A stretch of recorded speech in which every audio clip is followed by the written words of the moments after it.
I fought the law, and the law won. I'll be taking naps until it's all done.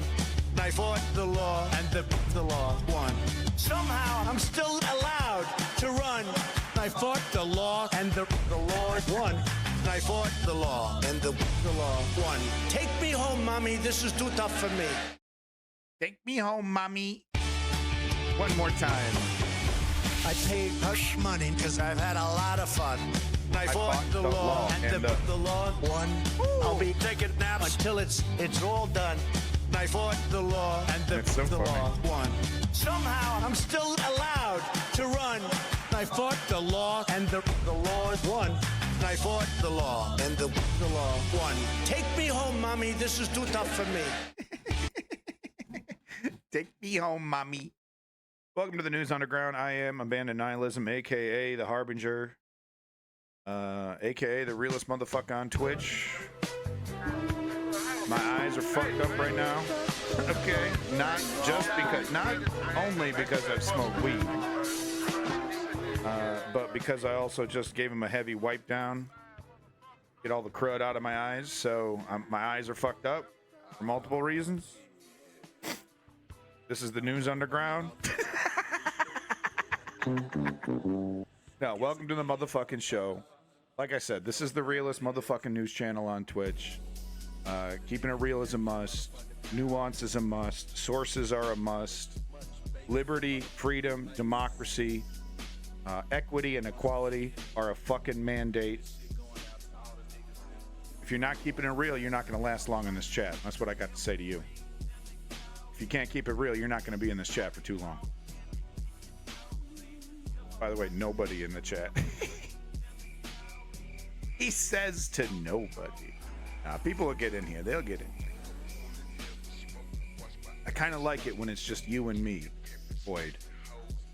You know, I kind of like it when it's just you and this vast, enormous, gorgeous void. I'm just speaking into you. You silently look back at me.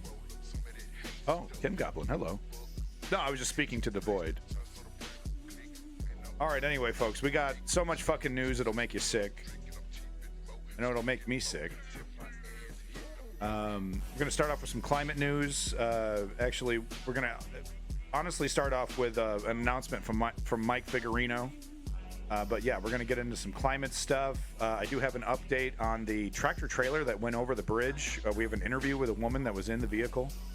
Some amazing footage out of Mexico and Kansas, and then also just kind of a news package about the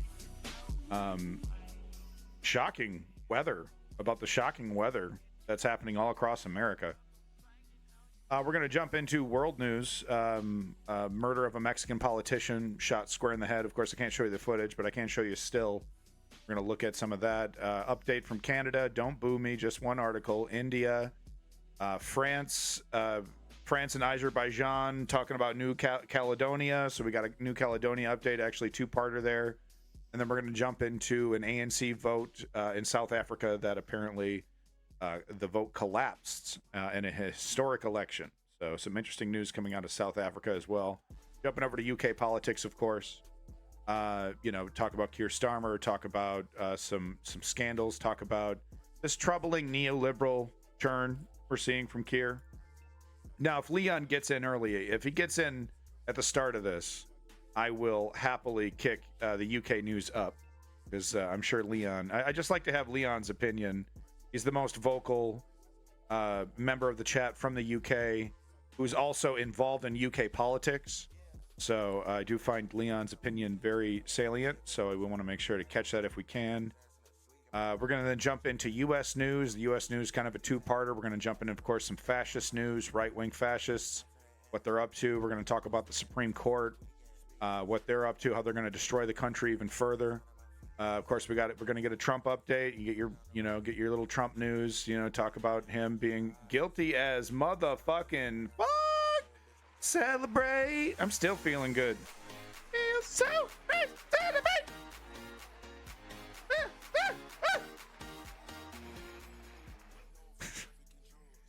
Welcome back, Al Rakabi. So yeah, we got just a couple Trump videos, not too long. Gonna, of course, do America's favorite news segment across the nation. Everyone's talking about it. The mass shooting update, folks. Don't worry. We're going to get you updated on how many people died in America, how many family annihilation events.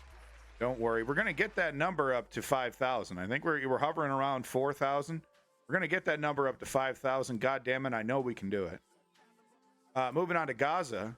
Talking about, murder tallies just skyrocketing. Going to go ahead and move over to Gaza. And then, of course, talk about Ukraine. And God damn it, I want to get to Ukraine. Every time I put Ukraine at the end, I falter, and I'm started late, slept in, started late. Took me an hour to put all this together. Sick and tired of ignoring Ukraine. Squeezing it in tomorrow. I'm going to try to get there. So let's stop wasting time and let's get right into the news. Why did I do that? Why? I don't know why I did that. I apologize. Yeah, I know. I deserve this. Whip me. Whip my little behind for being cringe. Tractor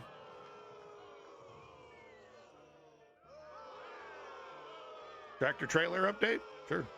Hey, calm down. It's a free show. Welcome back, Smash. Good to see you. Tractor trailer update. Yeah, it's close enough. It's only going to be up there for a second. Big props to, of course, Space Top Shelf, one of these albums. I keep playing this one over and over again. Really great, low tempo stuff. Lovely stuff. Trap music. Make sure you check it out. Space Top Shelf. Like and subscribe, folks. Support that underground sound. Support these underground artists. All right, but let's get over here now. If you remember this incident, this is the one where the woman, you may have seen that terrifying dash cam video from inside a tractor trailer truck that was dangling off a bridge in Louisville. Well, now the driver, who hung there for nearly an hour waiting to be rescued, is talking about what that day was like. Yeah, we get an interview with her. The driver of that tractor trailer dangling over a bridge is breaking her silence. Her 40 minutes of utter terror played out on national television 2 months ago. The nation. And, she'll say this. Apparently, she was holding on to the brake. She was pushing and holding on to the brake and just not letting up off the brake at all. Rejoiced at her miraculous rescue as a heroic firefighter plucked her out of the truck. Now we're hearing from Sidney Thomas in this exclusive interview with WHAS TV in Louisville. I felt myself veering off to the left. And then I saw myself going over the railing, and I was like, well, this is it. I really thought that I was about to die. Her interview comes as authorities released video of what she experienced from a camera inside her vehicle. It happened when she tried to avoid an out-of-control pickup truck coming right at her. Some asshole trying to get around. He's in a hurry. He's more important. And the timing is really good as well. I'll show you right here. It happened when she tried to avoid. So the timing is absolutely perfect, right? So the truck, this truck is blocking the view of what's happening over here perfectly. Perfect timing. It happens on the road all the time. Perfect timing. So this truck, this guy, instead of slowing down and waiting for an opportunity to merge, pulls a fast one. Thinks he can get away with it. An out of control. Right? Thinks he can get away with it. So he should have slowed down and waited. Maybe he wasn't paying attention. Maybe he didn't notice that this car was stopped. Instead of hitting his brakes, right? So maybe he wasn't paying attention. So it might have been like a perfect timing, everything. He's on his cell phone, can't actually see what's going on. Makes a last-second dodge. So maybe the guy in the truck might not even, obviously it's his fault for not paying attention that the car in front of him was at a complete stop, right? So that's definitely his fault for not seeing that. This guy might not have had his hazards on, right? This guy, because it's kind of hard to tell, when you're moving along at 50 miles an hour and the car in front of you, that's, up above, in front of you, maybe half a mile, it looks like it's moving forward. So there's a lot of perfect factors here. And then it hits her in such a way that she can't stop the inertia. She's obviously fighting against, slamming on the brakes, doing everything she can, but gravity and physics are taking hold here. Control pickup truck. So yeah, So he wasn't paying attention. He careens into her. Out of control pickup truck. Yep, he's got, look, his wheels all the way moved over. But he's going too fast. And it looks like he's slamming on his brakes, and the ABS isn't, it's the ABS is kicking in, but there's just not enough time for the anti-lock system to correct this.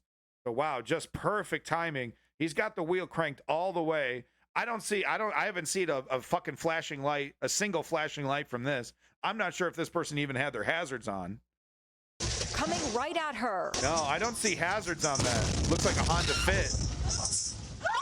I had my hand on the steering wheel, gripped on it. I had my foot on the brake too. Wow. And I sat like that for a long time. She ended up looking straight down into the Ohio River for what must have seemed like an eternity. Amazing she survived. Right in front of you, and that's what I saw.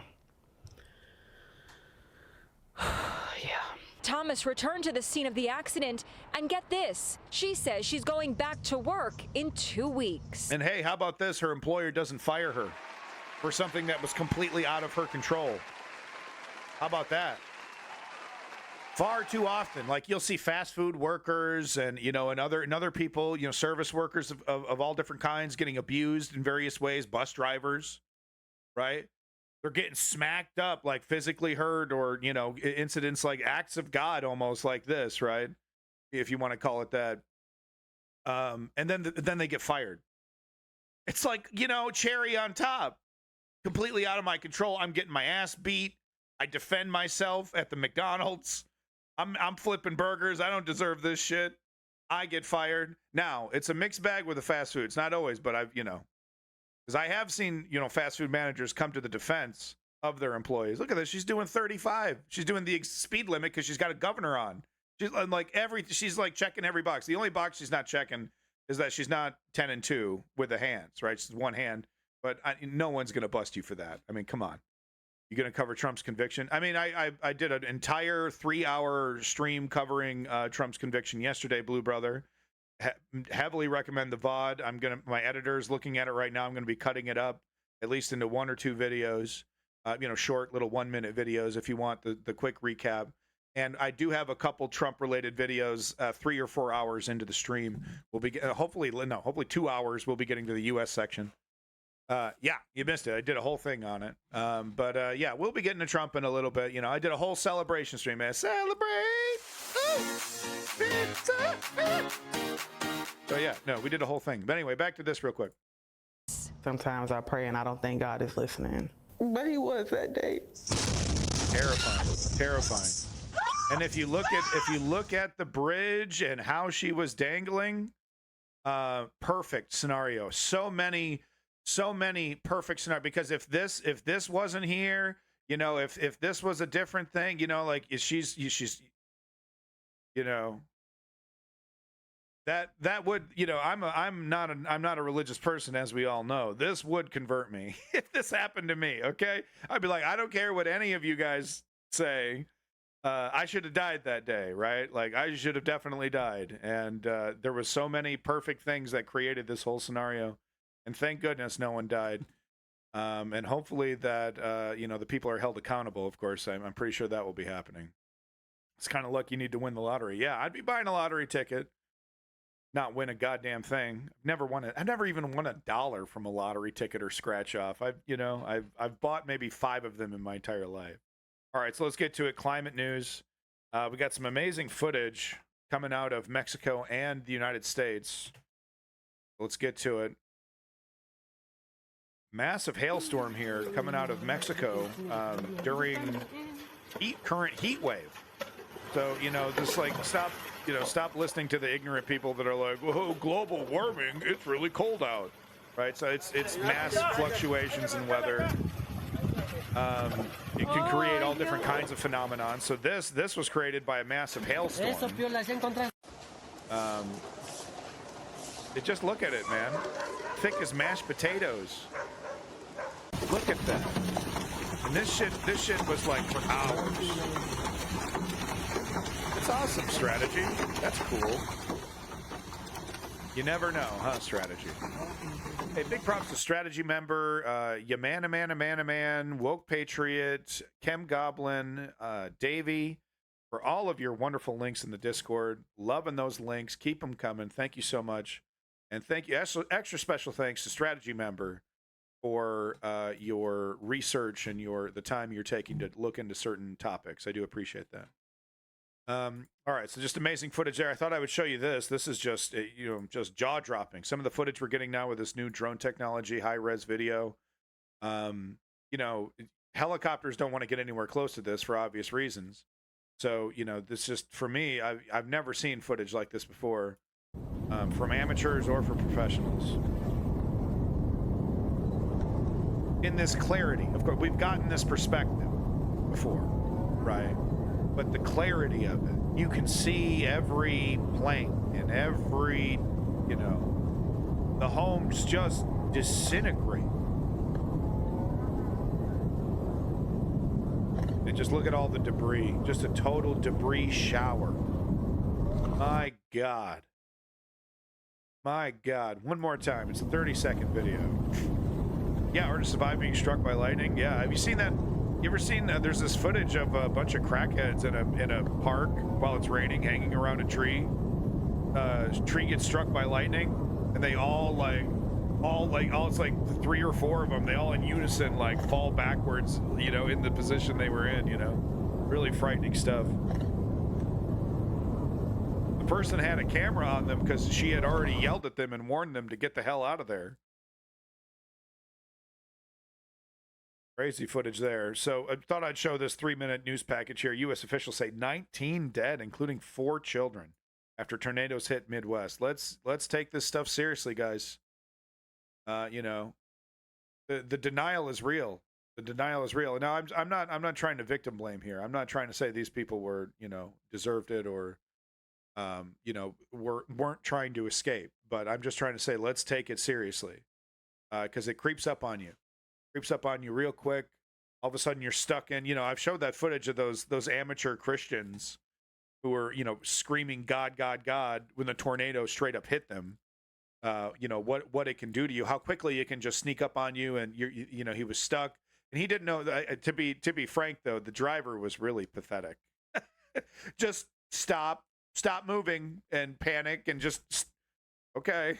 So those guys were really lucky. But it'll creep up on you. There are tens of millions of people in the United States who are under an extreme weather threat this morning after a weekend of deadly storms.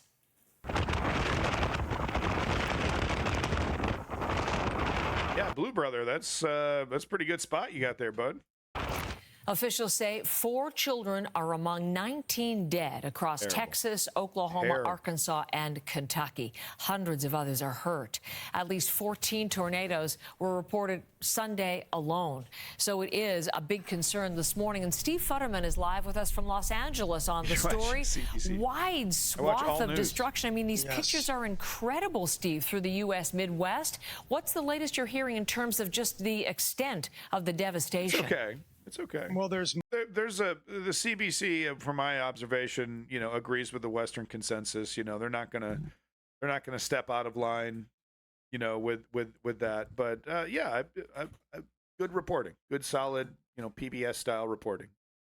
Massive destruction in these 4 states that you mentioned: Texas, Oklahoma, Arkansas, and Kentucky. This is a holiday weekend here in the U.S., but it's not been a holiday for many people in those 4 states. You've mentioned the death toll. It's not just been destruction, it's been death as well. People telling these remarkable stories of how they survived, going into their laundry room, going into their bathroom, finding places that might be secure. This is one man in Texas telling how he survived when the tornado went through his town. The owner came around honking his horn, warning everybody to get out. I don't know why I heeded that warning, but glad I did.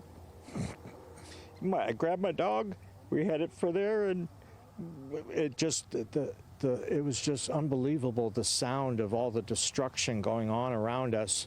It's terrible. It's amazing the destruction and the loss that has been experienced in this tornado, not only here in Valley View, but at the other locations here in North Texas.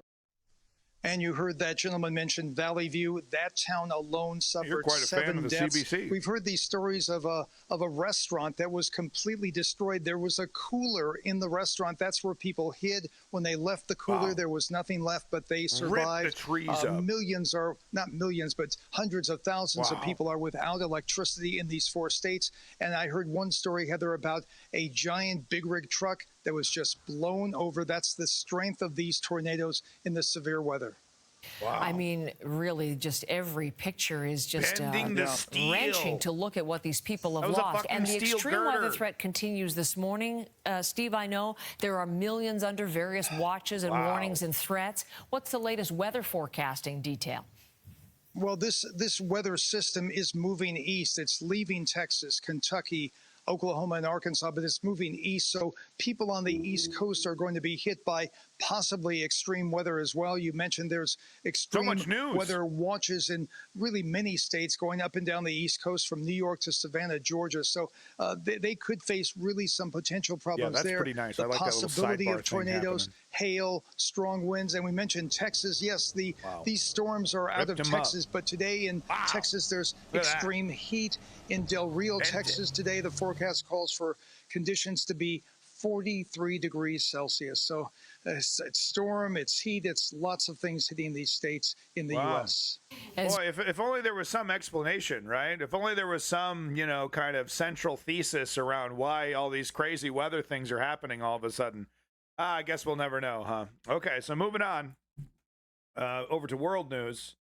See here. Oh, yeah, real quick before we do a little bit of world news, because I steal so much of the Humanist Report's content, let's say borrow. No, but because Mike Vigorino does such a good job, and I'm constantly showing his stuff, I thought I'm not going to show this whole 3 minutes, but I thought it's only fair.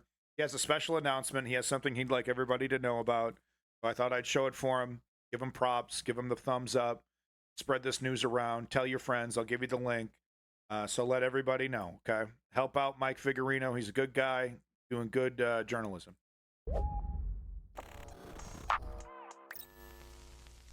Today is the first day of Pride Month, and I hope that everybody is having a wonderful time and His mic is too loud. doing some gay stuff or straight stuff. Doesn't matter. I'm not going to judge you. But I have a bit of an announcement.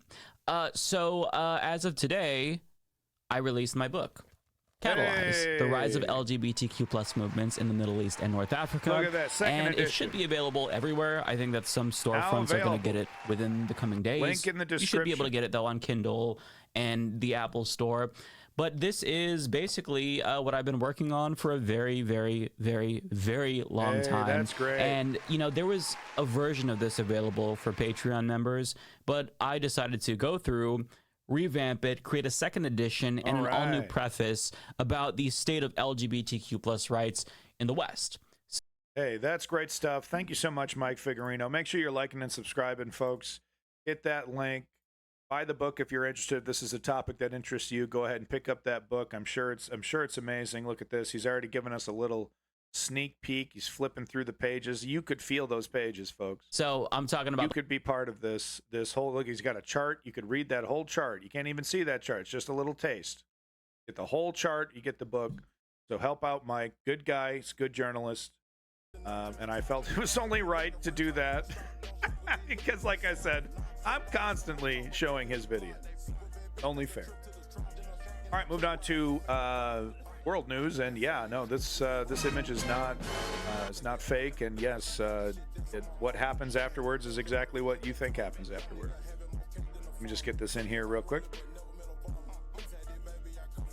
If you don't know what the hell's going on here in Mexico, there's the cartel. Got to throw them some bones. Oh no, we need money, man.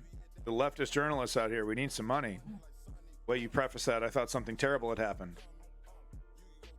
Oh yeah, with Mike. Oh no, I know, right? I do so much doom and gloom.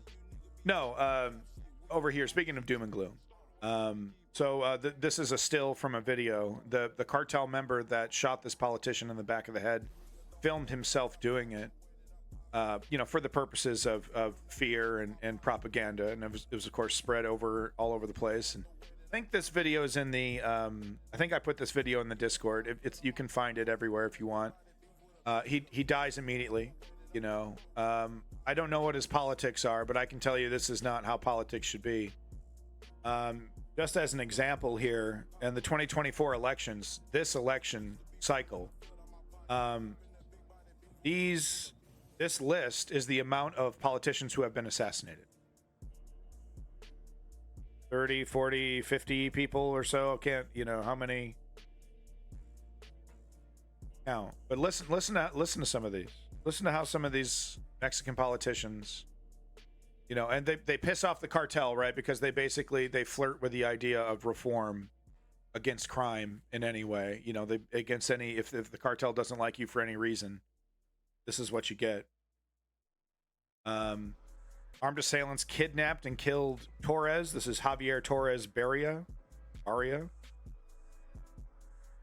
aspiring candidate for mayor. William Monje Morales, former mayor of Gutierrez Zamora, as a member of Citizens Movement, ambushed and shot after dropping off his son at Colegio, Mexico, near Gutierrez Zamora Municipal Palace.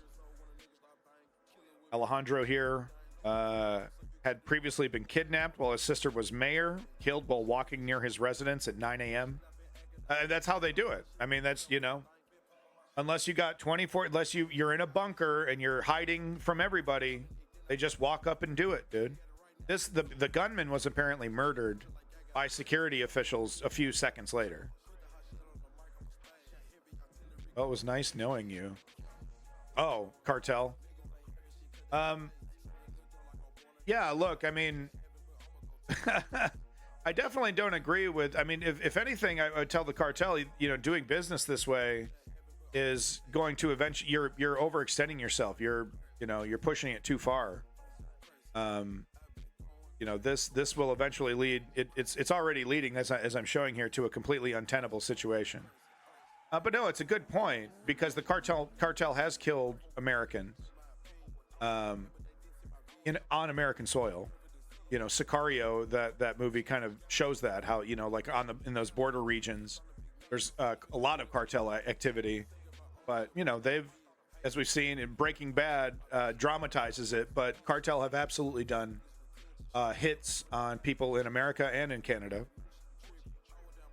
But, you know, they kidnap, you know, they just walk up, shoot you in the head. This Miguel here, while driving, Cruz was fatally shot by armed assailants just in his car, filled it full of bullets. Dagoberto was reported missing on the 19th of October. His body was found in Zenpicario, Michoacan. Signs of bullet wounds signs of bullet wounds, shot to death. And then they hid the body. Jamie here, fatally shot outside of his residence, 8 a.m. Another 9 a.m., 8 a.m. Catch you while, you know, you're out getting your damn paper. Giovanni here, fatally shot in a gym. Fatally shot Ricardo, fatally shot in Acapulco. David, shot while he was on a motorcycle. 4 gunshot wounds were found in his body. Sergio, while driving his vehicle, was intercepted by armed assailants, was shot multiple times. This is a plague. This is a plague in Mexico. And look, you know, the comments on the Reddit page here, they talk about how, you know, Mexico is basically completely captured. The Mexican government is completely captured by the cartels. I mean, imagine if the mafia situation in America was never, you know, RICO never happened, and we never cracked down on the mafia behavior, and they just slowly but surely captured our government until they were, you know, the very top of government. President, Congress, members of Congress were 100% cartel associated, and, you know, knew where their bread was buttered and had no intention whatsoever of stopping this. That's what we're seeing right now in Mexico. And quite frankly, yeah, I don't know, man. This is, it's like, you know, we're basically dealing with a terrorist government. partially terrorist controlled government, I should say. So I don't know where to find the solution on this one. Intervention, direct military intervention, because, like, you know, economics, that's not going to change the cartel criminality. Sanction things, and, you know, up the border security. That's not going to work with the cartel. So, no, I mean, this is different strategy. These people boil your children alive while you're watching. These people are the monsters of the monsters. These are some of the most disgusting human beings on planet Earth. I'm sorry, the cartel is that bad. They're bad motherfuckers, and they will destroy you. And they're seemingly not held accountable. Oh yes. Oh no. Where is it? Where's my? Oh, hold on. Poor Trump. Poor Trump. Will someone please free Father Teresa? Stone cold guilty, man. Celebrate. Stone cold guilty. Stone cold guilty. Oh, feel so nice. 34. Can't celebrate. Anyway, Mexico's a nightmare right now, and honestly, like it's a problem that's already completely out of hand, and there doesn't seem to be any motivation, any energy to really doing anything about this. It has gotten completely out. Look how long this list is. It's gotten complete. I could have done this for an entire hour, going through every one of these murders. Kidnapped, but had been beaten to death. Body found in an abandoned car in a highway. It's completely out of control, and quite frankly, there isn't anybody really talking about what can be done to fix it, because it's out of control. So I don't know. Video is horrific, you know. It's absolutely horrific. Just how stone cold it is, man. All right, moving on to Canadian news. As promised, had this article creeping around. I wanted to show it. Does that dude know the real story of Mother Teresa? That's not the joke strategy. That's not the joke at all. This person, you know, he's a leftist political satirist. He probably does know the history of Mother Teresa. Welcome back, Ribbons. If you thought the corruption was bad in the U.S., you've never looked up the Mexican number. I mean, no, it's out of control, Blue Brother. It's out of control. All right, so PP news. We got to get that PP news, guys. It's all about that PP news. Everyone else wants some PP news? We got PP news. PP news for you, PP news for me. Everybody wants PP news. Hold on. What's this PP news? What? Where's the PP news? I'm just going to keep saying it. PP news. little rabbit. Little PP news. I love fucking Twitch, man. You guys are so funny. What really frightens me, I've read this article that since Trump was found guilty, his donations are on a steep rise. Yes, the website for processing donations has crashed temporarily because the amount of hits. Over $30 million. I think it was $32 or $35 million or something like that. Maybe $38 million. PP mouse. Yeah. No, that. You know, I talk about this all the time. The reason why the right wing is often more successful than the left is because they're far more willing to give money to their, you know, people of choice. Now I understand, you know, you know, you don't want to give money to Joe Manchin. You don't want to give money to Joe Biden. You don't want to give money to Hakeem Jeffries. That's okay. That's fine. But give money to something. Some movement, you know, some Occupy, BLM movement, some progressive movements, a union. But, you know, donate money. Spread your dough around. Fascists do it all the time. So anyway, back to Canadian news. PP here, otherwise known as Pierre Poilievre, voted against the environment nearly 400 times. So I wanted to show this article because there's, you know, there's unfortunately the polls are showing young people are very happy. You know, one second. Sorry about this. Let me just start over here. There we go.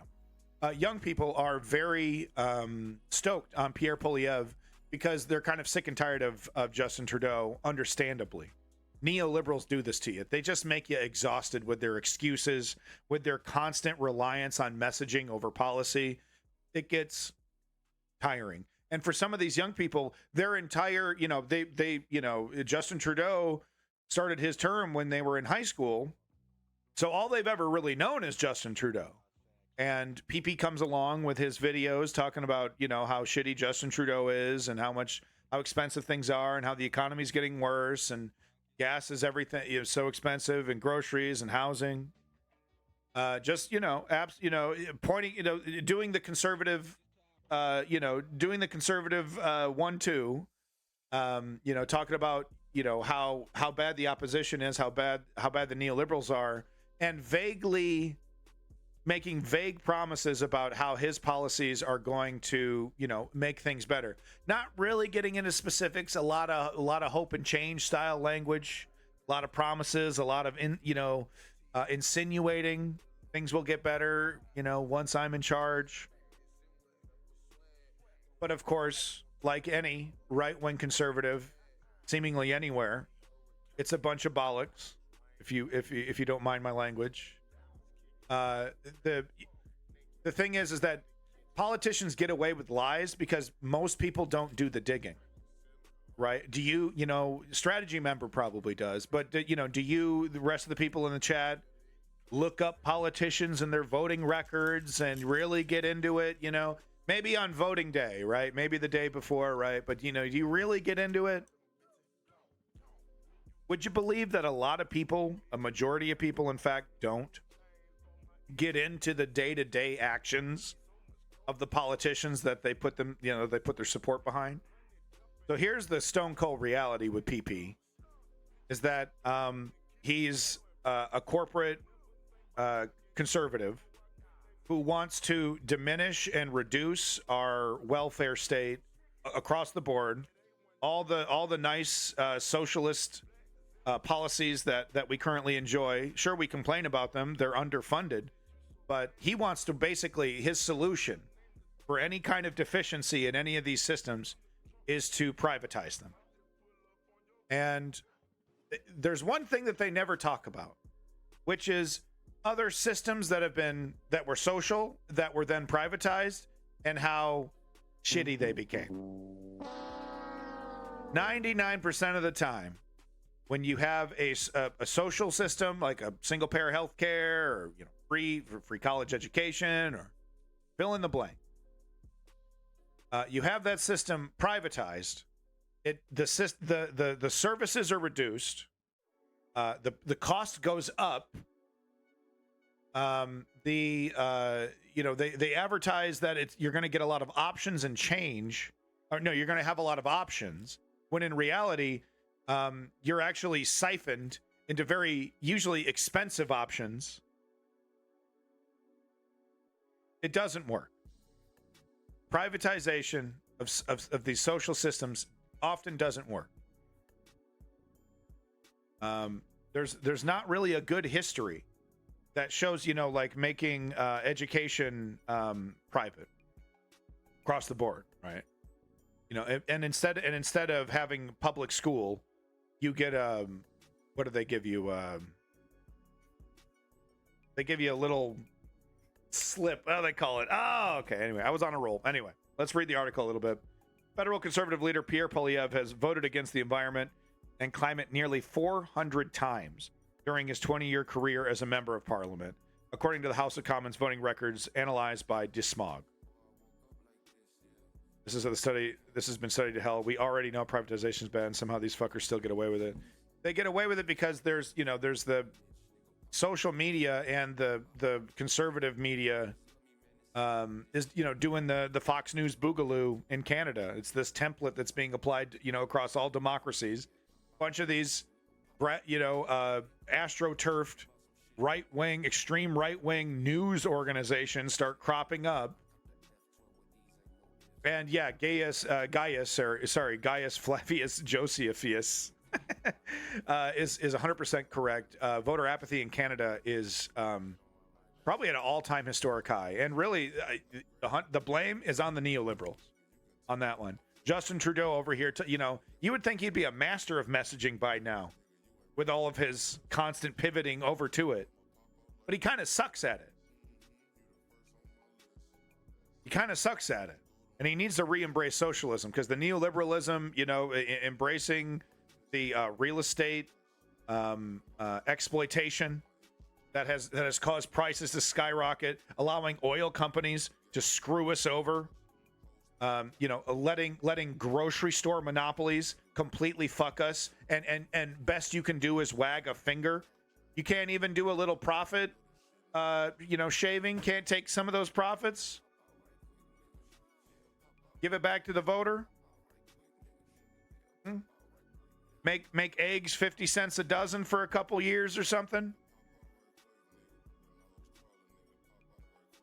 Trump, Mr. Trump 2024, who is a complete fucking embarrassment, running around the internet like a fucking joke, thinks that my politics somehow are centrist.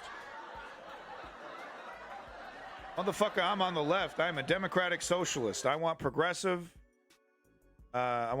socialism to buttress the failures, the obvious failures of capitalism. I believe in a hybridized system. I don't believe we should eliminate capitalism completely. But I do believe in heavy reforms that would make rich people cry to their fucking mommies when I was done with them. I ask you, Trump 2024, what the fuck is the purpose of a billionaire? What the fuck are these billionaires doing for you? No, the fuck you're not. Look at you. Look at you. You're dressed in a fucking clown outfit, running around smearing shit on your face, talking about you want to have a conversation. Take that picture off your fucking account and change your fucking name, and then come back to me about a nonpartisan, I'm open to different opinions, just asking questions, motherfucker.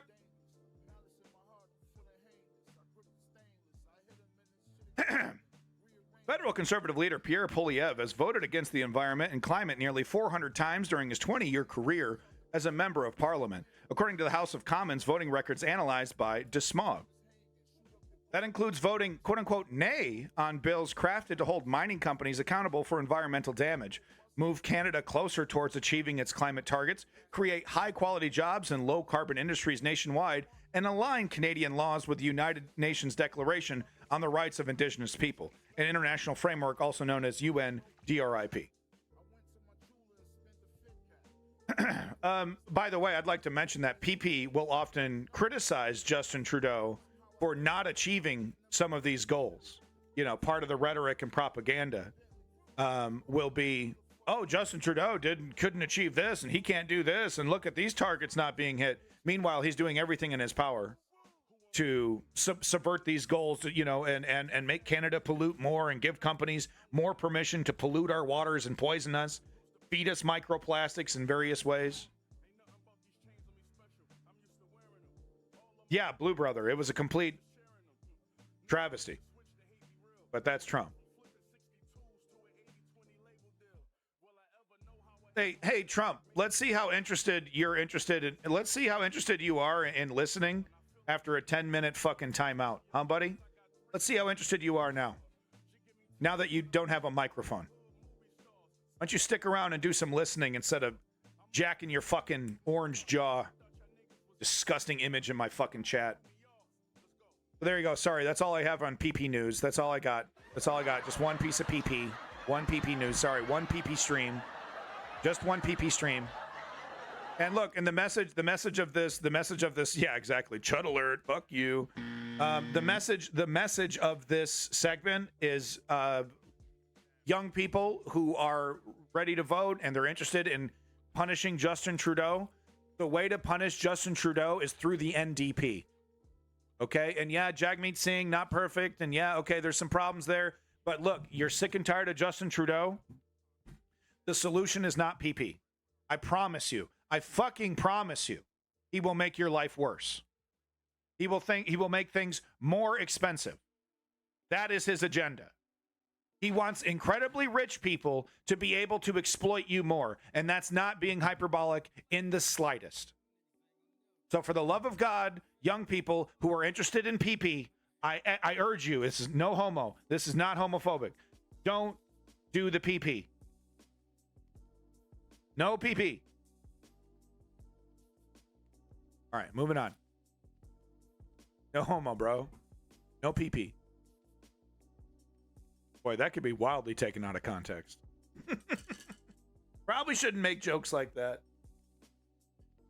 But God damn it, his name's PP. All right, so we got some India news here. I apologize. Gay rights are awesome. Gay people are amazing. LGBTQ plus rights forever. Are you talking to babies? Yes. I'm on Twitch, right? Welcome back, Daniel.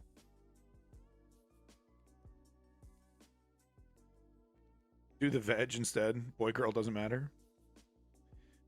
So just, what I've been doing here, of course, Daniel. And thank you for my 100th message. Yay! 100 messages. We did it. We did it. 100 messages on Twitch. We did it. We did it. We did it, guys. Okay, no. So what I've been doing, yay! What I've been doing is been updating people on India. Basically just about the rise of this dictator, this new dictator that we're all going to be dealing with, for the rest of his life, Modi. Narendra Modi. I'm sure I didn't say that correctly. Oh, welcome back, Lenny, by the way. Lenny's traveling over there from, I don't know where you're at. You're not south of Boston right now. But anyway, Lenny is, of course, the #1 financial contributor to the stream. Thank you so much, Lenny, for all your time and all of your funds. Wow. God damn. Look at that. Wow. Look at that comment. That's a nasty one. We're going to go ahead and give you the good old, actually, I need to report you for that. Bullying and harassment. 1 second. Sorry, guys. He's over here. I got to make sure his account is banned.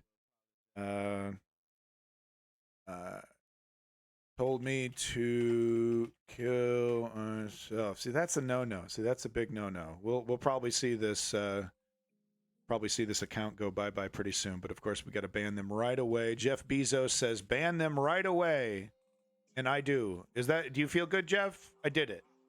Thank you. Get up. We cool? Me and Jeff, we're not talking to each other after I reported on his wife donating a bunch of his money to charity. He has not returned my call since I reported on that. Welcome back, Zeo Duke. St. Louis. St. Louis. All right, so no, anyway, back to India here. Future dictator Modi, Narendra Modi. Quote, God has sent me, convinced that my energy is not biological. Prime Minister Narendra Modi. So this is, we've just slowly but surely, this transformation, into, a dictator. Some kind of new rules on Twitch. I've been hearing different references to several chats about having to meet certain obscure guidelines. Oh, there's always new stuff.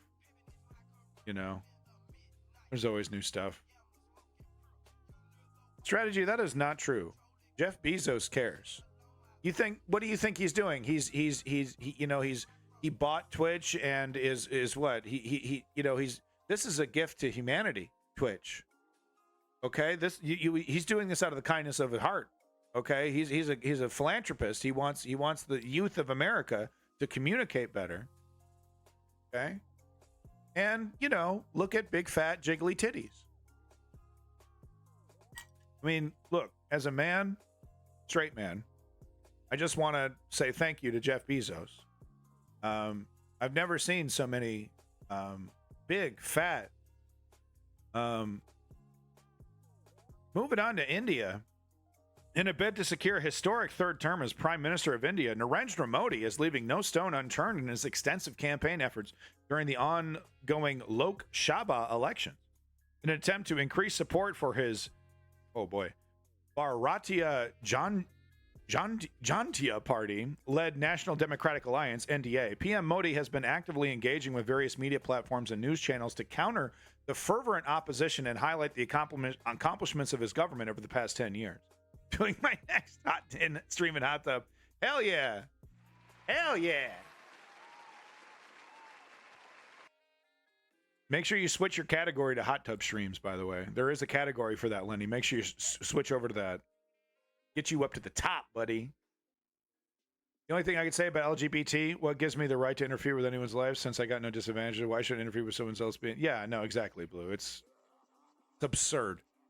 We got bigger fish to fry. You know, gay people are people too, for the love of God. And look, if you're worried about kitty diddlers, then maybe you should look into the conservative movement in the United States, who is predominantly the ones diddling the kids. Bunch of right-wing weirdos over here lowering the age of consent, making child marriage legal, and lowering child labor restrictions. That ain't the neoliberals doing that. That ain't the progressive commies advocating for that. It's psycho right-wingers. Almost exclusively. Okay. During a recent interview with News 18, Modi, who was seeking re-election from the Barasani Lok Sabha constituency, reflected in his intensified electoral activities and work routine in comparison to the 2019 polls. In a candid moment, he shared, quote, "When my mother was alive, I used to believe that I was born biologically. After she passed away, upon reflecting on all my experiences, I was convinced that God has sent me." Yo. "This energy could not be from my biological body, but was bestowed upon me by God. Whenever I do anything, I believe God is guiding me." Yo, that is some dangerous ass motherfucking language, dude. That is dangerous stuff. "I used to think I was human. Now I'm ordained by God." Ah, man. This is going completely off the rails. And he's not only is he, a religious megalomaniac, he's a skilled politician who's consolidating power successfully. That's frightening shit. So that's just your Modi India news update. I wish I had time to read the whole article, but like I said, this is a dictatorship happening right before our eyes. Transformation. Right in front of us. There's the article if you want to read the rest of it. 10 years ago. All right, so moving on to New Caledonia. This is a story that no one's really talking about, but of course the news underground's covering this shit because we're the baddest motherfuckers on planet Earth on Twitch. Come at me. Come at me. But don't talk about me on your stream. That's mean. Don't do that. It hurts my feelings. But come at me. I'm really tough, guys. But don't be mean to me on, don't be mean to me and stuff. That's not nice. Why France and Azerbaijan are fighting over New Caledonia. So I found this interesting. This fella here, I've never seen this guy before in my life, but he has almost 1 million subscribers. You're bad. Yeah. Okay. Well, you watch this. You're bad. You're bad too. But no, I've never heard of this guy before in my life. Zihan on geopolitics. But I don't know. He seems like a cool guy. I'm getting like Ernest Hemingway vibes off this dude. Welcome back, Carl Toes. And he has a video here, 4-minute video about New Caledonia. Pretty insightful, quite frankly. He seems to be a geopolitical expert. He calls himself a geopolitical strategist. So I think he's in this field. Certainly doesn't smoke a bunch of weed right before he hits record. That's for sure. Nothing says power politics quite like a castle. So I thought this backdrop would be a great way to talk about the Southwest Pacific. Specifically, we've got a rebellion going on in the province of New Caledonia. It's an island that's a French protectorate / colony.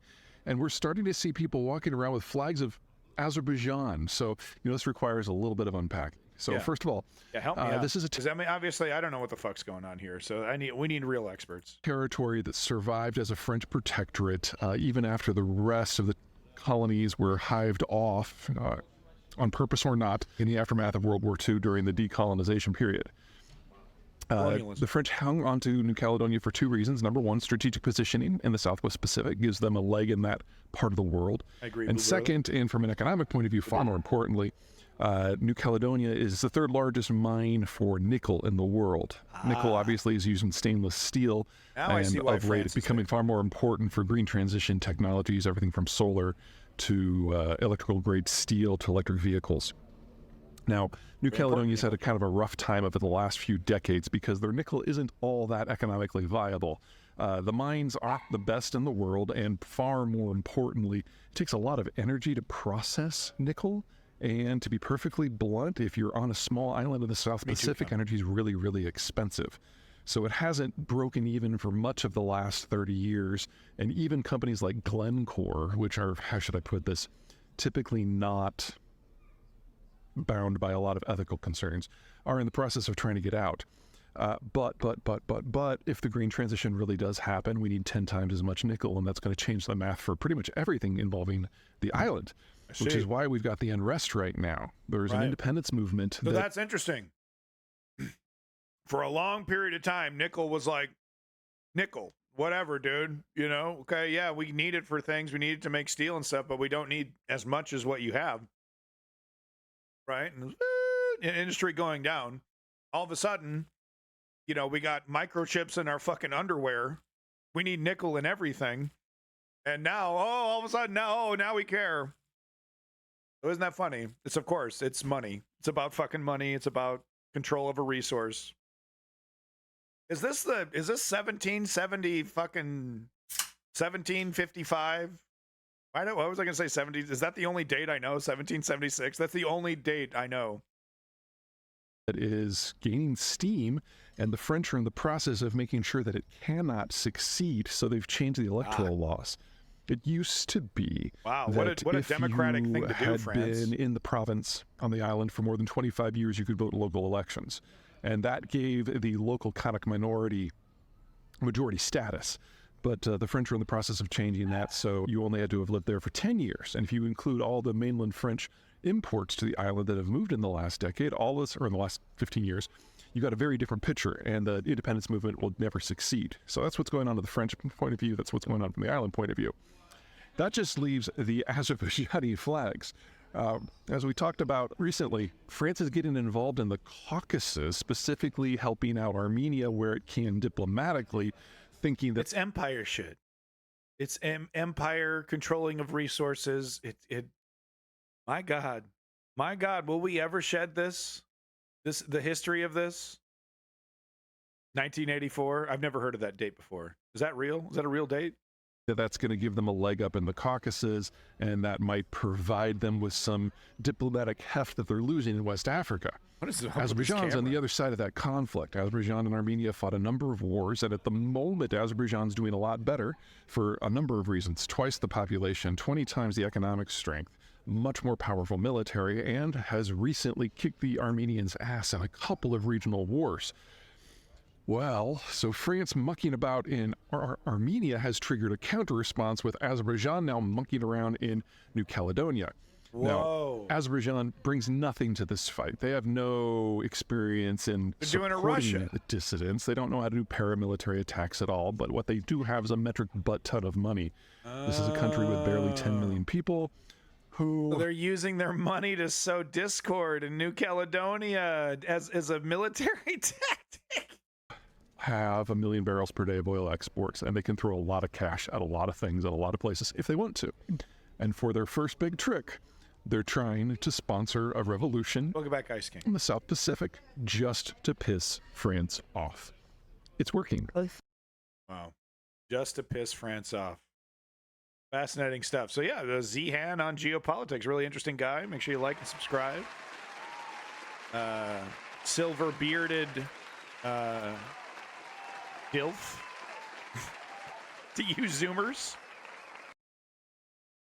Welcome back, Ice King. No, Blue Bro, I was making fun of myself, first of all, so don't take it too seriously. But you know, 1789. Oh, I bet most Europeans will immediately come up with the same answer. You're gonna have to school me, man. I know I'm embarrassing. I don't pretend to be a scholar. I'm learning along with everybody else here. I only know that it's important to try and cram as much of this information as I can in, try to make up for my terrible education upbringing. Was that the French Revolution? I was going to say that. Fuck you, France. Welcome back, Never Forget Brother and Magaconda. Notice how our Trump supporter, when the mic was was taken away for 10 minutes, he left and he left. I thought he wanted to have a conversation. You would think a guy that wanted to have a conversation could stick around for 10 minutes and just do some listening before the microphone handed back to him. But isn't that interesting? I just want to talk. I'm open to new opinions. Ooh, ooh, ooh. Okay, go ahead, have a seat for 10 minutes, and then we'll hand you the microphone, and then you can do some chatting. It's no fun if I can't talk. It's no fun if I can't troll everybody. I'm out of here. Right.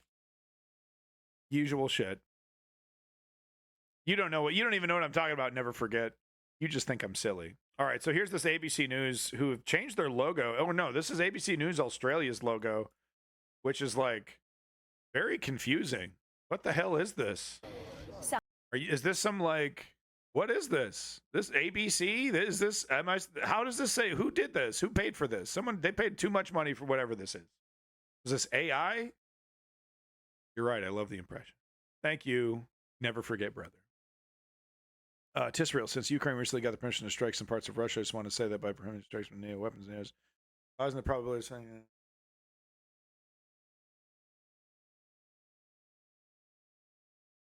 What's your solution, Tisrael? What's your solution, man? Do you really want you live in Ukraine? Do you really want to set a rule that Russia can strike Ukraine all day, but Ukraine can't strike back at Russia? Exclusively military targets, mind you. Not even tit for tat. Russia targets apartment buildings. Ukraine targets oil depots. You want to restrict Ukraine on that? You live there, man. For real? Anyway, back to ABC. This last little bit of New Caledonia, ABC News Australia package here. Logo is very confusing. The creation of strike zone in Russia where all of NATO weaponry can be used.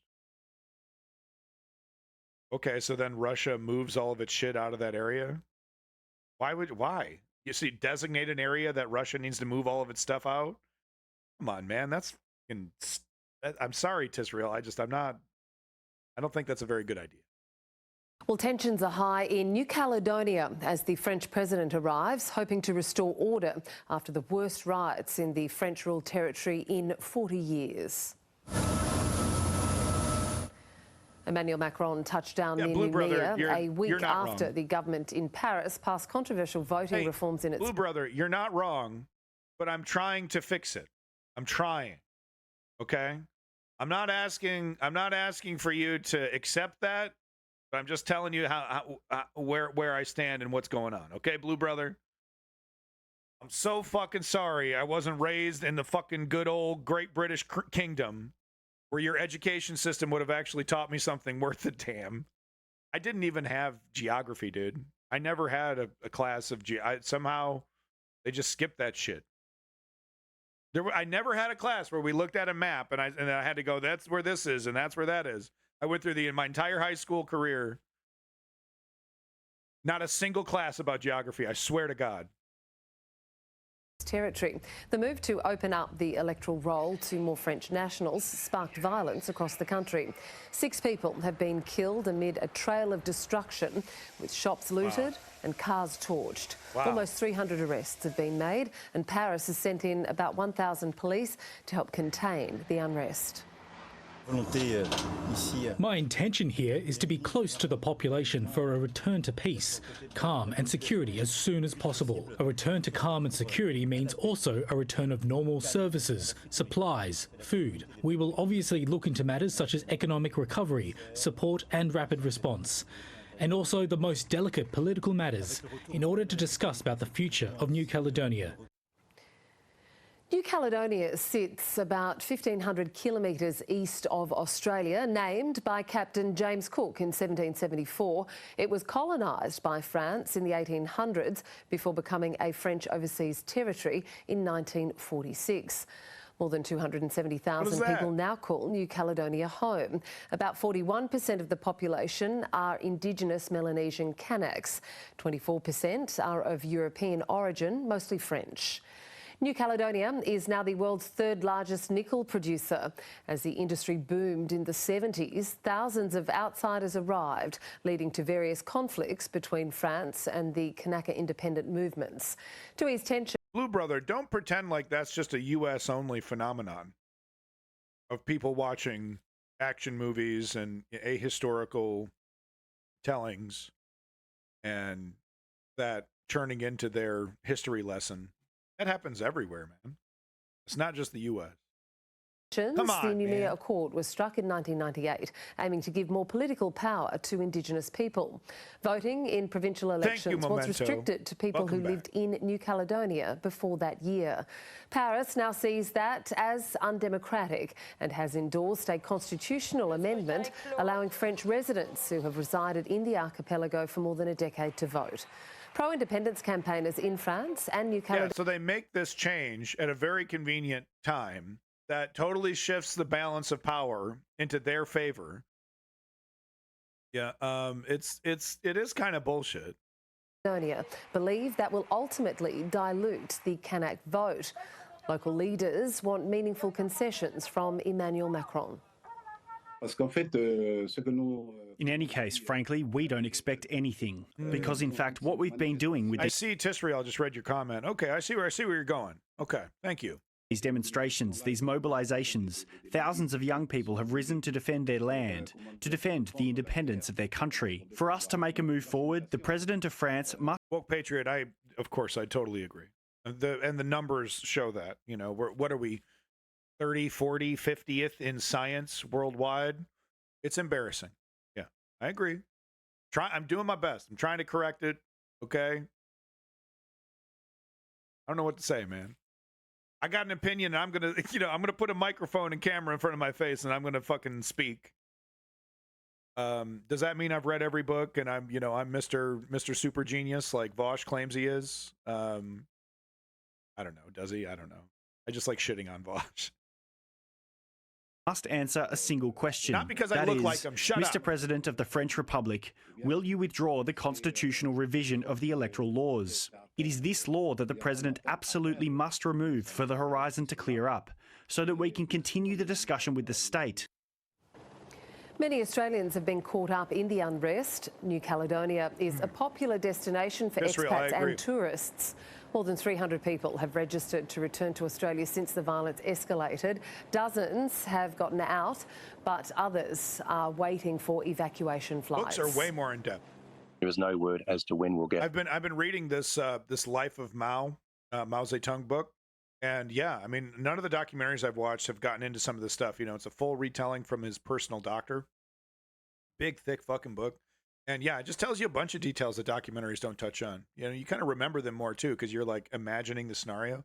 The first chapter has Mao being embalmed, and the government was so worried about preserving his body, they instructed the doctors to go completely crazy with the embalming fluid.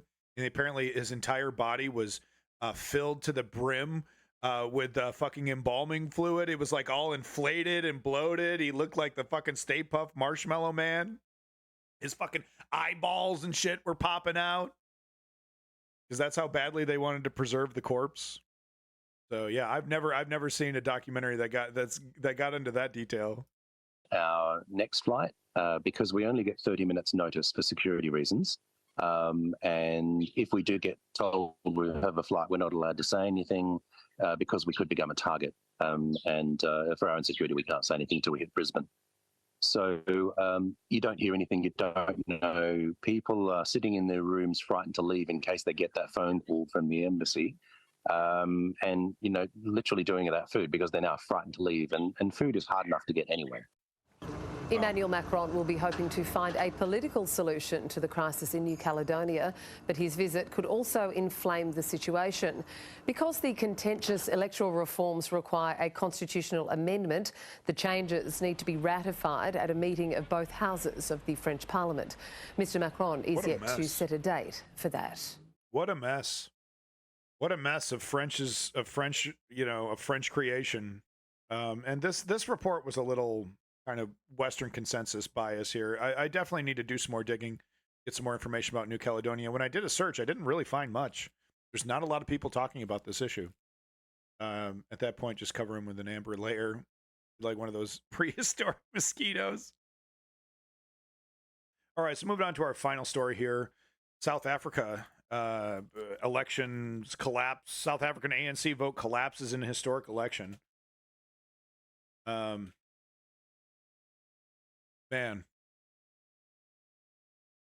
you know, until the central core issue of exploitation is talked about and addressed, I don't think solutions in the African region are ever going to be really cemented, because that's the crux of this, is the exploitation. Welcome to Communism Park. What would a Jurassic Park reboot look like? We've already seen that. Chris Pratt, some chick, CGI, fucking not a single original idea. We've already seen the remake.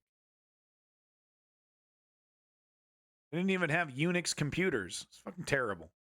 Return to South Africa's election, where the parties are gearing up for coalition talks as the African National Congress looks certain to lose its outright majority for the first time since the end of apartheid. Well, let's cross over now to speak to our Africa correspondent, Barbara Pletasher, who joins us from Johannesburg. So, Barbara, where are we with the results? 99% of voting districts declared so far, so very, very close to getting the full result now. Yes, that's right. So I don't think we're going to have too many surprises between 99% and 100%. We pretty much know the landscape, which shows that the African National Congress has definitely lost its absolute majority, as you mentioned, its unrivaled political power that it's held since apartheid. But it's done worse than expected. It's showing to come in at around 40% of the vote. Now, those results aren't official. They're actually not going to be declared officially today, probably tomorrow, Sunday, but they're unlikely to change. So I think this is very much being seen as a verdict of South Africans who are fed up, who want change, who are punishing the African National Congress for years of economic mismanagement and corruption scandals. Add to that this new party, the MK party, led by the former president Jacob Zuma, which has had a surprisingly strong showing and has really eaten into a lot of the ANC support. So the results of that are not very good for this party, the former liberation movement. So in that case, Barbara, how does it work out? Who is talking to who in order to form some form of government? Well, that's what we're all trying to find, and I think there are a lot of different discussions being held now to lay the groundwork for something a little bit more formal. But what I can say is that those talks are complicated and will continue to be complicated, because if the ANC is to share power, and it is still the largest party, it has to find a partner, and there's no easy fit. You have, for example, the second largest party, the Democratic Alliance. And once again, we see the benefit of a parliamentary system, you know, and how it can really benefit democracy. You know, as we've seen in the United States and many other democracies, you know, it turns, you know, Canada, another great example. It turns into this duopoly, these two massive parties that never relinquish power and are always, not only are fighting against each other, but then they actively fight against any kind of third party or any kind of alternate party. And you get this deadlock, crusty ass, dusty ass politics, you know? Yeah, it's fucking ridiculous. Yeah, it is. Yeah, but you know, that's why I was telling young people about Canada, you know, put that anger vote into the NDP. Give them your vote. Don't give it to PP. Because that's how we're going to, you know, it's the NDP that's holding the goddamn liberals to account, making them actually pass the legislation that they promised. They aren't really fighting each other. They're furthering their shared goals. Yeah, it's messy. It's messy, but you know, that's where it leads to, you know. It's nice to be thinking that, like, okay, this is like a fight over how, you know, how much better can we make people's lives, instead of a fight of how much money can I stuff in my pocket. and very much not somebody that the U.S., not a party that the ANC would see as a natural coalition partner because of its free market agenda and because it's got a reputation as the party for the white minority. But then the second and third largest parties are on the radical left.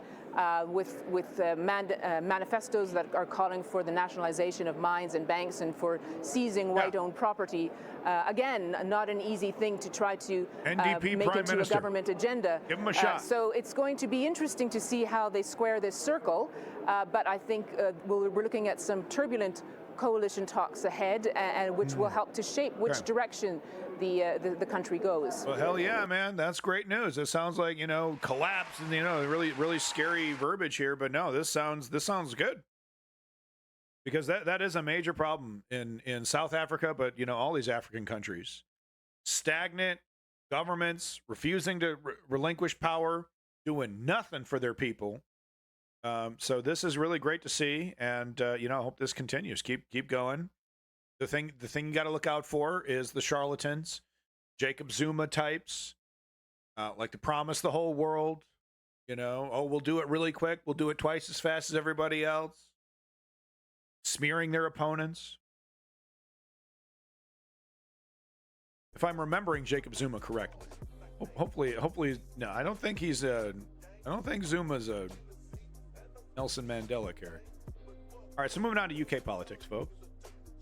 Just a couple things to talk about here with UK. UK news. Big news coming out of the UK. We're finally getting rid of the Tories. But of course, it has to be with a neoliberal style Keir Starmer government that's even too afraid to even talk about Brexit, let alone talk about how they're going to reverse it. We got the vague hope that maybe they'll do something to reverse the incredible damage that Brexit has done, but no direct promises because that might be bad for politics. Oh, so scary.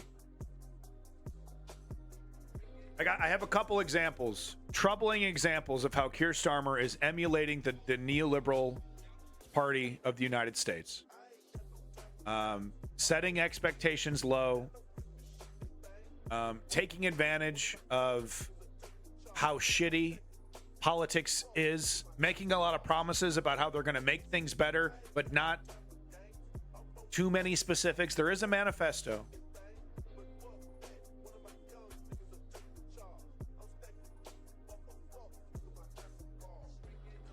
No one will match him for the near future. There's Nelson Mandelas in every country. They just need support. They need a strong, vibrant, left activist community. Put them on that podium. It's not going to happen for us. If we build it, the Nelson Mandelas will come. We're all sitting around waiting for more.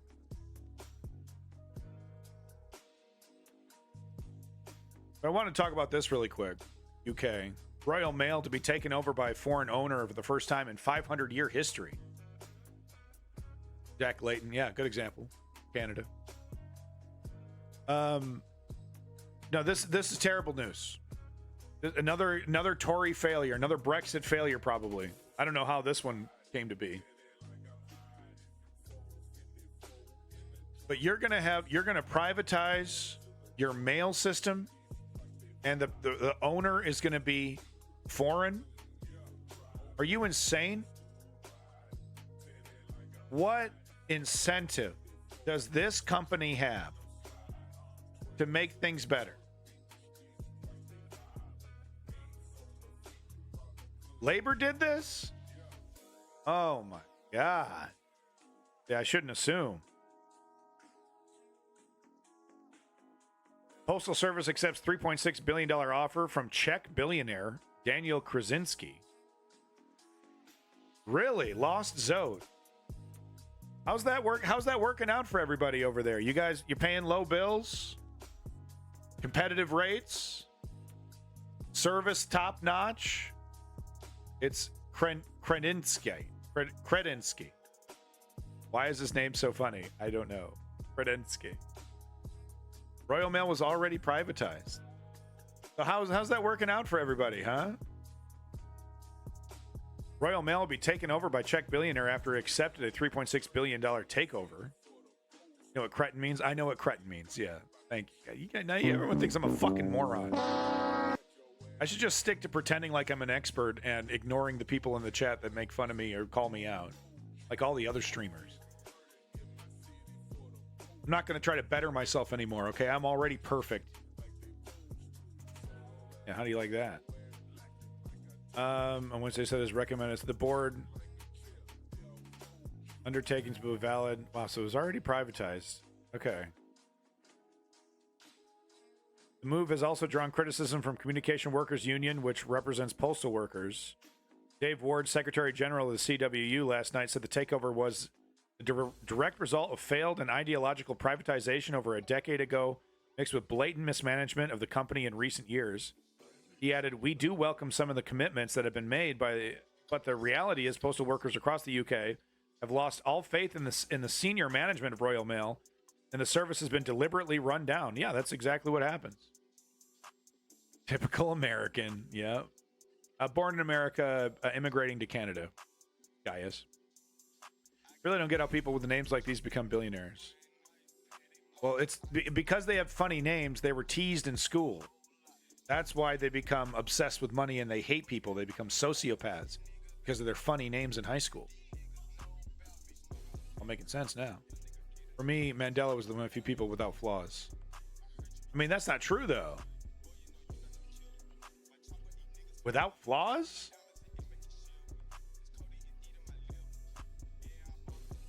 I don't know about that. Yeah, Tisrael, it all makes sense, buddy. Keep coming to me. I'm filled with bullshit. This is interesting stuff. Okay, well, I didn't know it was already privately owned. Anyway, fix this. Socialize this shit. Your postal service doesn't need to make profit. What are you, insane? How has this helped anybody? Doesn't seem like it's helped anybody.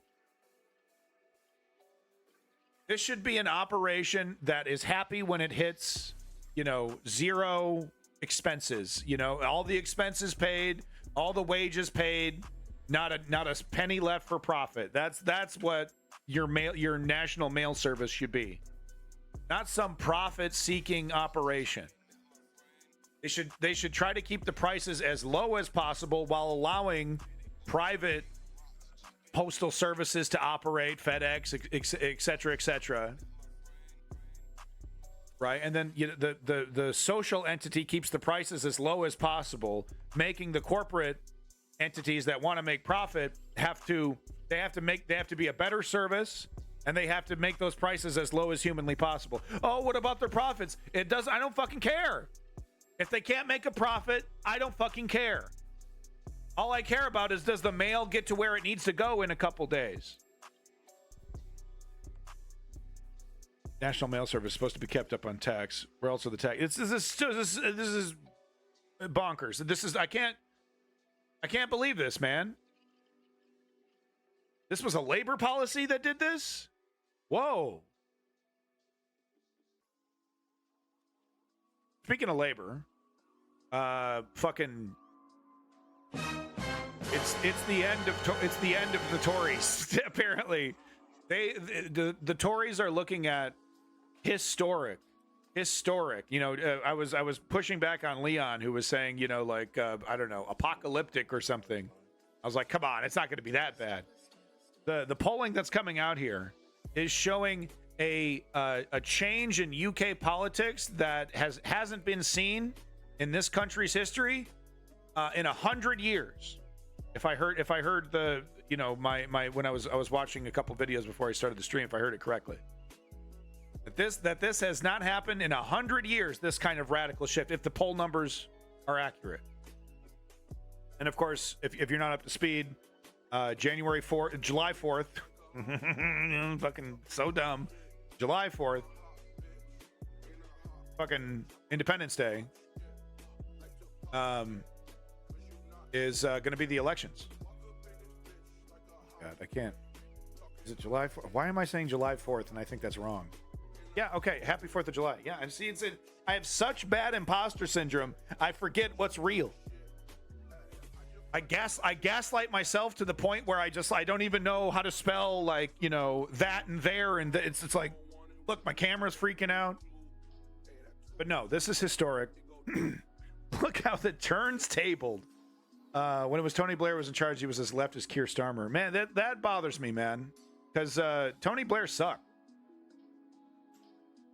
Did he really legitimately privatize your fucking national mail service, Tony Blair? Was that him? You're kidding me.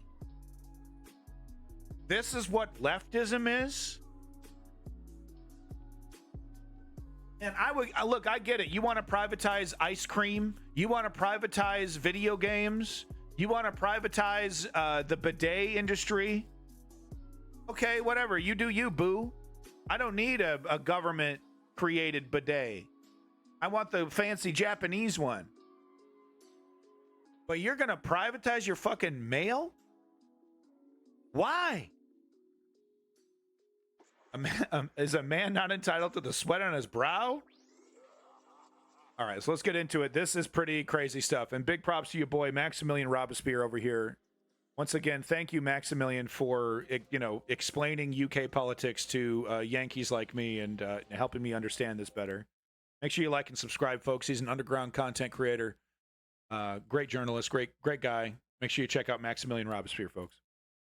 Hi guys, MRP have released a new poll which began collecting data from the beginning of the election campaign until recently, and it's looking absolutely dire for the Conservatives.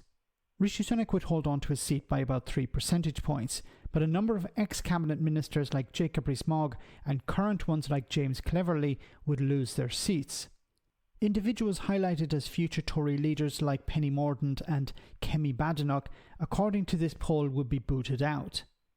MRP sampled 10,000 people, and Labour will be on course to win 476 seats, a majority of, wait for it, I didn't catch that, 410. Yes, the Tories would end up with just 66 seats. 66. But is there a problem? Well, GB News found one. Oh, also, the roles under this poll of 18 cabinet members. Yep. Absolutely astonishing. You've got the likes of Oliver Dowden, you've got James Cleverly, you've got Grant Shapps, Penny Mordaunt, Esther McVeigh. I mean, there's a load of these. Gillian Keegan, just to rattle off a few of the people. What that means, Patrick, is assuming that Mr Sunak, were he to lose the election, stands down as leader, which he probably should do or would do, you're left with Jeremy Hunt, Vicky Atkins, Tom Tugendhat, Steve Bartley and Michelle Donnellan as the only cabinet ministers left who could fight for leadership. Who? It shows a scale. It will completely redraw who we think might be leader of this party after a rout in the election. And look at those numbers on reform. 0 MPs for 12% of the vote. That's third biggest party in the election. The Lib Dems, unbelievably, 10% of the polls, and yet 59 or 39 MPs, depending on tactical voting. That will fuel the anger that none of ours has felt since 2015, when you got millions of votes and was left with one MP, or maybe 2 MPs, and the SNP, in contrast, got dozens of MPs with fewer votes. He won't forget that, and here's a case in point for some degree of political reform for minor parties. I think it's really worth. Now, please correct me if I'm wrong, but if I remember correctly, Reform UK is an even more extreme version of the Tory party, even more to the right of the Tory party. Please correct me if I'm wrong. Just repeating that point, that this poll would have Reform on 12% of the vote with no seats. Correct. No seats. And it's just a poll. Yeah, Tisrael, I see where you're going there. Rishi Sunak in your studio now in my place, he'd be saying to you, the only poll that matters is the 4th of July. But this matters because it's a very detailed 10,000-strong poll and an attempt to forecast the result of the election, the first one of the campaign. A lot of work to do for the Tory party, and all is not lost, but Labour is sitting pretty. Absolutely. Look, you know, isn't it interesting that people like this never complained when the Green Party were winning almost 1 million votes, and this wasn't translating into a significant cock-ups like Brexit need to be rewarded like this. This is what needs to happen. Political parties need to understand that if you fuck people's lives up that bad, you know, you deserve to get cratered, you will get cratered. Currently in the United States, the Republican Party is trying to literally transform the country so that this would be impossible. right? So that, you know, a giant Democratic fuck you, no, we hate you is going to be impossible in the United States. AK, you're going to lose your democratic right to vote, you know, to make changes. You'll be voting. It won't mean shit. People vote in China. You know, it'll be like that. So this is democracy right in front of us. You know, this is how it should work. You should get cratered if you do something like Brexit, if you put people like Liz Truss, you know, as your leader, Kwasi Kwarteng. Oh, I know the solution to our economy.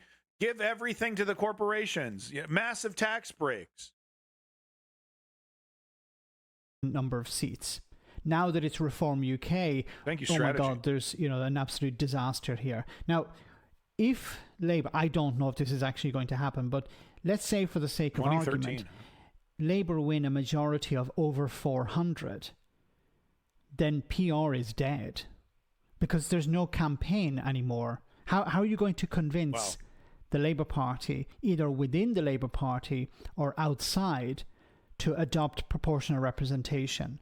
When they've said, look, we've won a majority of over 400, we don't need to go down the road of PR. That's bizarre. We have a massive majority. We can do as we wish. We can start implementing policies that we want. No one can stop us. If we implement PR, then we're going to have to go into a coalition with other parties. So I think, at least for the first Parliament, PR is gone if Labour win a massive majority. So while advocates like myself for PR will say, look, it would be good to have the Green Party, the Liberal Democrats in coalition with the Labour Party, I think many people within Labour will say, what's the point? We have a massive majority. The Tories are gone. The Tories are no longer a force to be dealt with, to be reckoned with. We can do as we wish. And we can implement the policies that we've been hoping for so many years. Yeah. Keir Starmer has complete control. Now, is this good for democracy? Probably not. You need a real opposition. Yeah. The Conservatives will be on 66 seats. Now, you're going to find different numbers according to different ways of viewing the polling, because some people are including tactical voting.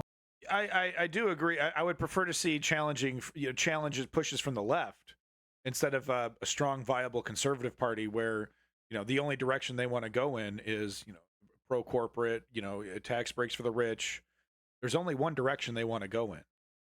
So I'm perfectly fine with them, you know, with voters saying, no, we no longer want these policies. It, you know, you told us it was going to trickle down. It, you know, I'm 60, I'm 70, and I haven't seen one cent of this trickle down. It's only gotten worse and worse with you in charge.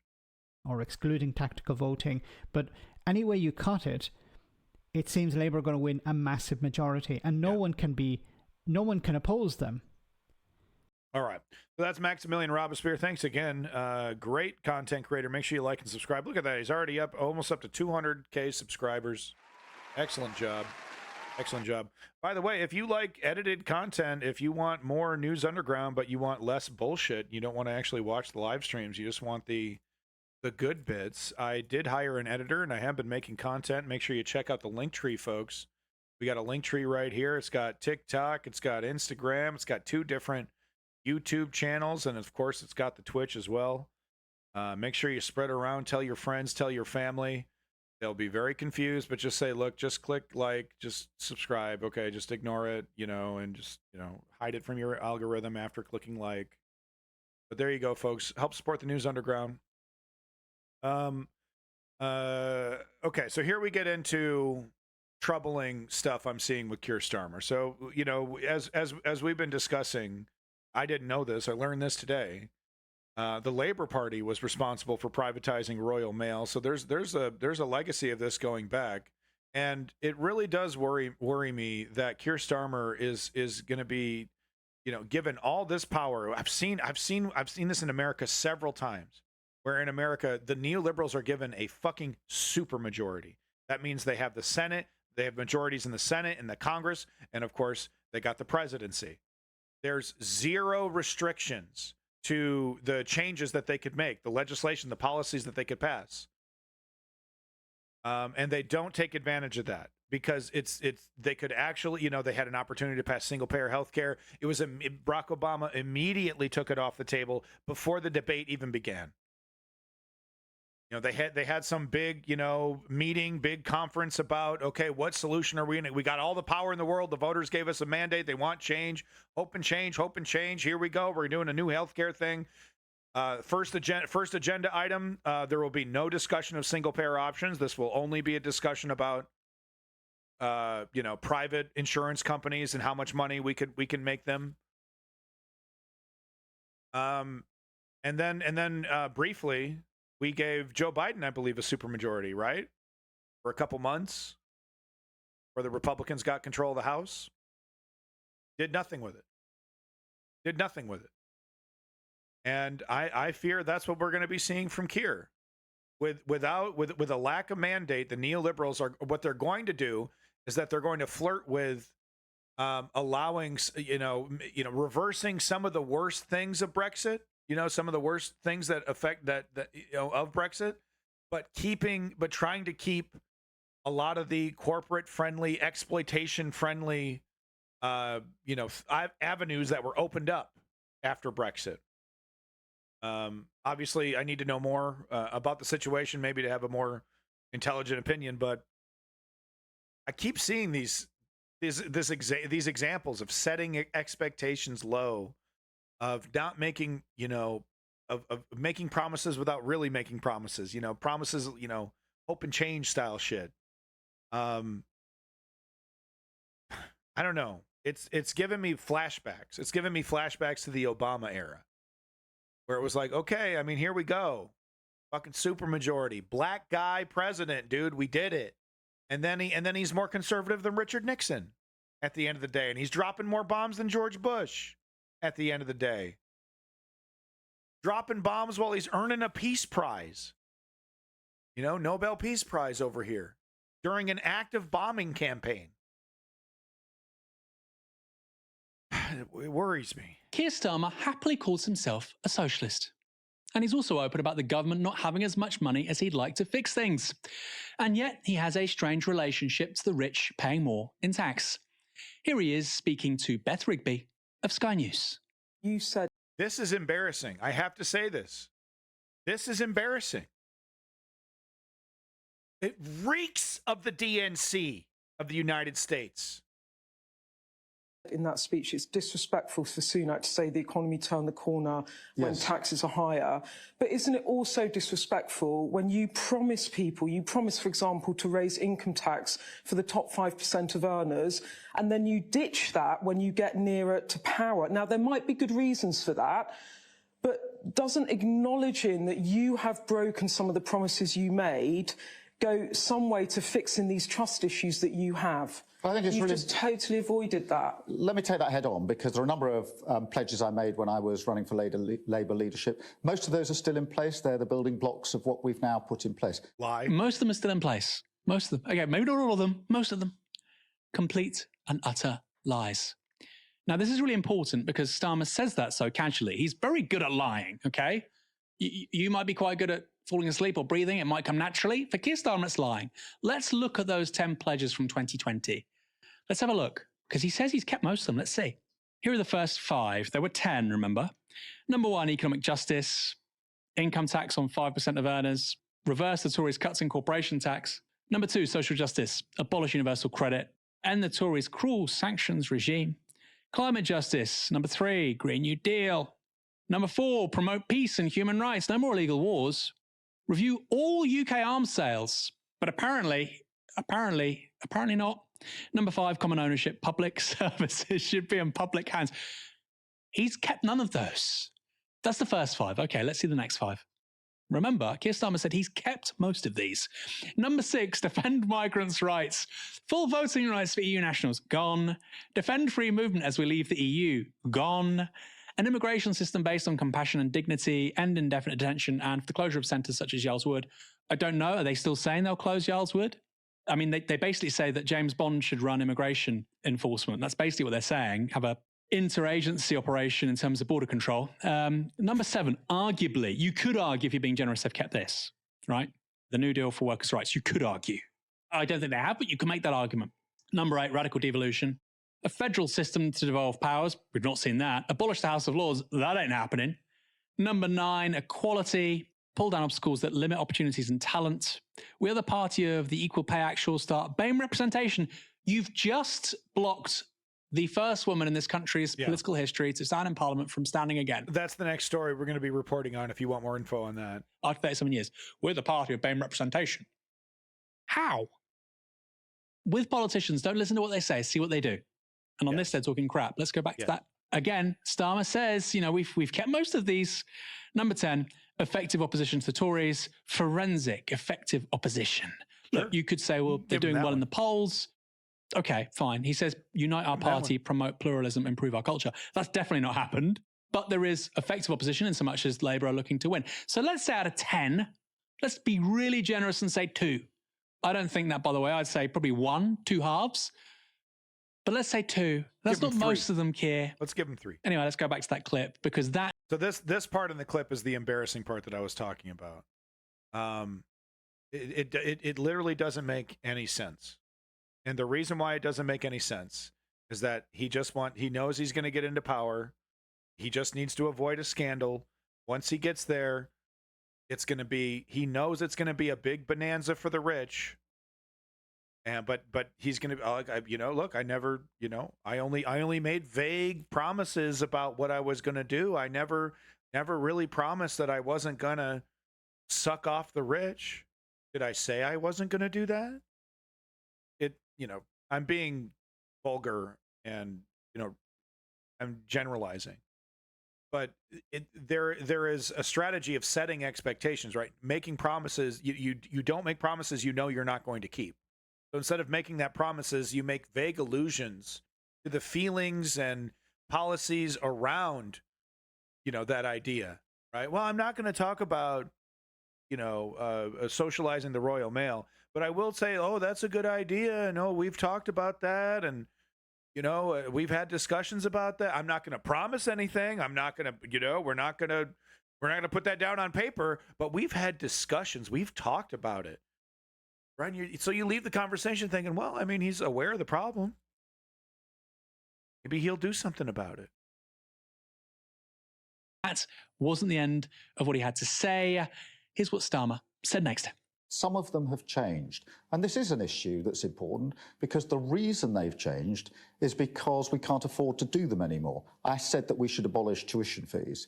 We can't, now the damage has been done to the economy, particularly by Liz Truss. You could raise taxes. It is not possible to do that. You could raise taxes on the top 5%, and you said I don't really want to get into the policies. What I want you to acknowledge is that part of the trust issue is also about things you said as Labour leader. I totally disagree with you, and I'll tell you for why. I think it's more important to stand in front of the electorate and say, I'm sorry, I can't now afford what I said before because of the damage that's been done to the economy. Why can't you afford to raise taxes for the top 5% of earners? This is not to simply stick with something which you can't afford. Well, you can afford to raise taxes on higher earners, can't you? What I'm saying he's completely ignoring. He's answering he's having a completely different conversation. He is answering questions that are not being asked to him.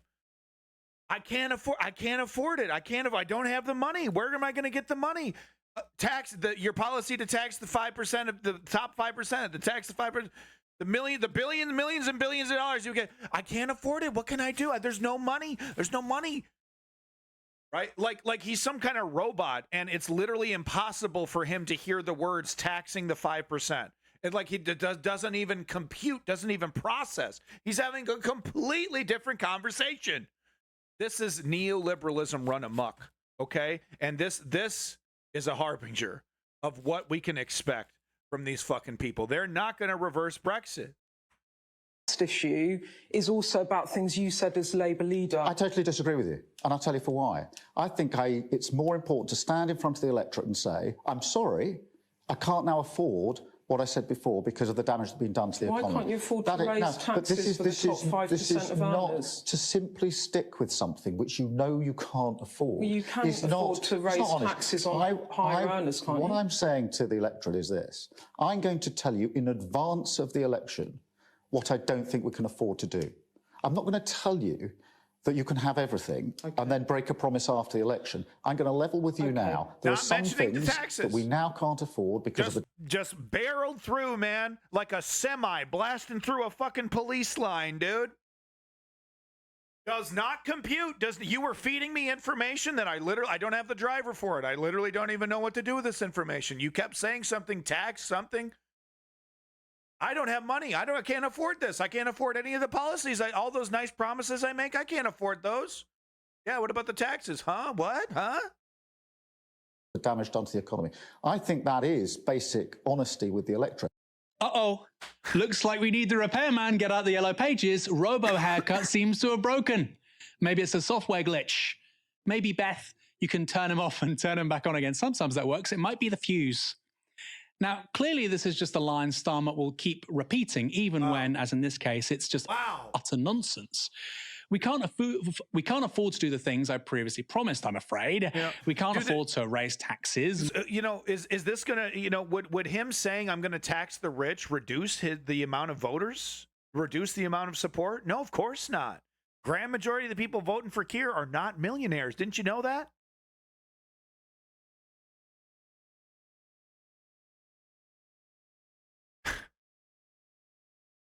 This is not good.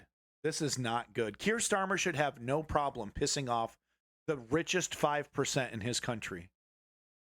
He should laugh at the idea of, pushback again. Oh, you're going to tax you're going to tax them? What's, it's like, yeah, of course I'm going to tax them. They could easily afford it.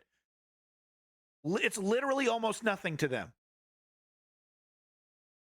Not a single one of these billionaires in the 5% that I tax is going to have to sell their house or sell it, or like diminish their lifestyle in any way, shape, or form. That is how obscenely rich they are. But he doesn't. He doesn't. Now, UK politics, I know money has infected UK politics, but you don't need money to run, do you? Do you need? Maybe, I guess you do, huh? You need the multi-million, multi-billion-dollar ad campaigns to be taken seriously. I don't know. I see characters like Binface in front of the screen, and maybe I think that it's more democratic than what it is. But is that it? Because that's how it is in the United States. You can't be a politician unless you either have massive popular support, Bernie style, or you're buddying up to AIPAC lobbies, et cetera, to run your campaign, to even get yourself on the board. Is that where the incentive is? Where's the quid pro quo? Why protect these people, Keir? Really, the Labor Party is in the center-left party. When to go eat the rich in 2019, Labor lost 80 seats and was the worst defeat since 1983. Yeah, you're talking about Corbyn. Was it really his tax the rich policies that sank his campaign, or was it his tone deaf campaigning, and of course the massive unfair and he's retroactively correct, by the way, anti-Semitism smear campaign. From the analysis that I've heard about Corbyn, he didn't know how to politic. His campaign was shit. And of course there was the anti-Semitism smears. But I don't think it was the tax the rich stuff that sank Corbyn's campaign. By the way, we have the exact same myth over here in the United States, by the way. There was a Democrat, what was his name? There was no, someone else. There was a Democrat who ran a progressive campaign, and he got his ass kicked by, I don't know, it was some Republican. And ever since then, anytime a discussion about, the neoliberals going left, they bring up this presidential campaign from the 80s where a leftist tried to be left and he failed. Oh, we can never do that again. God, what was it? It's very famous. But it's a very convenient myth that the only way to get votes is to veer to the right. That's the only viable strategy. When in fact, the most viable strategy is to, appeal to people who are disengaged, who have cynically disengaged from the system, encourage them to vote, get them to vote, encourage them to be part of your coalition, and of course, you have to follow through on your promises. That's how you keep those people. Lexter and let us tanky take his online chat rooms. Oh my God, you're Sabercat. Are you honestly blaming the failure of the Corbyn campaign on his inability to moderate tankies from his fucking online chat rooms, buddy? What the fuck are you talking about? I'm gonna get the name of that campaign. 1 second. Money is tight, so I'm afraid we can't just afford to have more money right now. Do you understand how that's incoherent? We can't afford to raise taxes. We can't afford to have more money. Yeah. He's ready for that it's line absurd. with regards to tuition fees, with regards to welfare reform, getting rid of that two-child cap on benefits. But hey, Keir, I'm not talking about spending money. I'm talking about raising it. No, we can't afford to raise money right now. And did I mention Liz Truss is to blame? Did I mention, by the way, my father was a tool maker? You can see how incoherent this looks. Now, besides the bizarre political performance that was offered right there, I think that clip demonstrates two things. Starmer is happy to lie. We know that. But also, he just doesn't seem very interested in tax increases on the rich. Forget making the case for tax increases. Even when the case is put to him, he starts talking about something completely different. Mike, do you think Keir Starmer opposes higher taxes on the rich? I think he's interested, like you said. I completely agree with you, Aaron. And I think this is all part of remaking the Labour Party, right? So what Keir Starmer has said throughout his time in as Labour leader is the Labour Party has changed. And we can quite clearly see that because in my view, one of the kind of key Labour principles for as long as I've known the Labour Party, for as long as I've been politically engaged, has been those with the broadest shoulders. Yeah, I mean, Sabercat, I'm not going to sit here and deny that the smear campaign against Corbyn was successful, but I'm arguing against your original point, which was brought up when I was mentioning Keir's failure to tax the rich and how that's, how is that going to be a political loser for him? And you were trying to make the point that, oh, well, Corbyn tried to tax the rich and he fucking failed in some glib attempt to combine the two. But it seems like you basically agree with me that it wasn't the tax the rich policies that sank Corbyn's campaign. It was a shitty politicking. It sounds like in the successful smears that were able to, guilt him by association.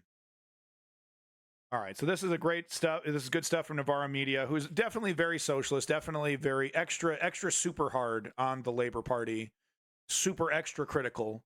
Leon made some really good points in the Discord, how there's definitely some bias here from Navarro Media, so definitely some grains of salt taken with their opinions. But honestly, they had the receipts, showed the videos, absolutely absurd comments from Keir Starmer. Yeah, it looks like the smears are continuing over here. Corbyn's an imperialist Anglo, lecturing victims of imperialism. Yeah, okay. He belongs in Moscova shithole. Oh, okay. Yeah, all right. That's a real level-headed response to Corbyn there, yeah. Smears still full-blown, right? Smear's still going. Smear machine on Corbyn, still cranking away. All right, last little bit of UK stuff. So this is that story I was telling you about. Shameful stuff, once again, from the Labour Party, showing, like I said, setting expectations about, and giving us a hint about what we can actually expect. This idea that, once he gets into office, he's going to be well, look, I'm a progressive now, and I'm going to do all the progressive stuff that I was just too smart to mention, and I was playing politics, but now I'm actually, I'm super socialist. I guess that's what we can expect, huh, with Starmer.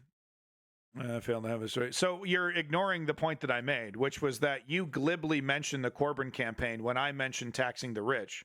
When I was, doing a monologue about let's say a rant about who's this going to piss off? Your millions of voters who are not millionaires, or this small cadre of millionaires, billionaires, exceptionally wealthy people that will not, have their lifestyle changed in any way by having their taxes raised. And you said, oh, well, Corbyn tried it. So it sucks. So that sucks. You shouldn't even try that. You shouldn't even talk about it, loser. That was my feeling from your comment. Oh, well, Corbyn tried it, so I don't know. He tries to tax the rich. pretty interesting because Sabercat, I'm almost certain you're not a millionaire yourself. Are you possibly a billionaire? Hanging around on loser 20 viewer Twitch chats? Come on, buddy, don't you have supermodels and yachts to have sex with or something? All these billionaires having sex with their fucking yachts. I find it perplexing that a party which prides itself on promoting diversity is not allowing the first black woman MP to stand under its colours at the next election. Do you think that they have made a mistake, or do you think that they should reverse this decision? 0345 6060 973. Natasha Clark, our political editor, joins me in the studio. Natasha, this is going to create a lot of ill will within the Labour Party, isn't it? Yes, and I think Keir Starmer is, if these reports are true, and Labour sources tonight are attempting to try and dampen some of that speculation, saying that they are still awaiting a decision from Labour's National Executive Committee on the future of Diane Abbott, but they're not sort of denying any of the sort of main basis of the Times reporting, saying that it's untrue. This will essentially open a huge dividing line within the Labour Party and the huge row between the left of the Labour Party and some of more centre factions, because this is another weakness of the neoliberals in the United States. They don't lie. It's just like, just lie to us, right? Just pretend. You'd get farther if you just pretend. But it's this strategy of not setting expectations too high, and keeping it there. Right, because the alternative is right-wing madness.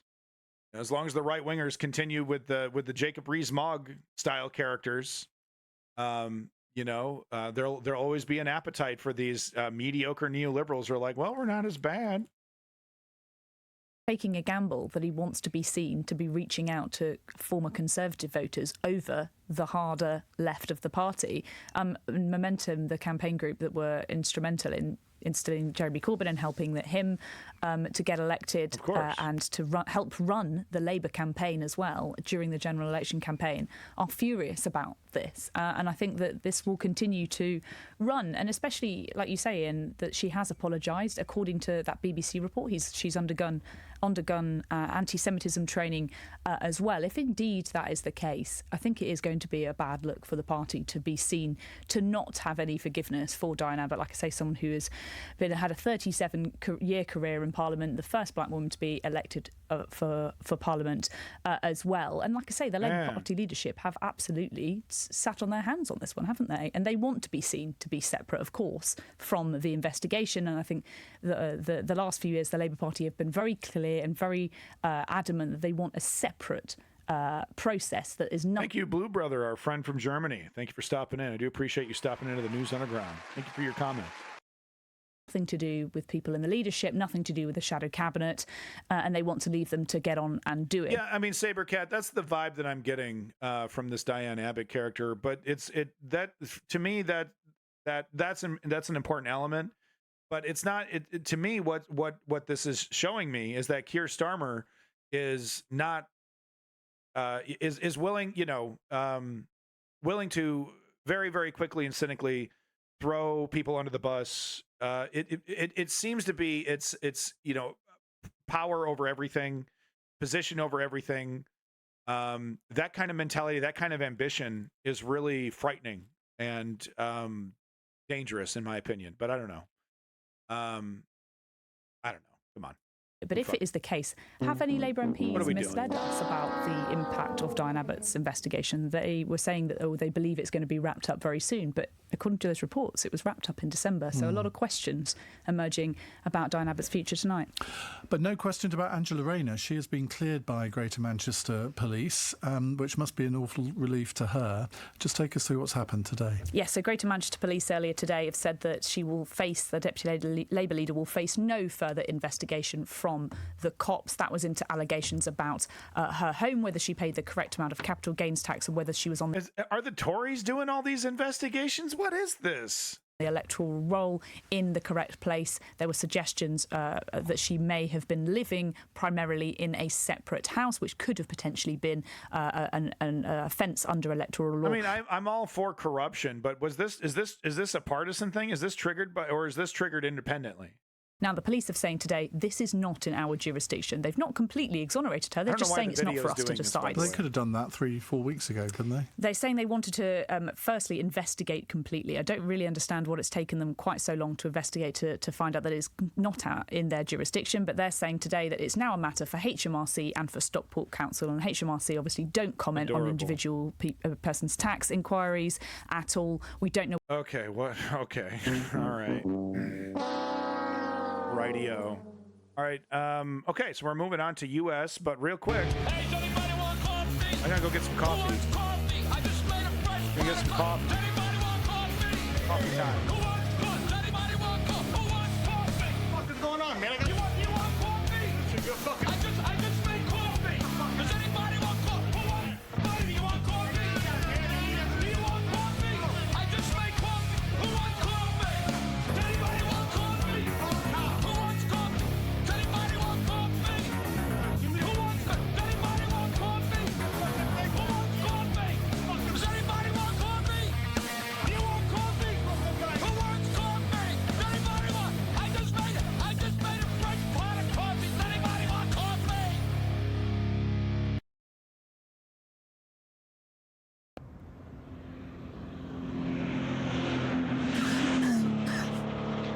All right, get us some coffee. Pop in the tape, baby.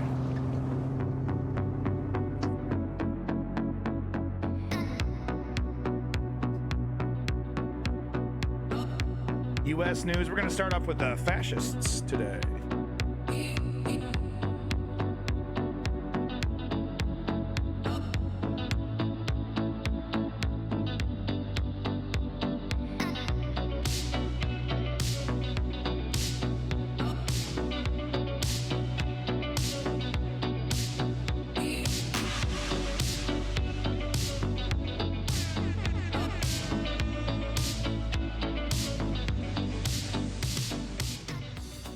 I love this video. It's in my algorithm because I've watched it like 100 times. It's a really catchy video. I like it. Miami Vice is hilariously bad, by the way. It is like cheesy cornball stuff. It was so funny watching some episodes of Miami Vice. Okay. Okay, here we go. My futile attempt to remind people that Joe Rogan is an idiot and, yes, a right-winger. And he exhibits all the same, Rojogan, Toe-Jogan, whatever you want to call him. He exhibits all the same ignorances that your average Trump supporter has. It's just he has more money and, he has a following. That's the difference. But he's so clearly ignorant. And if you've been watching the show, you've been seeing, I've showed the clips. I've been fair to Rogan. The last clip I showed to Rogan was him saying something that was, it was like a broken clock syndrome. He was saying something correct. But a grand majority of the clips, weird nipples, but a grand majority of the clips I've shown of Joe Rogan is his clear right-wing bent. Grand majority of his guests are right-leaning. His Instagram account looks like your your uncle who's on Facebook 24/7. His questions, his bias against vaccination, and a myriad of other right-wing topics.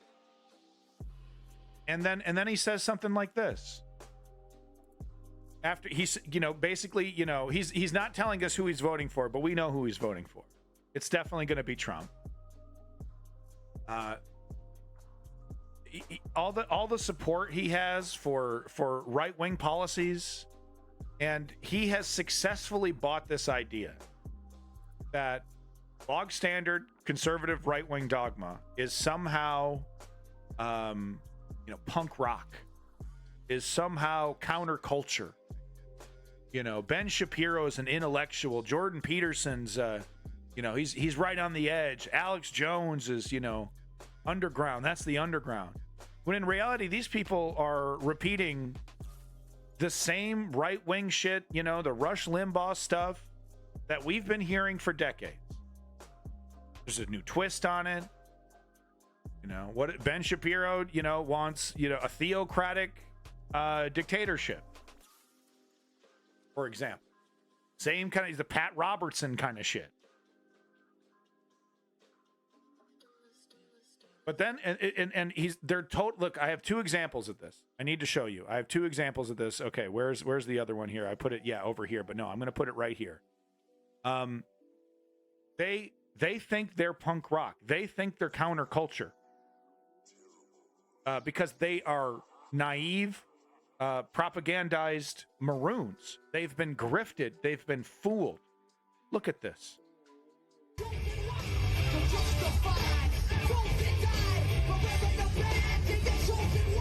Okay, I'm just going to pause it in case I get DMCA'd. Just explain to you what we're looking at. Proud Trump supporters.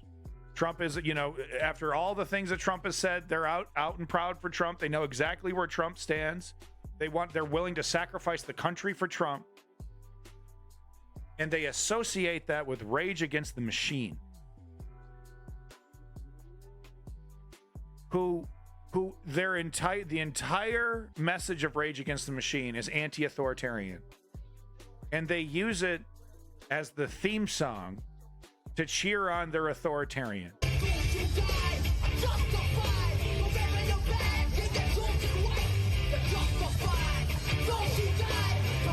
She's wearing a Blue Lives Matter flag. That's the flag that says we should be dominated. We should have a police state. We should be able to be choked out by the cops. The cops should be able to judge, jury, and executioner. The cops don't need body cameras. The cops don't need accountability. That's what that flag stands for. That flag stands for everything against what that song stands for. So I just wanted to set the stage because, you know, we're gonna hear Joe Rogan say something. It's gonna be, oh, that sounds pretty great. But I needed to give you that context because it's like, how can you possibly feel or think that what you are saying, Joe Rogan, right now relates to the conservative party that you clearly support? How? How could one think that these authoritarian fascists on the right, that a Ted Cruz, that a J.D. Vance is anti-authoritarian, is counterculture, is punk rock? How? The answer is, of course, money. So listen, now, thank you for that follow, Feeling News. But listen, I've done enough preferencing. I'll let Joe speak. I'm not going to pause. Just let the whole thing play. It's only a minute long or so. And it's like, you know, I want to stand and applaud for this language. But this language is attached to a fucking fascist nightmare. So what is this, Orwell? I know what Orwell means. I saw that shit in the chat. Fuck off, y'all. Come on. I've read 1984. I've seen not only one 1984. I've seen like the myriad of 1984 dramatizations. I've actually streamed the one with the guy from Star Wars. What's his nuts? He's in a bunch of those Hammer films, the horror movies. Peter something. But he did one in black and white. I streamed it, bitch. All right, let's watch. Political system. It's completely corrupted by money, completely corrupted by influence. Cushing. The fact that, you know, the lobbyists.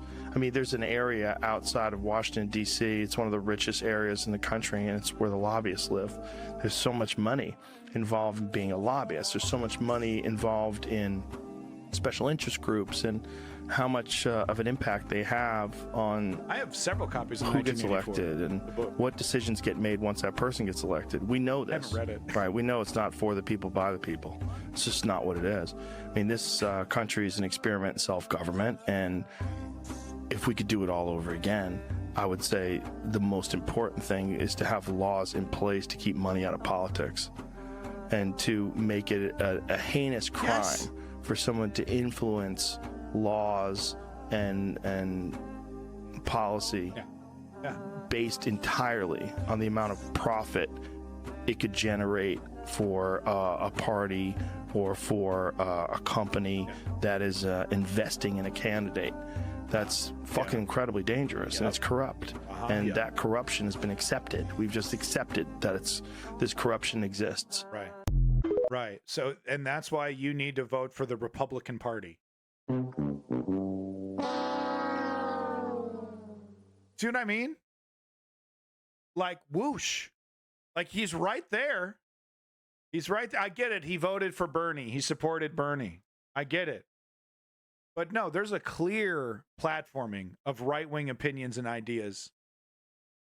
He hasn't done a video about how dangerous Alex Jones is. He still, doesn't want to drop that friendship, even after January 6th.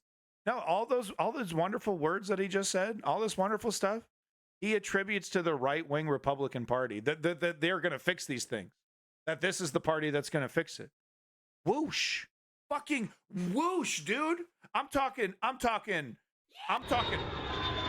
whoosh. It's way up there. Whoosh.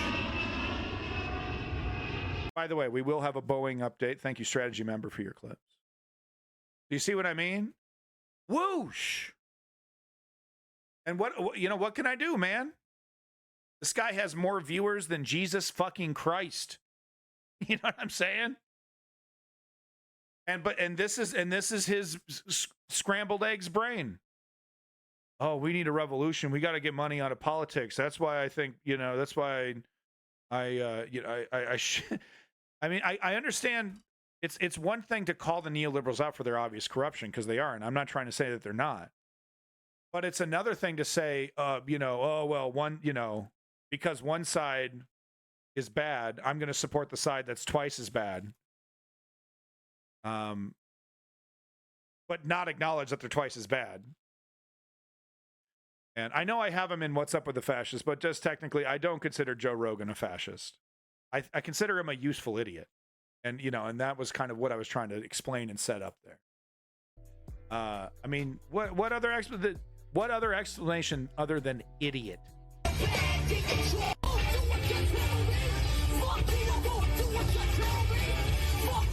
Fuck you, I won't do what you tell me, while I install an authoritarian dictator who will fucking tell you what to fucking do.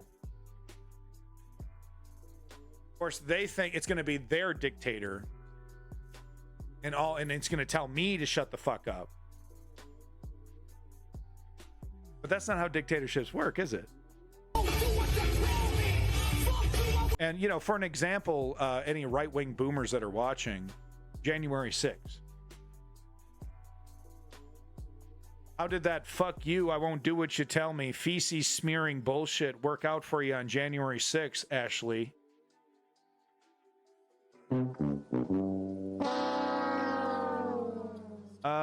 Okay. Wow, look at Mr. Sabercat over here. All right. Okay, I'll put it in the book recommendations section. There you go, the Discord. J.G. Ballard documentary. Oh, no, okay, I'll put it in the documentary section. Okay.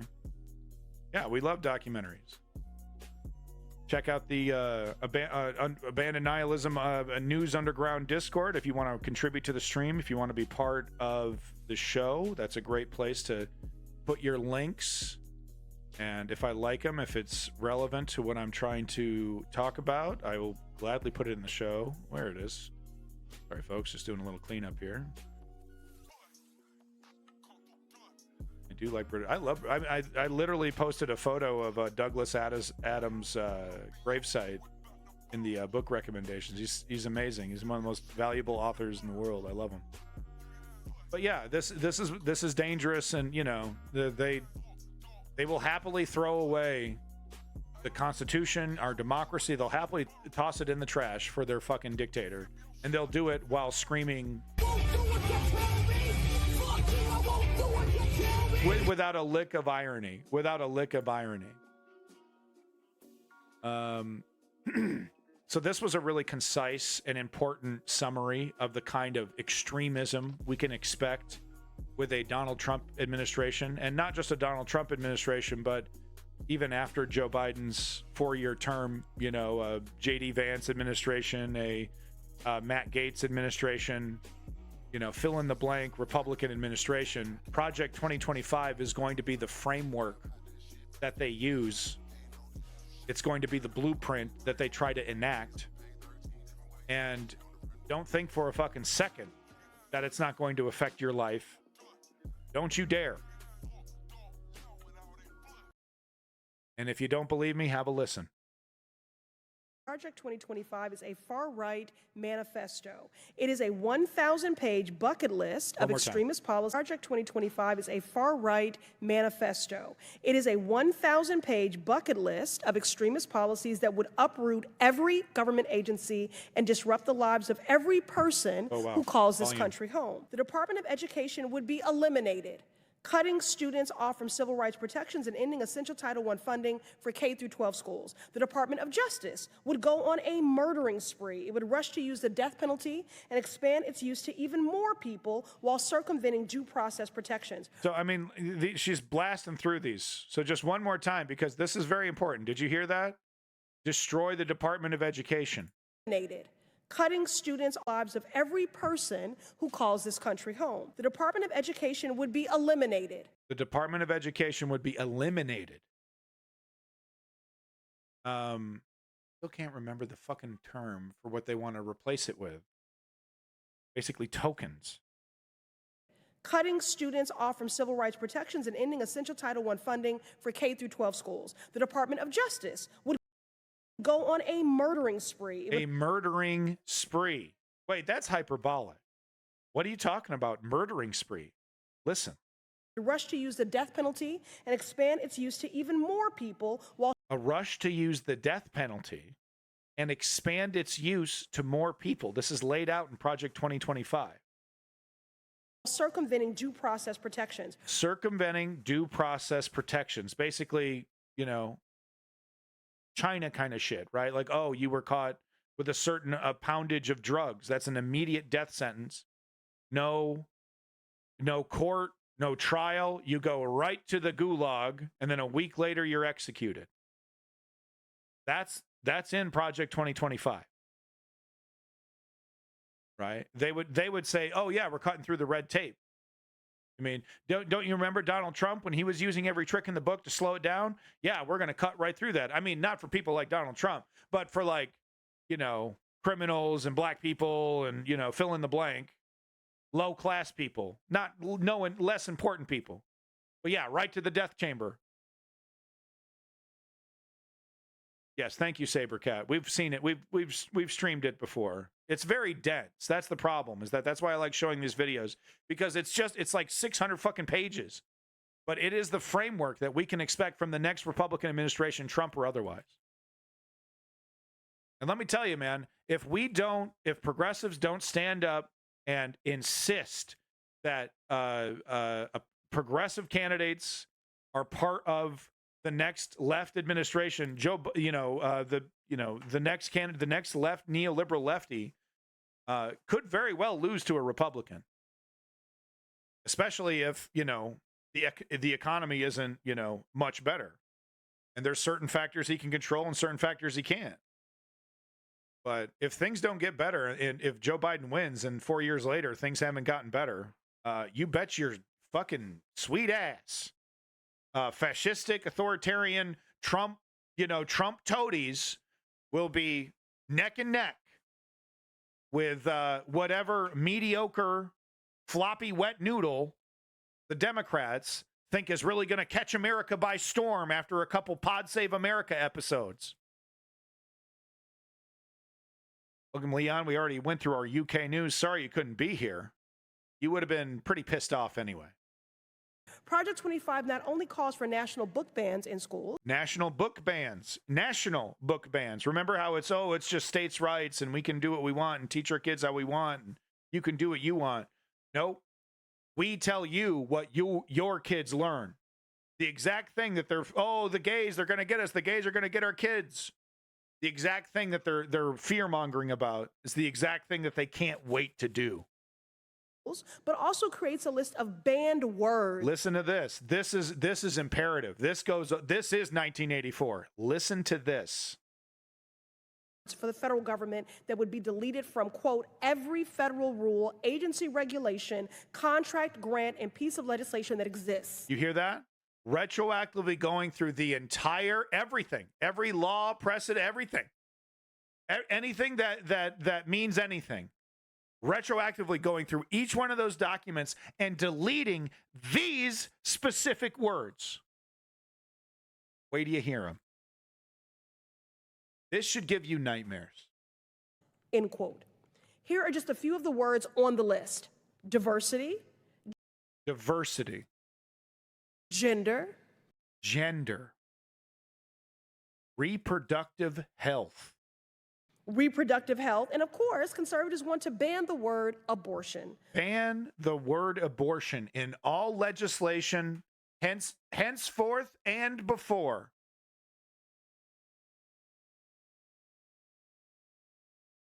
There are sitting Republicans who proudly talk about Project 2025. It's a heritage fund thing. They're members of the organization.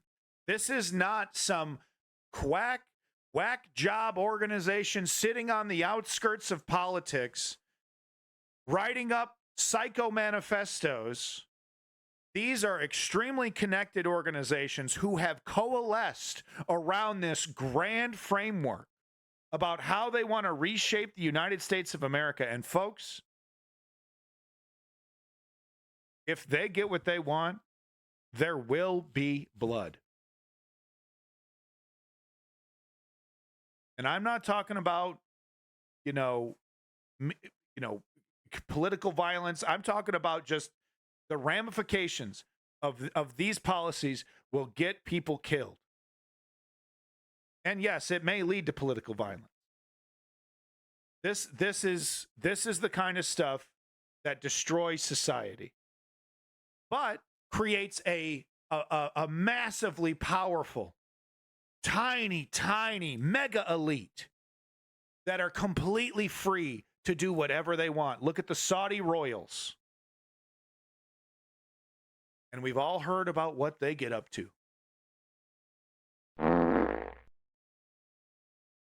Think of the depravity that your average Ted Cruz would get up to when the shackles are removed.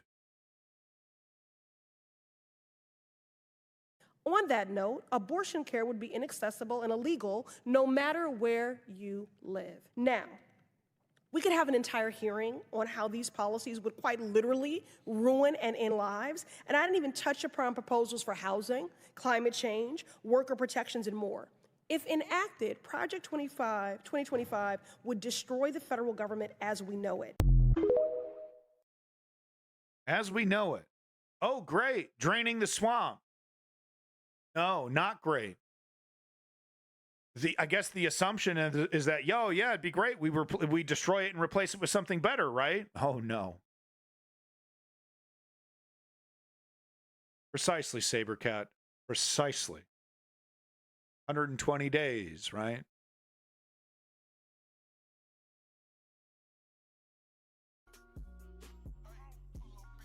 GOP elections board member refuses to certify Georgia primary results. This is just a little taste of what we can expect this election and moving forward if we continue to let these right-wingers have their fiefdoms unchallenged by the federal government. Yeah, exactly, Tisrael. And, Tisrael living in Ukraine knows that pretty goddamn well. Political corruption being a major problem in Ukraine. Thankfully, Zelensky, I don't think he's perfect, but I do think he sees the benefit in reducing the amount of corruption that's there. Maybe not completely, but no, the next few articles here, it's this one and the next one, I believe. Just an example, people, just because I just want to preemptively get in front of the people. Oh, you're being hyperbolic. Oh, you say, you're just a stupid liberal who says that, everything you don't like is fascistic. And, this is you know, these changes that are being made are for election integrity and for election security, and this is going to actually make elections better. You're being hyperbolic and, you know, all these things, right? I want to get ahead of that and show you examples, give you a little look into the future, a little look into your crystal ball, I guess, into my crystal ball, the future that I see, where these bastards basically control states because it's impossible for a fair election to happen. No matter how many people vote against them, there are systems in place to keep their power right where it is. Like I said, you show up to vote. It's just like China. You vote like it matters. And people stop voting because you're basically telling the state that you agree with its political enemies, and it gets you on a naughty list. And all of a sudden, you know, cops knock on your door and you get audits and all kinds of fun harassment. GOP elections board member refuses to certify Georgia primary results. Listen to that. The people spoke. I disagree. The Georgia GOP county election board member is refusing to certify the results of a primary election. Fulton County Elections board member Julie Adams was a holdout in voting to certify the votes and gave an ultimatum that she would do so only if granted access to detailed voting data, the Atlanta Journal-Constitution reported. On May 22nd, a day after the state's primary, Adams sued the board and was the county's election director, lodging accusations that she was, quote, unable to fulfill her oath of office and demanding that she get access to, quote, essential election material and process. Oh, I don't agree with the results. Slow everything down. Do some, hold up. Give me an opportunity to corrupt this and nullify the results, and we can do it again. And the Democratic National Committee and the Democratic Party of Georgia filed a motion to counter Adams, suggesting the lawsuit, quote, threatens to impair DNC and DPG's interests, including the November general election.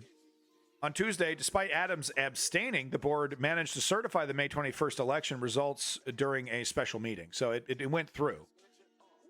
But this is exactly what they added to the list, right? The cronies that create the Project 2025, the local governments that are captured by right wingers. They put it on the list. Okay, well, So the next meeting, we're going to have a meeting about making this illegal, so that this can no longer happen, so that the next time we get our installed partisan who attempts to destroy the elections, they won't be stymied by this, right? That's how it works. Yep. Sabercat. Yeah, it's happening in Arizona, Kentucky, Alabama, Texas. Speaking of Texas, Georgia. But speaking of Texas GOP amendment would stop Democrats winning any state election.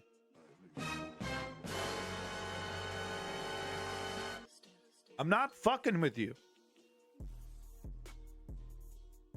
I'm not Alex peeing my pants about Gay Frogs Jones.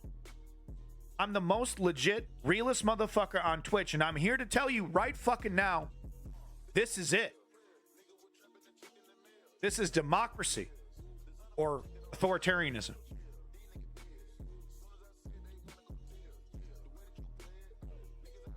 Our history books are filled with moments in time that we can never forget. The formation of our country in America, the Constitution, all the great stories. This is one of those times. Great decisions and great movements. It's so fucking real. Texas GOP amendment would stop Democrats winning any state election. The Republican Party of Texas has voted on a policy proposal that would require any candidate for statewide office to win a majority of the state's 254 counties to secure election, effectively preventing Democrats from winning statewide positions based on the current distribution of their support. So it's a little confusing, but and they get into it in the article. But the basic gist is that Texas is mostly red, except for a few of the big cities. The urban areas are very blue. So you got a whole sea of red and a couple of these blue islands. Turns out a lot of people live in these massive cities. Austin is an example, right? So they have a dense population and they heavily vote Democrat. And they've been doing such a good job of that. Characters like Beto O'Rourke, who's staunchly anti-gun, has been able to get very, very, very, very, very close to power. Getting very close to defeating Ted Cruz, I believe. So what this would do is it would say you need the permission. So say you live in Austin, Texas. You would need the permission of all the extreme, super tiny, a right wing, couple 10, 10, 20, 50,000 people, constituencies get to vote on whether you are good enough, whether they like you, approve of you running in your area in Austin. You got to get permission from the bumfuck nowhere to run as a Democrat. And gee golly, I wonder what's going to happen when all those super red areas get to choose who runs in Austin, Texas. Democratic voters in Texas are heavily disproportionately concentrated in a handful of major cities, which only constitute a small number of counties, while Republicans dominate most of the more sparsely populated rural counties. Yeah, I just said that. On Saturday, Texas Republicans voted on a range of policy proposals at the party's biannual conference, which took place from May 23rd, 25th in San Antonio. Like I said, right? Oh, that's getting in our way. Oh, that's a piece of democracy getting in the way of our agenda. Add that to the list. Then they have their little meeting. Once these votes have been counted, the official Texas state Republican policy platform is expected to be revealed later this week. Proposal 21, under the state's sovereignty section, called for a concurrent majority to be required in order to hold statewide office. Pretty democratic. Wow. It says, quote, the state legislature shall cause to be enacted a state constitutional amendment to add the additional criteria for election to a statewide office to include the majority vote of the counties, with each individual county being assigned one vote allocated to the popular majority vote and winner in each individual. Right? Oh, we're all sleeping. We're all asleep. Right? Oh, it's so boring. Except this is one more gear in the machine that destroys your liberty. One more cog added. The grand horror almost complete.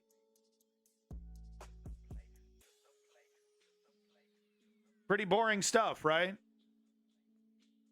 Except if this change was made, Texas would forever be Republican. Forever. Hey, thank you so much, Cruiser Music. I do appreciate it over there on Kick. Yep, we celebrated yesterday big time. Make sure you check out the VOD if you want to see the Trump guilty celebration. Fuck yeah. You know we're celebrating. 34 counts. Guilty, bitch. Guilty.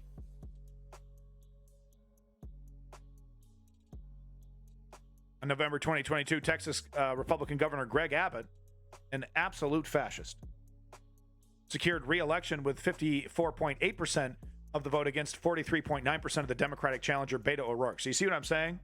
You got most of Texas voting for fascism, and these small, densely populated urban areas are desperately fighting against it. Cruiser Music, okay. However, due to the concentration of O'Rourke's support in cities such as Dallas, Houston, and Austin, he only secured a majority of 19 of the state's 254 counties. Listen to that. 19 out of 254. The rest of them want fascism. My childhood football team got a very unethical sponsor, but it's not a main sponsor. That is terrible news. Wow. That sucks. His favorite childhood sports team got an unsavory sponsor. No, I mean, that does suck. When something you love is sponsored by like Raytheon or Halliburton. All right, keeping this train moving. Louisiana will let public schools show right-wing groups' edutainment videos, sparking outcry. So the advocate over here, too cowardly to put PragerU in the headline, but that's exactly what we see here. And if you don't know what PragerU is, quite briefly, it is right-wing lies from a propagandist whose last name is Prager, John Prager, something like that. And he has created an entire alternate history and filled it with alternate facts that he presents as 100% truth, pure partisan nonsense, presented as fact and reality about the Civil War, about civil rights, about anything, any and everything. Dennis Prager. He is an absolute menace to society who is working as hard as he can to change history and has succeeded has been so successful that he is now getting his lies, straight up lies. And look, we don't have time to get into it. Just take my word on this one, okay? PragerU. It's not like oh well, you know, I mean, because you know what they do is that they, you know, they'll do like a video on science, and you know 50% of it will be like right out of the textbook facts, and then certain things, and then seeded throughout little bits of partisan lies, you know, right-wing lies about this and that, or a lot of religious stuff, right? Okay, look, maybe some satire will help people. Sabercat has some here, but look, I need okay. We show Ammon animations quite a bit. This doesn't really give us any real idea. It just shows him to be a scary monster, which he is, but it doesn't really explain just how dangerous his propaganda is. And just take my word for it there. But yeah, I do recommend watching this video. Ammon animations, great stuff. And this is tragic, terrible news. Children are going to be allowed to watch PragerU videos, and it should spark outcry. That's all I got on that one. I'm not even going to bother to read the article. I'm too lazy. Moving on. Sue me, bitch. Anyone like Schadenfreude? Does it taste good to you? How about a little Schadenfreude? Sprinkle a little Schadenfreude on that coffee for you, huh? Schadenfreude much? How about a plate of Schadenfreude? I'm saying it wrong, aren't I?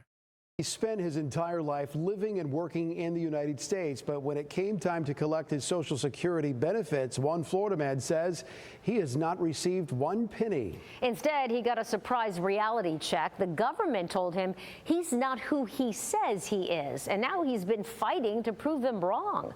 I-Team investigative reporter Katie Lagrone shares his story tonight. Outside Jimmy Class's mobile home in Clearwater, symbols of American pride hang not just front and center, but on the side of his home. Wow, what a fucking patriot, dude. That's awesome. Back, America nationalism is sick. Is, after all, the only home this 66-year-old has ever known. He's a Chiefs I moved fan. to the U.S. in 1959. How long have you been here? 64 years. Wow, 64 years. But after more than a half of a century in the U.S., where he's lived, worked, went to school, got married, had kids, paid his taxes. Mr. Class, you will be entitled to retirement benefits. Even voted. Class says in 2020, instead of receiving my first check, the motherfucker gets to vote. But then when he asks for the money back that he's been paying into his whole life, that's when they start scrutinizing his citizenship. he discovered I didn't have any thoughts. he's not a U.S. citizen. I just was like...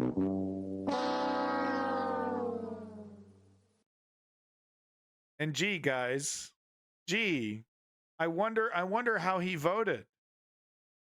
You think this guy's a big pro-immigration dude? Yeah? You getting that vibe? I'm getting that vibe. I'm getting big progressive pro-immigration vibe, aren't you? Like blindsided. Class says it all came to light after he applied for the Social Security benefits he paid into his entire working life. You got to be kidding me. We got a department. We got a department. You know, and I bet that, you know, the person who found this discrepancy, you know, they get a big thumbs up from the boss. Oh, great. You found a taxpayer that's been contributing literally his entire life in the system that we get to kick out on a technicality. Yes. Woo. I mean, that's hundreds of thousands of bucks, baby. Bruce, you get a fucking cookie. Get this man a fucking donut and a cookie. Son of a bitch, Bruce. How many of these records did you have to go through? Well, I hit a button on the computer and it just went through the records and found this one. Fucking Bruce, god damn it.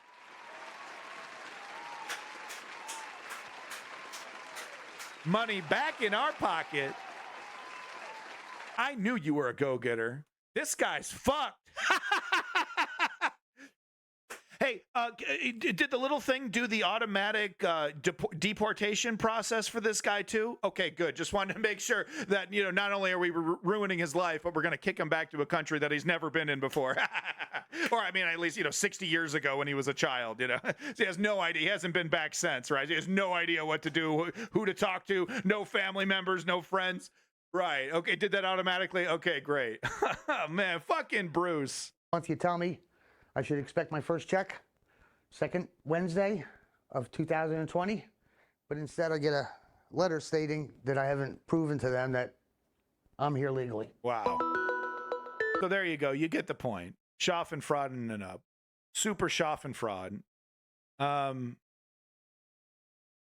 Apply for a refund. All my taxes. Please return them. Guy got to vote. Got married, all kinds of high school diploma, all kinds, got his whole life here. Adorable. Well, make America great again, buddy. Look, there's a clear difference between the right wing and the left wing on immigration. With that said, Joe Biden basically gave the Heritage Fund plan over, so that has changed recently in the last 10 years. This, you know, Barack Obama kind of started it, you know, with the incredibly harsh policies on immigration, and it seems like the neoliberal left has kind of acquiesced the whole argument over to the right wing and said, "Yep, the only option is brutality. The only option is to treat these people like animals and kick them out by force. You know, no choice." So this is just an adorable video by CBS this morning, and you're gonna just plots. It's adorable. My auntie sent me this. You know, she watches it in the morning before her nurse job. She works 18-hour days and gets paid six cents an hour. He loves it. She sent me this video. I just had to show everybody. So here we go. Thank you, CBS. Making my morning so warm. Economic pie into a real one. This is the American pie. Yeah. And found a lot more people willing to address a simple question. Who gets what? We have 5 plates. Alrighty. This represents everybody in America. Okay. So you've got your wealthiest 20% all the way down to your poorest 20%. And that is the American pie. The pie itself represents about $98 trillion of household wealth in America. We asked people to dole it out as accurately as possible. Right. I guess start off with 2 slices. On the wealthiest? Okay. Yeah. How many pieces of the pie would you put on the So they're not being aspirational. They're not saying that this is what they think it should be. They're saying that this is what they think it is. Okay. They're not putting 2 pieces or like a bunch of pieces on the plate because I love the rich. Okay, just to clarify anything. Middle class. Put 4. 4. All right. That's the middle class. Let's do half a piece to the poorest. Right. Like right in the middle there? Yep. Yeah, we still get a little bit. So we're gonna have to move some of the wealthiest to the lower class. How much? 2 pieces. To the lower middle? Wow. Lower middle class. Okay. Wow. So can I show you what Very reality generous. looks like? Not like this, obviously. Yeah. Unfortunately not. No one was even close. Okay, so the old guy was being aspirational. Way to confuse everything. Did he even understand the instructions? So he was being aspirational. Okay, the whole thing's confused. This is CBS, okay? Just plots already, okay? Sip your fucking morning tea. Unfortunately not. no one was even close. So here's the reality. So it's actually 9 pieces of pie. Wow. Yeah. 90% of the wealth is right here in the top. So 90% of the wealth to Jeff Bezos, because he deserves it. He's a hardworking man. That's terrible. Now, the upper middle class and the middle class. Yeah. And upper middle class, this is like 100,000, 200,000. You know, they got a mortgage, right? So maybe in assets, they're even over $1 million. Yeah, that's you. That's a big chunk of us millennials that are trying desperately to get by. Yeah, that's, we're lucky to be upper middle class. I'm not even upper middle class, even though I got a fucking, townhouse. You can call this fucking thing a house. Goddamn vertical slice. It's 1/4 of a house. So I'm really more middle class, but no, this just to give you an idea of the dispersion here of wealth. They share one piece. So these guys, they've got about 80% of a piece. Yeah. They get 20% of a piece. So I get that 20. That's me. That's me with my little 20% right there. Man, Jeff Bezos, dude, I know you're working hard, dude, but really? And here's the thing. I've talked about this before. I don't even want to go communist and just go after their money and take it from them and redistribute it. I would want to pass a law that says you have to spend it, right? You have to spend it. Spend it on something, buy something, build something. But if you hoard it for 5 years or 10 years or whatever, if you just sit on it and it just sits there, then I'm going to take it, chunks of it. And I'm going to take a lot. Okay? So spend that shit. Buy whatever. Buy 100 yachts. I don't care, Jeff. Buy a country. I don't care. Spend the money. Put it back in the system. That's the kind of system that I would implement. That would be the compromise I would make to the capitalists, that you can have massive, because some socialists talk about, Bernie Sanders over here talking about, oh, you should be capped at $1 billion. Like once you get after $1 billion, all of that goes right back to taxes. I'm saying no, go ahead. Put that shit in the bank, Mr. Baller, go for it, Jeffy. Right? But look, because no, he's like, oh, what do you mean? I'm investing in a whole space agency. No, you're not. No, you're not. That's not your wealth. That's not you. No, you got to buy the rocket, man. Buy that shit. Spend your money, Jeff. Oh, I don't want to. Then I won't be the richest guy in the world. No, I don't fucking care. No one cares. It's a weird sickness that anybody wants to be the richest of anything. It's not impressive. It's indicative of a mass sickness. Oh, I want to be the richest. I want to have the biggest pile. I want to have the biggest pile. For the love of God, spend that shit. We need it. It needs to be redistributed. That's my compromise. Spend it or lose it. And then the lower middle class, they've got 0.3% of a piece. The lower middle class gets crumbs. There you go. That's what they get. And the poorest, they have no pie. In fact, they have less than no pie. They actually have a bill for pie. Boom. They're in pie debt. They owe pie.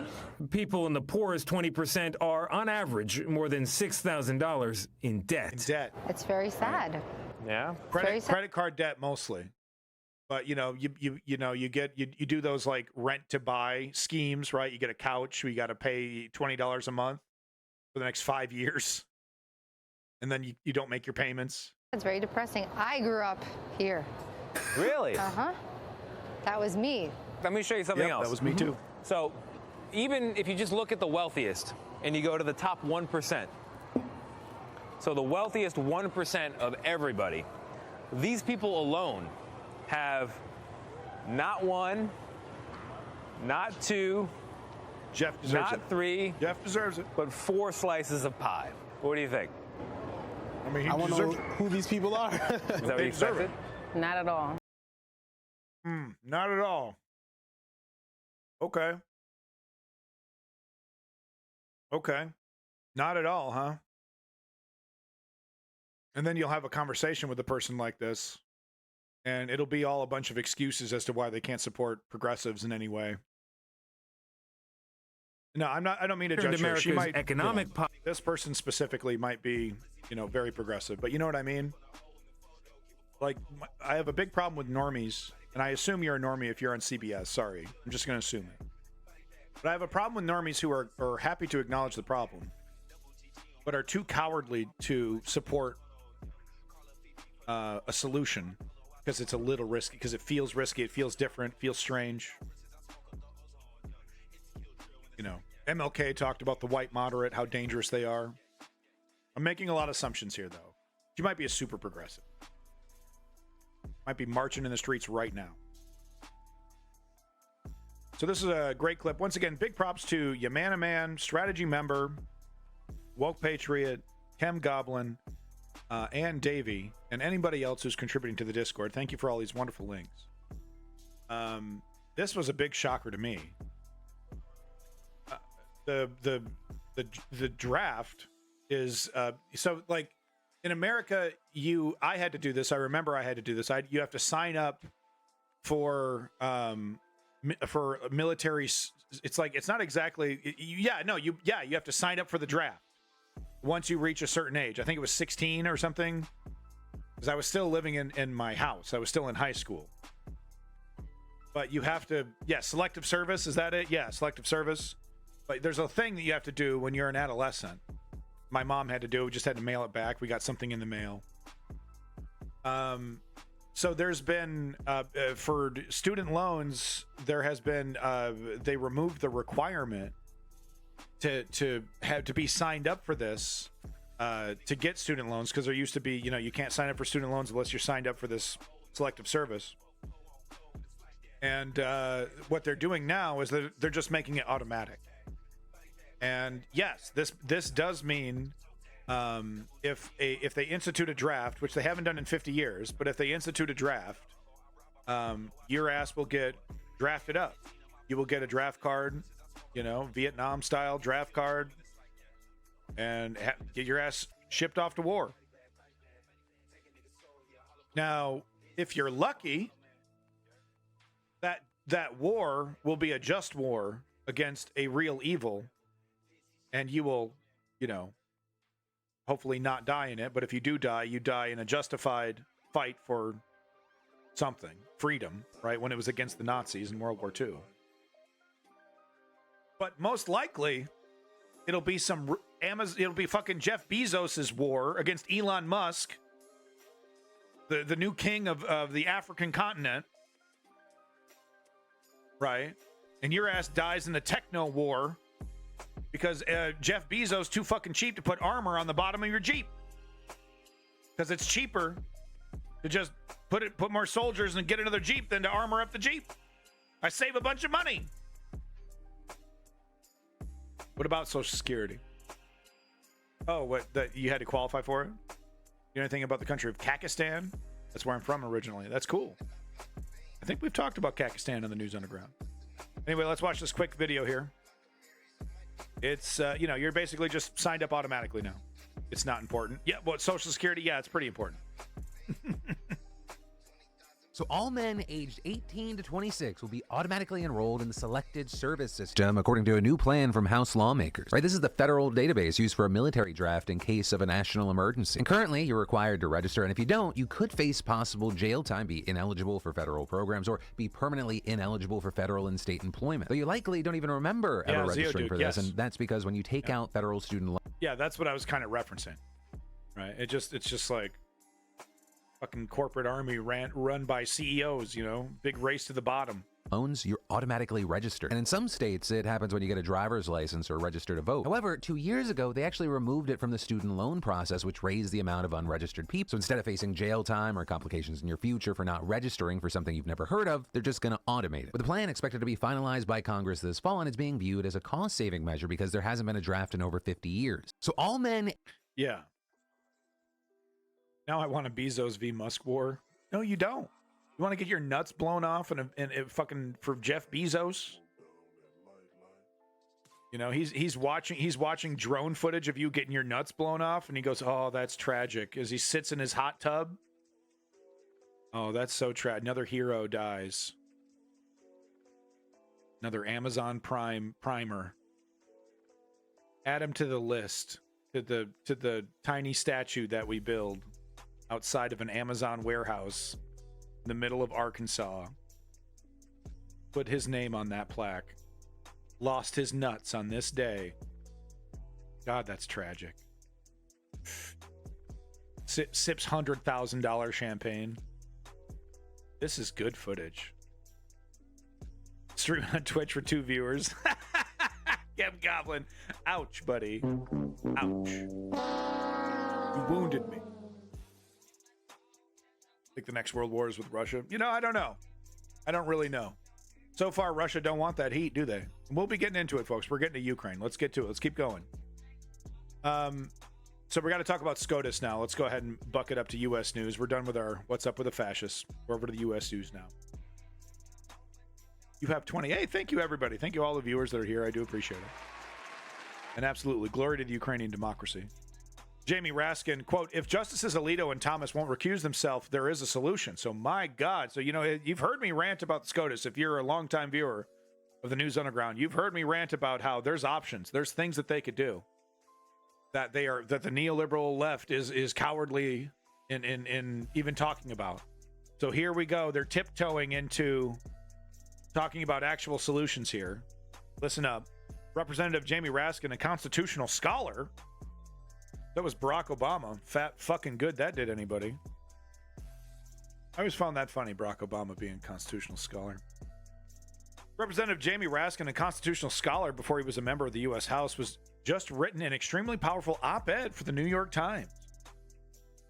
Titled, Jamie Raskin, if Justices Alito and Thomas won't recuse themselves, there is a solution. Here's the relevant part here. The U.S. Department of Justice, including the U.S. Attorney of the District of Columbia, and appointed U.S. Special Counsel and the Solicitor General, all of whom were involved in different ways in the criminal prosecutions underlying these cases, Trump v. United States, the case that will decide whether Mr. Trump enjoys absolute immunity from criminal prosecution. Yes, that's right. The Supreme Court is going to choose whether, we have kings or we have presidents. And they already could have ruled on it, and they said, we need more time. This is a tough one. And Fisher v. United States, which will decide whether January 6 insurrectionists and Mr. Trump can be charged under a statute that criminalizes corruptly obstructing an official proceeding and or opposing Mr. Trump's constitutional and statutory claims, and are opposing Mr. Trump's constitutional and statutory claims. So basically, is it legal to attempt a coup on the United States? Supreme Court's going to answer that question. You'd think this would be a slam dunk, right? But it got all the way up there. Shopped around all the way. It's all the way up there. And some of the most partisan, corrupt motherfuckers you've ever seen in your life who don't know how to stop, don't know how to say no, are there for a job and they're happy to do it, are going to make this decision about whether presidents are kings.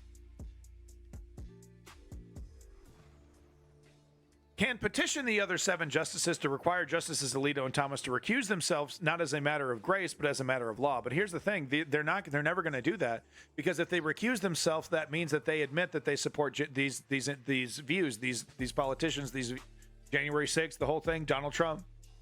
If they recuse themselves, they basically admit there's a connection. And the thing that they work the hardest at is this idea that they're above all of this, that they're still above all of this, even though they're blindly and nakedly partisan. The myth that they need to continue, the myth that they need to continue is that they are, open-minded, and this is just the honest this is just their honest interpretation. Don't mind me. I'm just interpreting the Constitution this way. It's all natural. I'm not an activist. I'm not an activist for a right-wing movement. Just fire the lot and let's start again. Well, listen up. The Justice Department and Attorney General Merrick Garland can invoke. Listen to this. The Justice Department and Attorney Merrick Garland, so basically it's never going to happen, but hey, we can dream, and Jamie Raskin's talking about it, so good enough. It's literally the best we got. The Justice Department and Attorney General Merrick Garland, I have to do this, he's like a puddle of warm butter. Spoiled warm butter. Warm butter is delicious. Merrick Garland is not. The Justice Department and Attorney General Merrick Garland can invoke 2 powerful textual authorities for this motion. The Constitution of the United States, specifically the Due Process Clause, and the federal statute mandating judicial disqualification for questionable impartiality. The Constitution has come into play in several recent Supreme Court decisions, striking down rulings by stubborn judges, read partisan judges, not stubborn, partisan, activist judges that were installed by partisans with the intent of destroying our justice system and turning it into a partisan nightmare. A little bit more than stubborn. Decisions striking down rulings by stubborn judges in lower courts whose political impartiality has been reasonably questioned. Yeah, okay. Tiptoe around this a little more. But who threw caution to the wind to hear a case anyway. I literally couldn't have written a more favorable description of what is partisan, anti-judicial activism. Sure, yeah. Whatever. This. The statute requires potentially biased judges throughout the federal system to recuse themselves at the start of the process to avoid judicial unfairness and embarrassing controversies and reversals. Well, I'm sure somewhere in Project 2025 there's talk about, well, we got to do something about this. To remove this. As Raskin further says, the recusal statute is Congress's command and the Supreme Court can't override it because that would trespass on the constitutional separation of powers. Wow. Good. Wow. So Joe Biden's talking about this all the time. I can't get him to shut up. Man, the Democrats over there on the Sunday shows constantly bringing this up, right? Constantly talking about this. Every time the Supreme Court's brought up, this is brought up, right?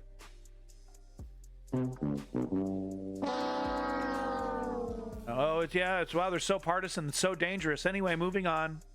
That's how the discussion goes. Wow, look at how blatantly partisan they are. Oh, moving on. You think Aaron Burnett, Nicole Wallace, getting a Democratic representative holding their feet to the fire? Sure, we got Jamie Raskin, right? So maybe he'll get but where's Jamie Raskin on the fucking TV? Oh, maybe, I don't know. Is there an interview? I'd love to show it.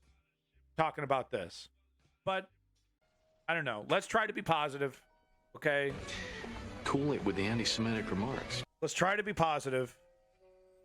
Finally, the one Democrat who is notable is talking about doing something about the Supreme Court. And guess what? Wouldn't you know it, they got a power sitting on the shelf, just sitting there. They got a power just sitting on the shelf.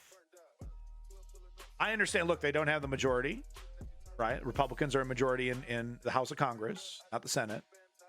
Democrats are in control of the Senate. Or is it the other way around? Oh, my God.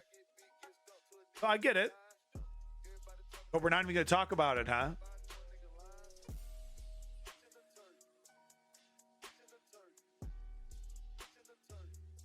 I don't know. Maybe I'm full of shit.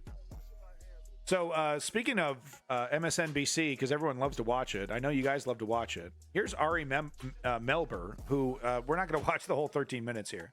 But he does a really excellent job breaking down just how egregious the conflict of interest for the Supreme Court is, for these January 6ers. The flags, the statements, it's all there. They absolutely should be forced to recuse themselves, and if the Congress should absolutely do these unprecedented things to force them to recuse themselves if they don't. And yes, the Democrats should be talking about packing the courts, i.e., getting more seats, so that the Republicans don't have this insane majority that'll never go away for like the next 30 years. It's going to be like this unless we do something. None of these fucking people are going to die or retire. They're going to ride it out to the last millisecond.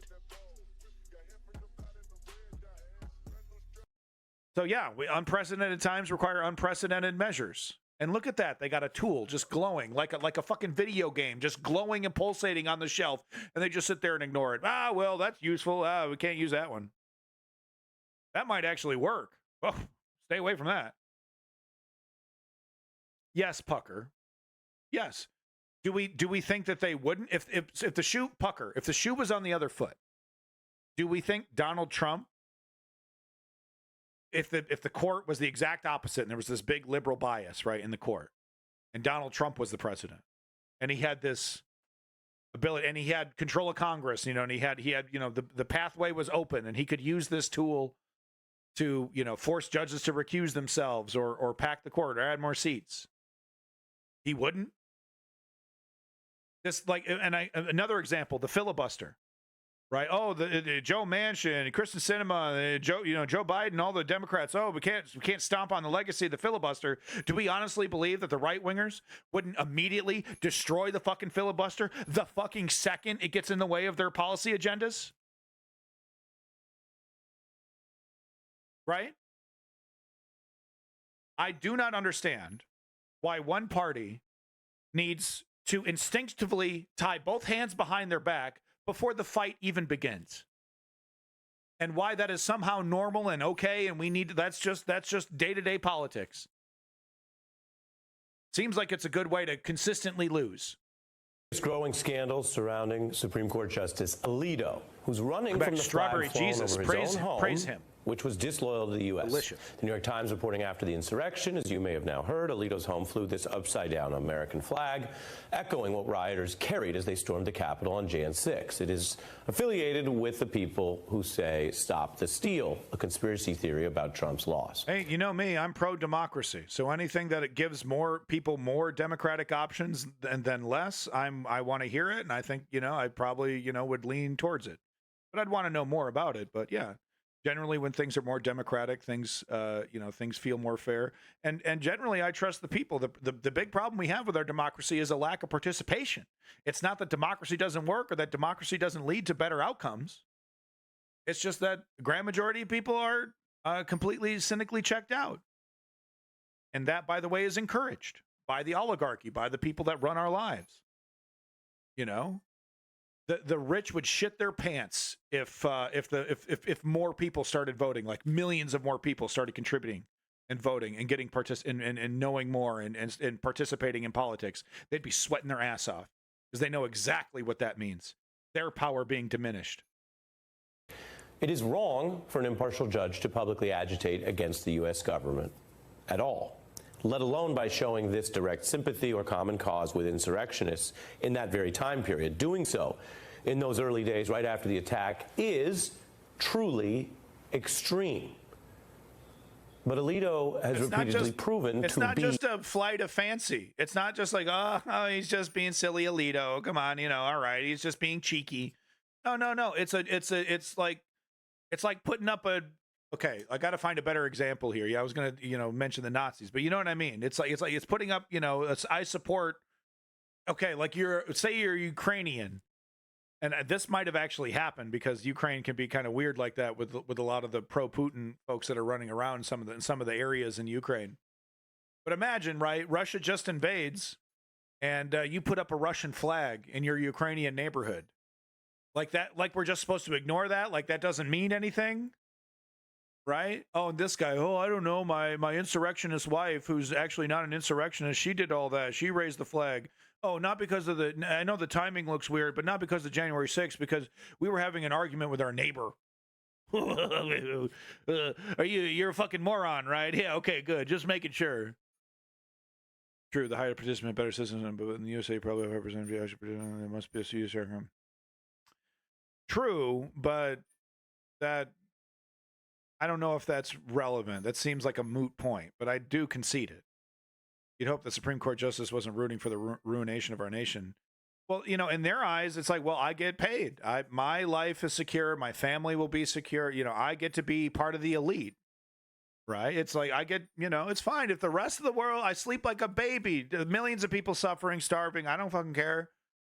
My life is set. The people in my life, people are in my immediate orbit think I'm a hero, think I'm a messiah. I have money. I give them the wealth. It being in my orbit means you get rich, or I can hook you up with people, and all that kind of stuff. I'm taken care of. My legacy taken care of. I'm going to force it in the history books that I'm a good person. Doesn't matter what the reality is, right? I sleep like a baby. I sleep like a total baby. Hundreds of millions of people suffering. I don't fucking care. I'm rich, bitch. An extremist That is a fact that also is negative for someone who is supposed to be an impartial judge. The Supreme Court is a government building. It follows the U.S. flag code. Alito's personal home violated that in a public display that others would obviously see. Oh, you're being hyperbolic. In the code liberal. section on respecting the flag, it mandates the flag should never be displayed upside down with the Union down. That's strictly forbidden. Indeed, the code states the flag may only be flown upside down as a signal of dire distress in instances of extreme danger to life. That is one of the government rules that Alito's home violated. There are many problems with this, but that is just one of the very obvious. And look. You're some jackass in Texas trying to make a point to the liberals about how the country's, and everything's, the guy yesterday at the Trump rally screaming, "Your kids are dead! Your kids are dead!" Right? You want to be one of those guys and you fly your flag upside down? Yeah, you're probably not going to get in trouble, right? It's probably more trouble than it's worth. Okay? But we're not talking about some redneck, bunch of broken down cars ranting about dead kids, right?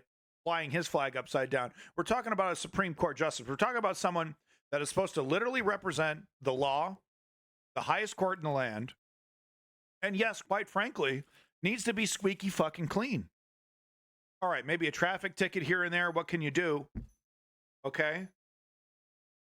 But you can't be flagrantly disregarding laws like this, especially around the flag, because we're not, when the flag is symbolized the military and the United States and everything you supposedly wear those robes for.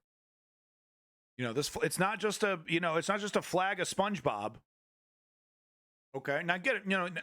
The American person, the American civilian, free speech allows them to completely disregard and disrespect this flag. That is their right. You, sir, are Supreme Court justice. You represent this whole fucking shebang. You got to be squeaky clean on shit like this, especially. You can't flirt with treason sitting on the highest court of the land. It's not hyperbolic. It's wildly unacceptable. Blunt violations. What he did through his home could not be done under the rules at the court where he works every day. But apparently, his home, whoever put the flag up and left it up, decided that echoing the January 6 criminals was more important than honoring the tradition that reserves that upside-down flag to a distress signal for Americans in danger. Again, this is one of several extreme actions, but it should not be normalized or minimized. And some in leadership are condemning it. It's totally inappropriate. Samuel Alito and Clarence Thomas are totally out of control. In the case of Samuel Alito. Boy, good thing I read that article before and I explained to you in clear words that there's literally things that this guy could be advocating for and could actually start the process on, proceeding with. Let's see if he even mentions it. So he definitively needs to recuse himself from any matter pending before the United States Supreme Court. I mean, look at that finger wag, man. Alito can feel that from here, dude. It can feel the heat off that motherfucker from here. He needs to do this and he needs to do that. Well, gosh, if only there was people in charge and laws on the books that would allow you to do something about it, Hakeem. If only, huh? If only. I'm going to shame the crap out of him. This email that I'm sending, I'm flying off I'm being as rude as I can be in this email. I assure you. I sent it right to Alito. Court that has to do with the January 6th. What Justice Alito is doing, in fact, is dragging down the credibility of the court, destroying American people's trust in the court by these kinds of flimsy excuses. The fact that Justice Alito thinks that he can be the judge and jury of his own impartiality, I wish they were in charge. Flies in the face of Supreme Court precedent. Wow. Flies like an upside-down flag. So poignant, Ari. So poignant. So here's where you explain about Jamie Raskin, right? Now, lawmakers requested a formal meeting with the Chief Justice to try to get some clarity or recusal rules going about Alito. We can tell you the Chief Justice has declined that request, and since Alito would be ruling on cases regarding Trump's role and convictions of people who stormed the Capitol, after Alito's own home showed this kind of support for at least part of that movement, there are these questions about his impartiality, questions that can be reasonably raised, which is the standard the court's new non-binding ethics code proclaims. That was adopted, I should note, for the first time in history in response to Alito's... Isn't that great, the language, right? Justice should disqualify. He really should. More finger wagging. I'm telling you, he's going to hear it. Every one of those wags, Alito loses a feather in his wings. Was adopted, I should note, for the first time in history in response to Alito's other... He doesn't explain this picture very well, but this is Alito with, just a couple billionaires. No biggie. We all do it, right? Hanging out all day, with a bunch of filthy rich oligarchs. I did it last week. Other recent scandals, like secretly taking money through lavish gifts and special secret trips along with Justice Thomas. Normal shit. Alito is completely denying there's an issue and refusing to recuse. Wait, pro who? But before I get to that, let's keep in mind something important here. This is not a 1 or 2 day story. This is a rolling, ongoing ethics crisis for the court. And Alito knows the flag scandal is a bad part of it. He's not claiming he has some right to fly any flag as free speech. Right. He's not trying to claim it meant something else or it was an accident. Yeah. He knows that even on a court with no binding ethics rules for him, he can't just admit to something this bad for the reasons I showed you, that it's allied with the insurrectionists, that it violates the flag code, that it builds on the other scandals. So now Alito has been claiming that the flag atop his own home was something he wasn't involved with, that he could not control or impact, I don't pay attention to that and bitch. That he did not know about. That bitch is flying flags all day. So in our special report right now, I want to get into that in detail because it matters. Fucking juggalo. I don't know. You can see the flag flying there. It's a normal, large-size flag hoisted in the air of his home. Can't believe I married that bitch. So when he says he didn't know it was flying... All right, I'm sorry. Okay. You know what I mean? The long and the short is that he's blaming his fucking wife. He thinks you're idiots. He thinks we're all fucking morons, and he knows he's going to be able to get away with it because he knows the neoliberals are weak. And while Ari Melber over here in his The Beat, doing a great job showing that Alito's a hypocrite, making sure to point out that during his confirmation hearings, he made promises to not destroy precedent, right? But ultimately, this is what I always say about MSNBC. They're happy to point out the problems. They're happy to show all the evidence and all the receipts. And then the part where they hold the neoliberal Democrats to the fire and they say, okay, serious problem, right? What are you going to do about it? And then they try to, if you're lucky, they'll ask the neoliberal this question. And then when the neoliberal ducks and dodges, silence. We're doing all this and we're lying. Ari Melber. Zero pushback. Right? Won't bring up Jamie Raskin, won't bring up these things that they could do, won't hold these, that won't make the situation awkward for a DNC member, or a Democratic politician. That's the problem with MSNBC. So, wow, what a great 13-minute documentary about Alito and the hypocrisy of these characters. Is the next segment about, okay, here are the things that the Democrats could do. They're not doing it. Let's ask a Democrat why they're not doing it. Journalism. Last time I checked, there's 2 fucking parties here. Right? We want more. We want third party. We want all this shit. But this is the devil we're dealing with, right? Why is that whole equation ignored almost 95% of the time on MSNBC? And then they got a character like Mehdi Hassan, who they relegate to internet only content. And he was still too progressive for him. He's got to go. Oh, he pushed back too hard on Biden. These fucking people, and I say this genuinely, showing their content and agreeing that this is a great rundown of Alito and his crimes and his hypocrisy. These fucking people are partially responsible for the rise of the right wing. Because it's a 2-party system, and we have one party failing to push back against the fascist right wing. They're failing. And these guys spending all their time digging up all this dirt, and that's great, but that 50% is left out of the equation in the discussion. You know, I know a lot of leftist or lefty old people who watch Rachel Maddow on MSNBC, and they love her. They love the Midas Report. They love all that stuff. And they're totally clueless when it comes to I know. Wouldn't it be great if Joe Biden did this? Wouldn't it be great if the Democrats did this instead of sitting on their hands? They're like, what are you talking about? What do you mean? Because the assumption from Ari Melber and crew is that the Democrats are doing everything that they can do to stop this. They're doing everything they can in their power to stop this, and it's just not fucking true. Joe Biden is not a great leader. He's better than fascism, which the bar is so fucking low. There's a reason why Barack Obama wasn't impressed with Joe Biden.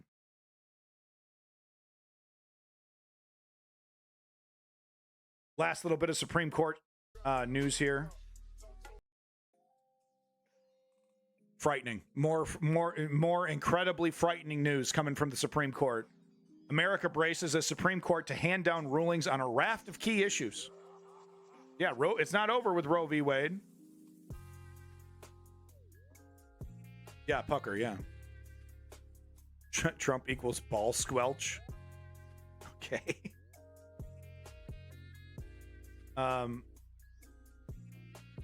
Nightmare fuel. Listen. The U.S. Supreme Court is poised to deliver a raft of politically sensitive decisions as it ends its judicial term, addressing tumultuous issues including whether Donald Trump can be prosecuted for his role in January 6th insurrection 2021, abortion access for millions of women, and basic functioning of the federal government. So we already talked about that.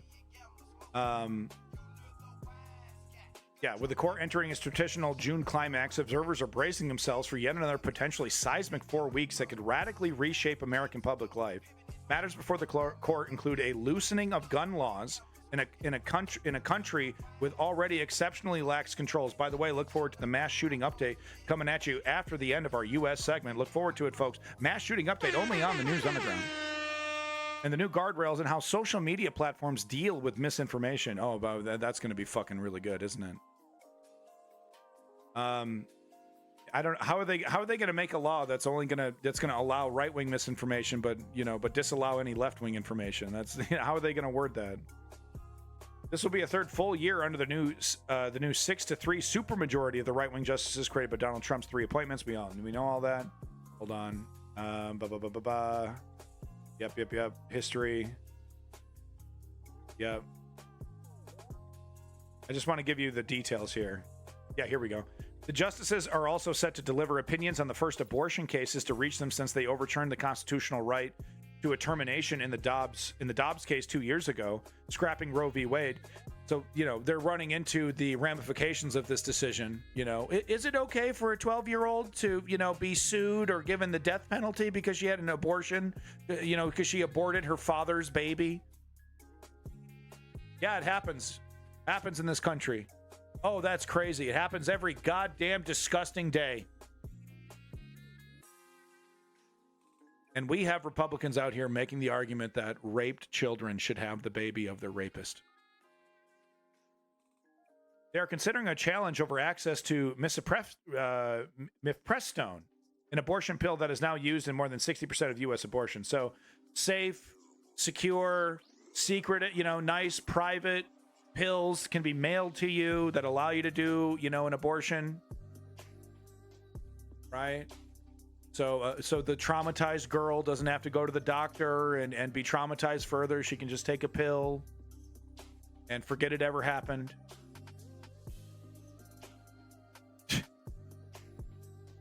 You talking shit, cannibal? How dare you? My favorite streamer, Vosh, has a beard. Beards are cool.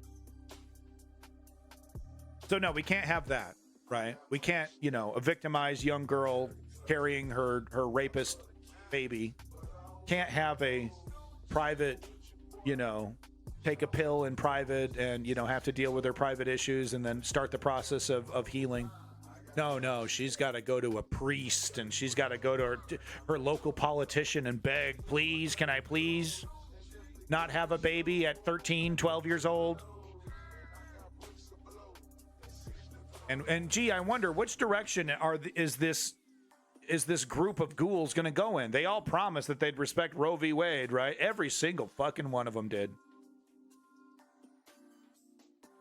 Should the court side with the anti-abortion groups bringing the claim, some 57 million women of reproductive age living in states that allow abortions could be affected. Restrictions would also be further tightened for millions of women in states where abortion bans are already in place.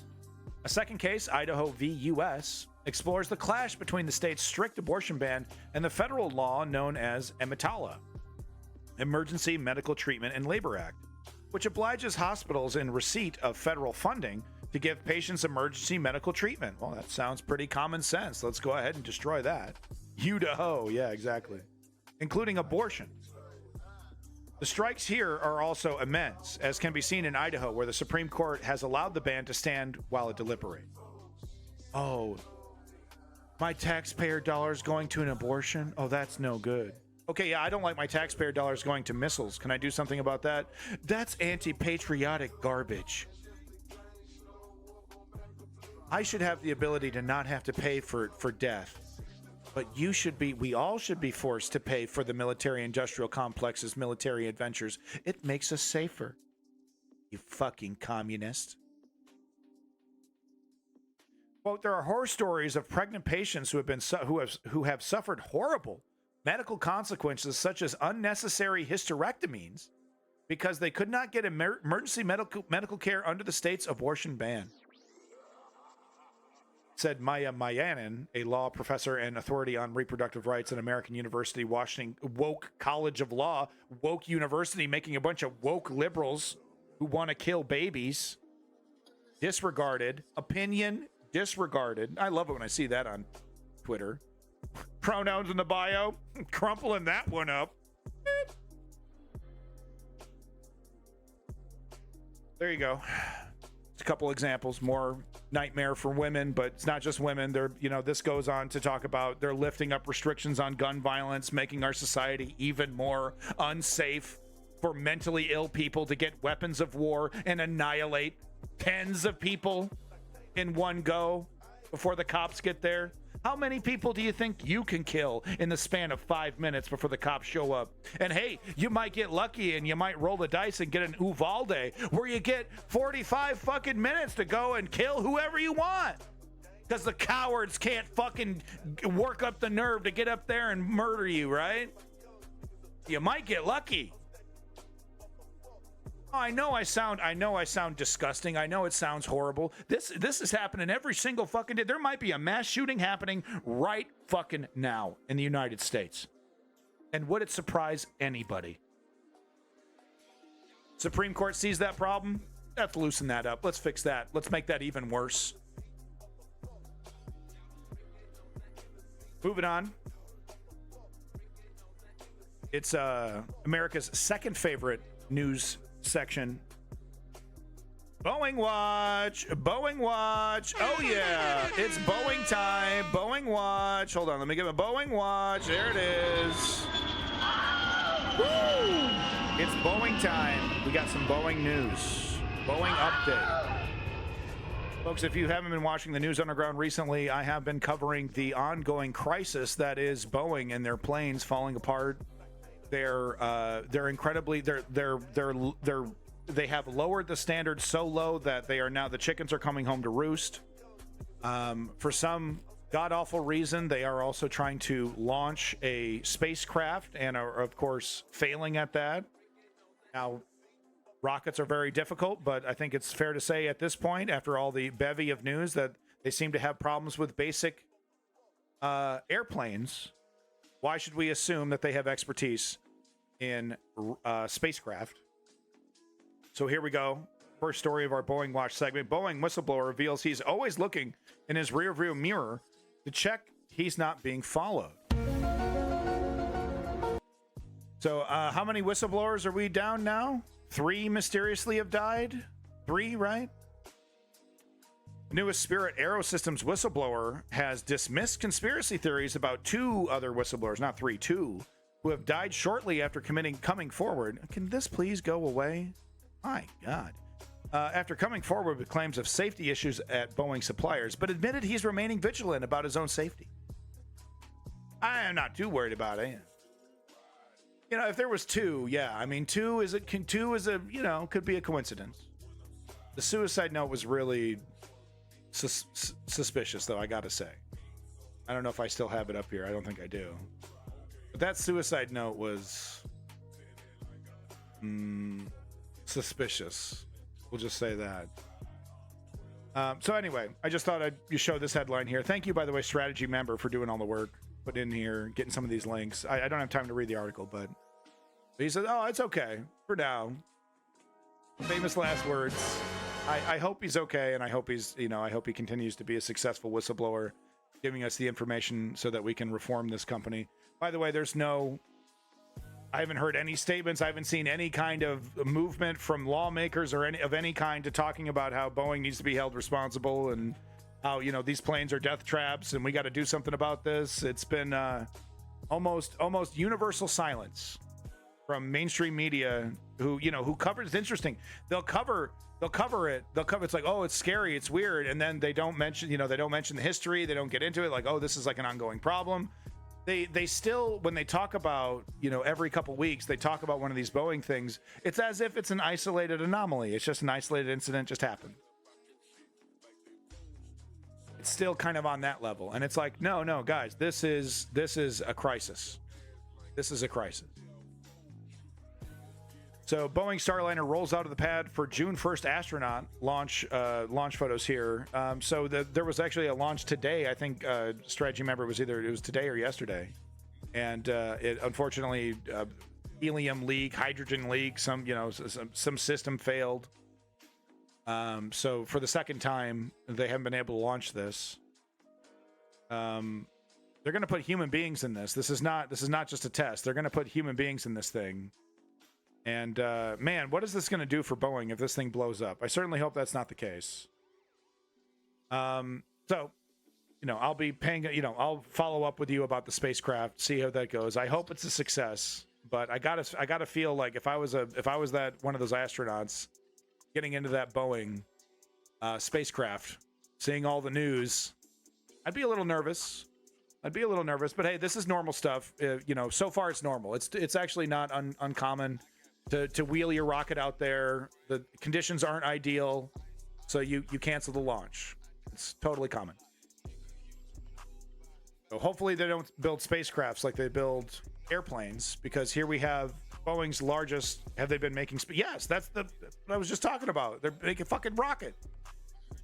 Boeing's largest plant in panic mode amid safety crisis, says workers and union officials. Might even get more whistleblowers here.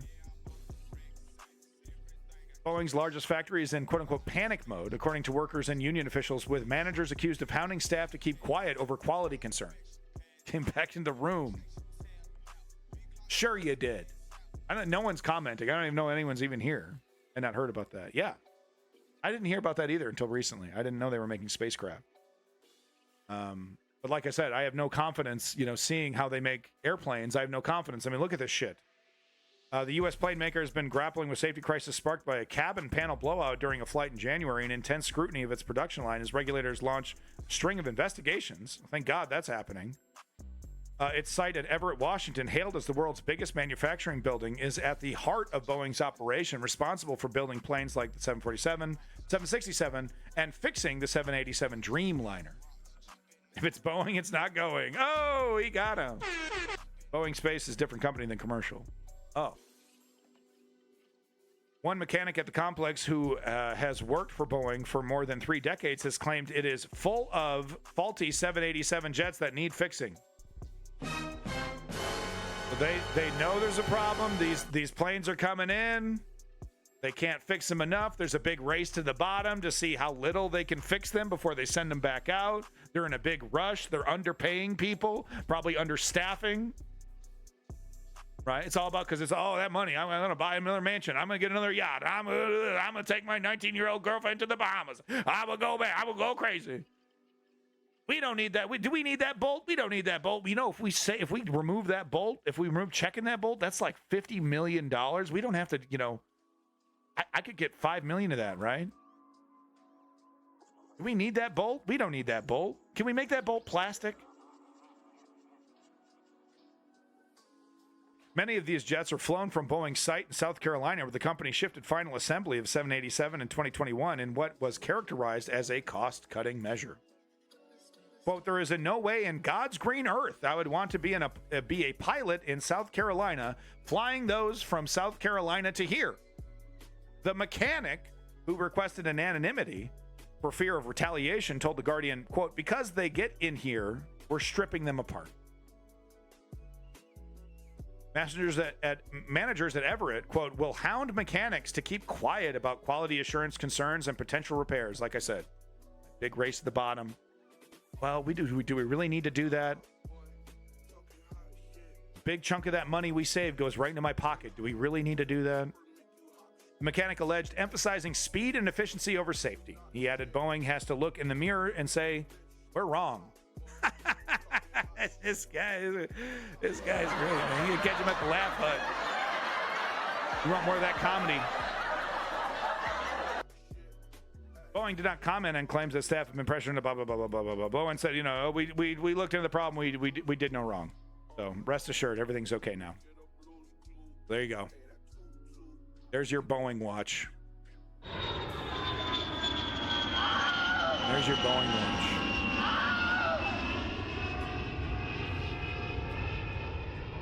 Documentarian Ken Burns coming out with a surprising statement. Apparently, Ken Burns is apparently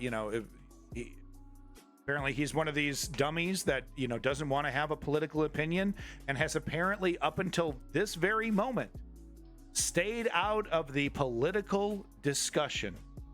Ken Burns, the guy who did the famous Civil War documentaries, all that shit. Yeah, oh, he's apolitical. Well, Trump's obvious, overt fascism, and of course the transformation of the Republican Party into a fascist organization, has finally gotten old Kenny Boy out of his rock to make this statement. Brings me to a moment I've dreaded and forces me to suspend my long-standing attempt at neutrality. I read that as cowardice. There is no real choice this November. There is only the perpetuation, however flawed and feeble you might perceive it, of our fragile 249-year-old experiment, or the entropy that will engulf and destroy us if we take the other route, Burns said. And I believe he's using the definition of entropy. So I don't know, guys. Ken Burns crawled out from under his fucking hole to warn us about fascism. I guess I'm being hyperbolic, though. I mean, what does he know? He only got an entire generation to watch, what, 8 hours on the Civil War with just pictures? You know, brought the whole thing to life.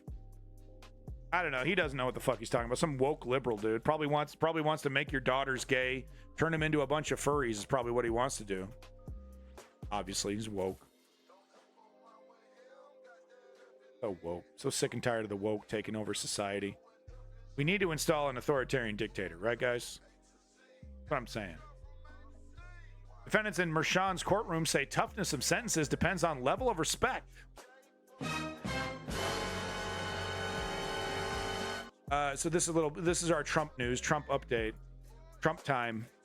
Yay, Trump time. Everyone loves Trump time. Trump time, especially convicted felon Trump. Oh yeah, here we go. Hold on. There we go. Felon Trump. Convicted felon. 34 convictions. Playing an authoritarian straw man to pump up. If only, Ice King, if only. He's perfect and he's flawless and he's perfect and he's Jesus and he's perfect. Defendants in Merchan's courtroom say toughness of sentences depends on level of respect. So if you haven't been keeping up with Trump and his antics after every single, he'd literally walk out in front of a microphone and start talking heinous shit about the judge and his daughter Trump could not open his mouth without disparaging this judge's daughter. Oh, she works for the Democrats, and oh, she's a partisan, and guilt by association. Oh, can you believe this? Can you believe that? Sham this, sham that. According to past defendants who had their criminal trials overseen by New York Supreme Court Justice Juan Merchan, a guilty defendant's sentence depends entirely on their level of respect for the courtroom and how remorseful they are after the verdict is announced. So, like I said, if you haven't been paying attention, Trump is historically disrespectful of this judge, historically disrespectful of the courtroom. Not a single ounce of remorse is being felt or communicated, even, pretending. There's no confusion about this. What do we think? Do we think Juan Merchan will probably, right? He's probably going to give him a break anyway, right? He's not going to go to jail, right? Even though he absolutely deserves a little jail time for all this, on top of the historic amount of disrespect he's given this court. The Daily Beast recently interviewed several past defendants who Merchan sentenced in previous trials, and virtually all of them agreed that the judge who presided over Trump's first criminal trial was tough, but fair and even-keeled. One defendant was Andrew Rossing, who was sentenced over a base jumping incident in which he parachuted from the top of One World Trade Center building in Lower Manhattan, built over the original site of the Twin Towers in 2013.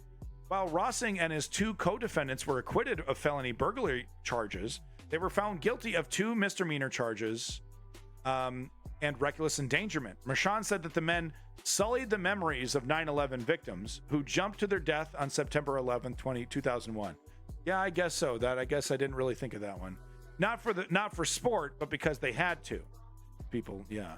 While prosecutors asked for 60 days incarceration, Merchan said jailing the men wouldn't, quote, serve the best interests of our community, and sentenced Rossing to 200 hours of community service.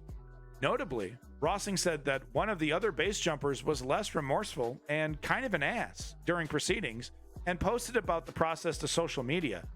He ended up getting more hours of community service in his sentence. Quote, I myself was pretty quiet and just tried to keep my mouth shut and be apologetic, Rossing told the Beast. It seemed to me that Merchan was like, if you at least seem apologetic for the crime that you did, he would be more lenient. I don't ever remember saying to myself, this judge is ridiculous, I'm going to jail for the rest of my life. It was more like, treat him with respect and he'll be fair. Yeah, he got community service. No biggie. I didn't feel any bias in there. He took it personally, like he took it personally or anything, he added. He was like, oh, you guys were so reckless and you deserve to be punished for what you did. There was none of that. It was just the facts.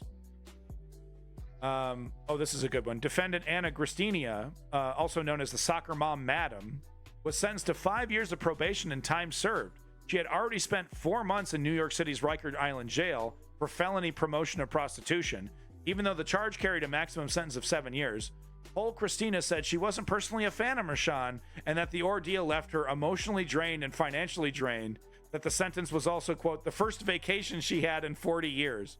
So this tired, overworked prostitute agrees with Trump.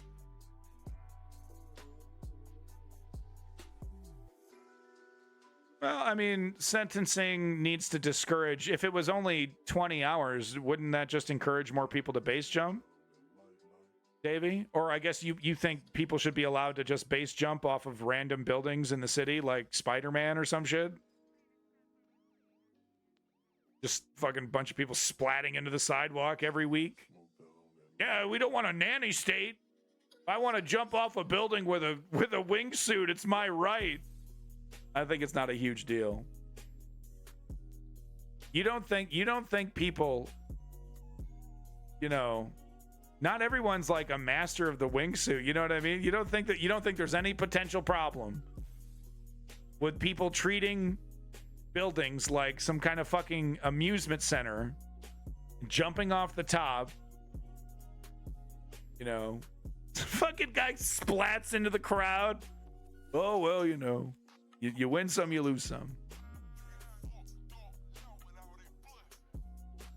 You are an enigma, Davey. You are an absolute enigma.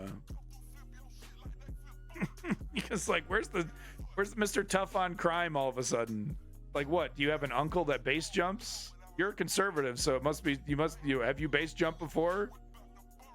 They only care about stuff that conservatives only care about stuff that that's like that they've done or that they've directly interacted with. So I'm wondering maybe if is Davey a base jumping fan? I don't know. Okay, all right. You're just extremely empathetic to the base jumpers. I get you. I don't know. I think 200 is fine. I think, it's not jail time. He's got to sweep some, sidewalks and stuff. My wife has done parachuting. I've never done it. I've always wanted to do it. So anyway, here's what a Weisselman, a lawyer, Trump has shown former consul, like remark. Okay, yeah. Trump has shown what former FBI General Counsel Andrew Weissman called a complete lack of remorse after the verdict was read.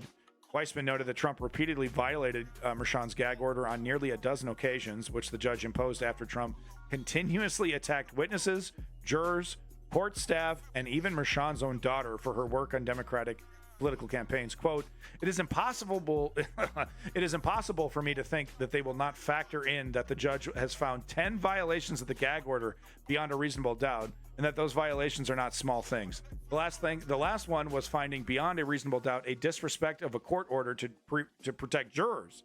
Weissman said, it's hard to think of something more serious. And yeah, he's still not going to go to jail, is he? I got a strong feeling he's still not going to go to jail.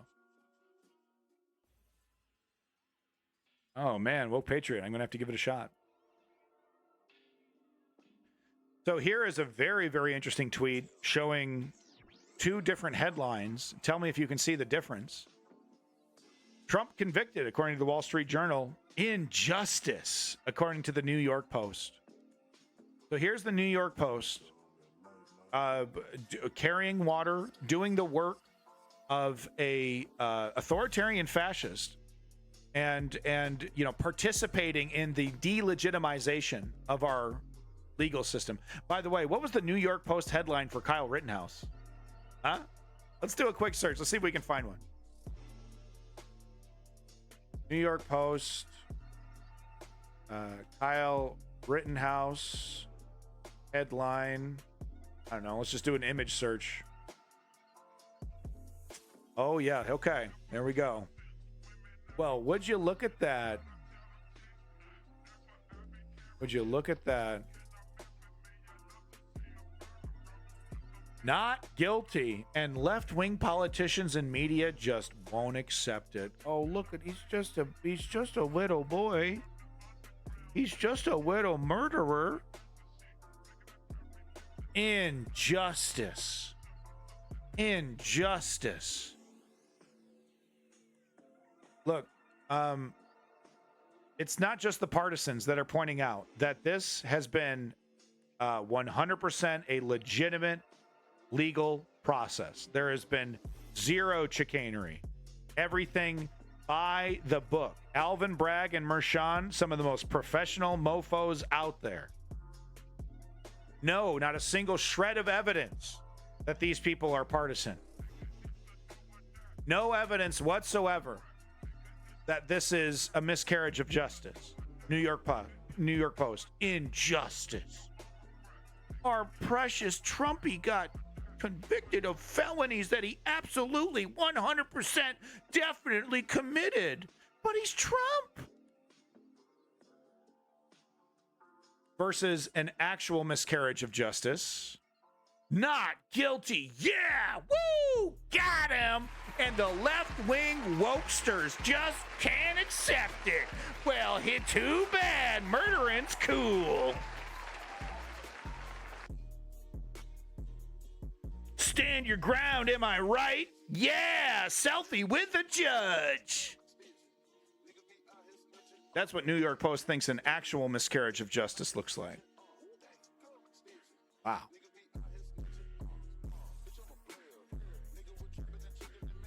Thought I would show you guys some MAGA tears, as white people Twitter likes to call these, but just, right-winger, pro-fascist, pro-authoritarians that, oh, it's the end of the country, you know, just like the guy screaming in the city, your children are dead, your children are, right? Same thing, same kind of energy here.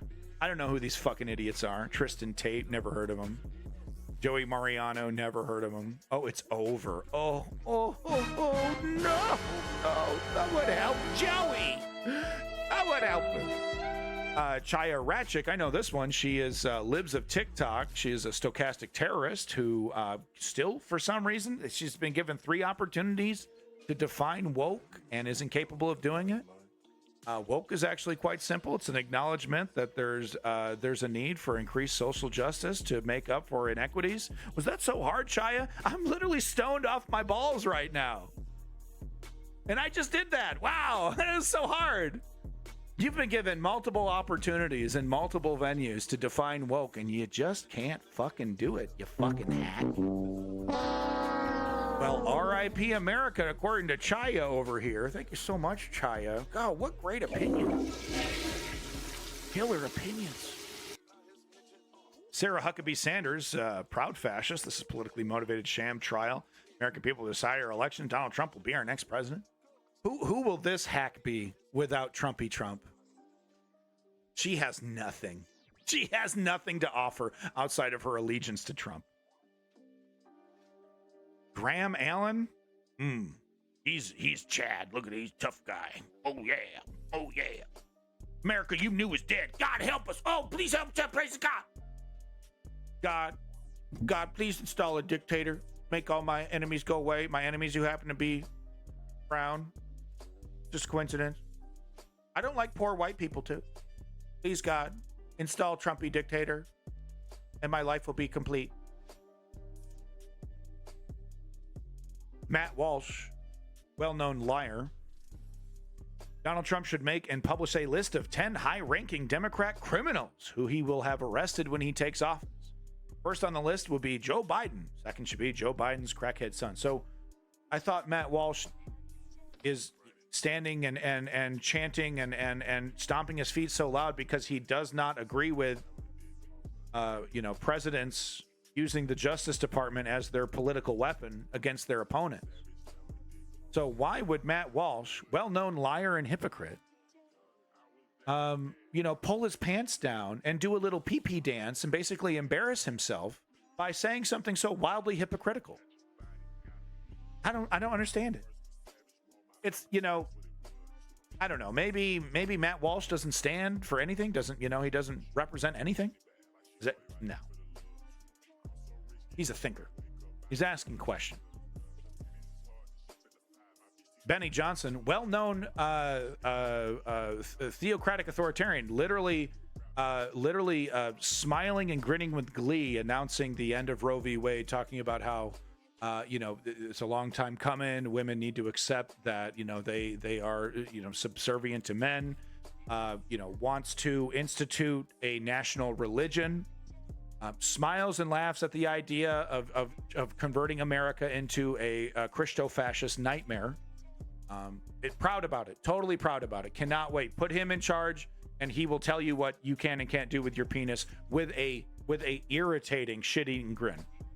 He thinks it's the funniest thing in the world to make you, accept, force his sexuality on you, right? You're not allowed to be homosexual. It's against my book. Sorry, you're not allowed. Sorry. Oh, I know that sucks. Yeah, I installed a dictator who listens to me. So now it's illegal for you to be gay. Isn't that great? Oh, I know you hate it. I don't fucking care.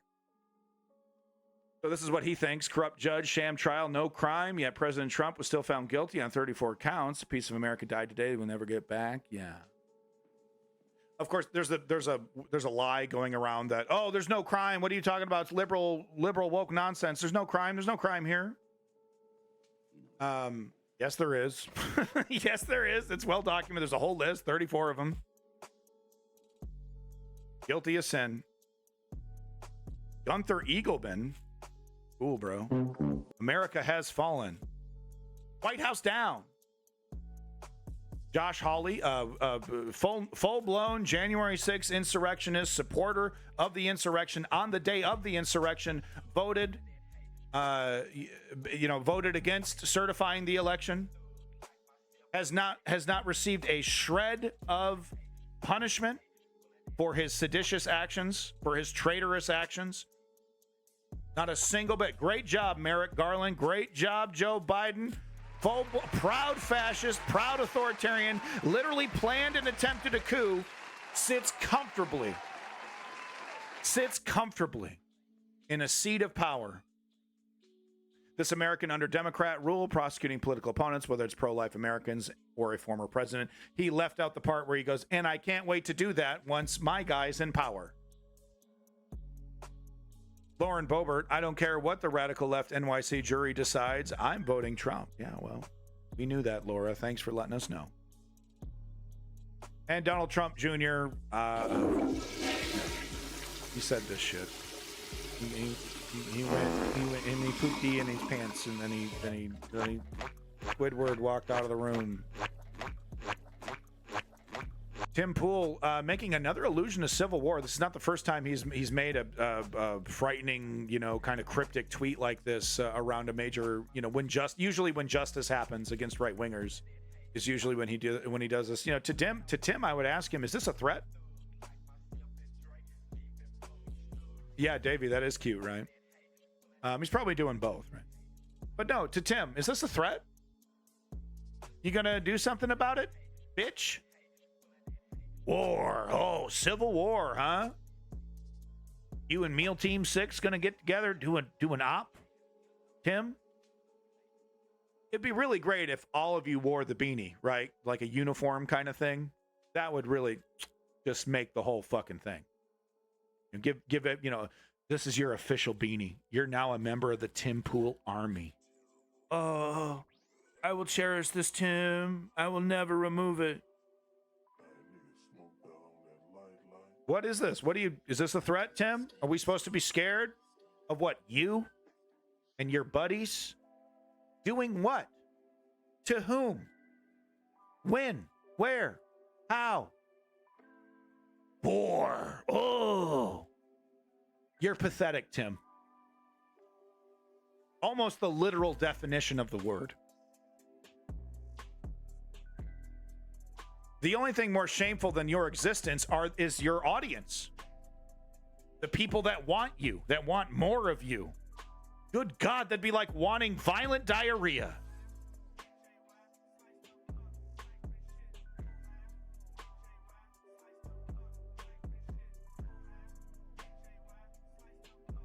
Rick Wilson, well-known partisan, never Trumper. It's fair, right? But it's who he is. I was told it'd be great for Trump. Poll coming out, I don't know, Axios poll. 49% of independents think Trump should drop out post-guilty verdict. That's good news. It's good news. Love to see it. Love to see it. There it is. Oh, that's good news. It's good news. Let's hope this continues. We continue to see, because it's not like Joe Biden's going to be, inspiring people to get to the Pokemon polls. So the only thing that's really going to help us is Trump continuing to shit his pants. End wokeness with a firm understanding of the judicial system, a firm understanding of the law, because this is how the law works, right? The Clintons, 0 charges or trials. Well, that's not true. Benghazi, and this is all kinds of accusations, and she had to sit through all that shit. Well, that's not true. Anyway, Hunter Biden, 0 charges or trials. That's not true. He's been dragged to court a bunch of times. Anthony Fauci, 0 charges or trials. For what? For what, dude? What? What's the crime? Being a bad communicator? Lying to us about the masks and then correcting it a couple days later? Epstein client, 0 charges or trials. That's technically not true, but I do agree with his rage that this obvious pedophile who built an entire pedophile network and all of his customers have barely seen any kind of punishment. We got a list from Ghislaine Maxwell, and we got to keep that under wraps. COVID criminals. What does that fucking mean? What? Oh, you had the restrictions that you've lifted months ago, years ago, almost now. What? Almost like a year ago. Oh, all those restrictions that were going to ruin my liberty. You're going to destroy me. You're going to take over my life. And then we lifted the restrictions and didn't take over your life, jackass. What criminals? DC war criminals. Oh, and all of a sudden, End Wokeness cares so much about war. Oh, yeah. When it's a discussion about capitulating to fucking Russia. Oh, I'm such a peacenik. I hate war so much. Can you believe how much money we're spending on war? We got to let Putin win, right? Once again, the definition of pathetic. Yes, Davey, thank you for that update. Trump was absolutely an Epstein client, featured many times on the Lolita Express. Eyewitness reports of the Lolita Express explained that what was happening there, 14-year-old girls were encouraged to give 50, 60-year-old, millionaires back rubs in private rooms. Epstein apparently had cameras. We'll never know. One little tidbit about the Epstein story that I really find juicy is that the FBI raided his home before the cops actually got there to get the rest of it. The first thing they get a bunch of stuff. His lawyers of 38 years, this lawyer of 38 years explains to Trump, Elon Musk, and MAGA fascists how the legal system in America actually works. So like I said, there's a lot of wild gaslighting. They're insisting, they're screaming at you. There wasn't even a real crime. It was a misdemeanor. This is blown out of proportion. This is a miscarriage of justice. New York Post saying injustice. Alan Dershowitz said this is a crime against justice. They're screaming at you with this gaslighting and misinformation that this is lawfare, as Sean Hannity. He's got a cute little saying, lawfare. Well, here's a 38-year lawyer who actually knows what the fuck he's talking about. Let's hear what he has to say. I'm sure he totally agrees with Trump. The biggest sham trial in American history. Let's hear it. Okay, 38 years a lawyer.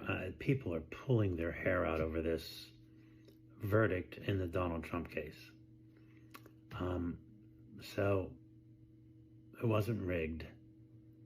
It wasn't a political prosecution. Those don't happen in America. What?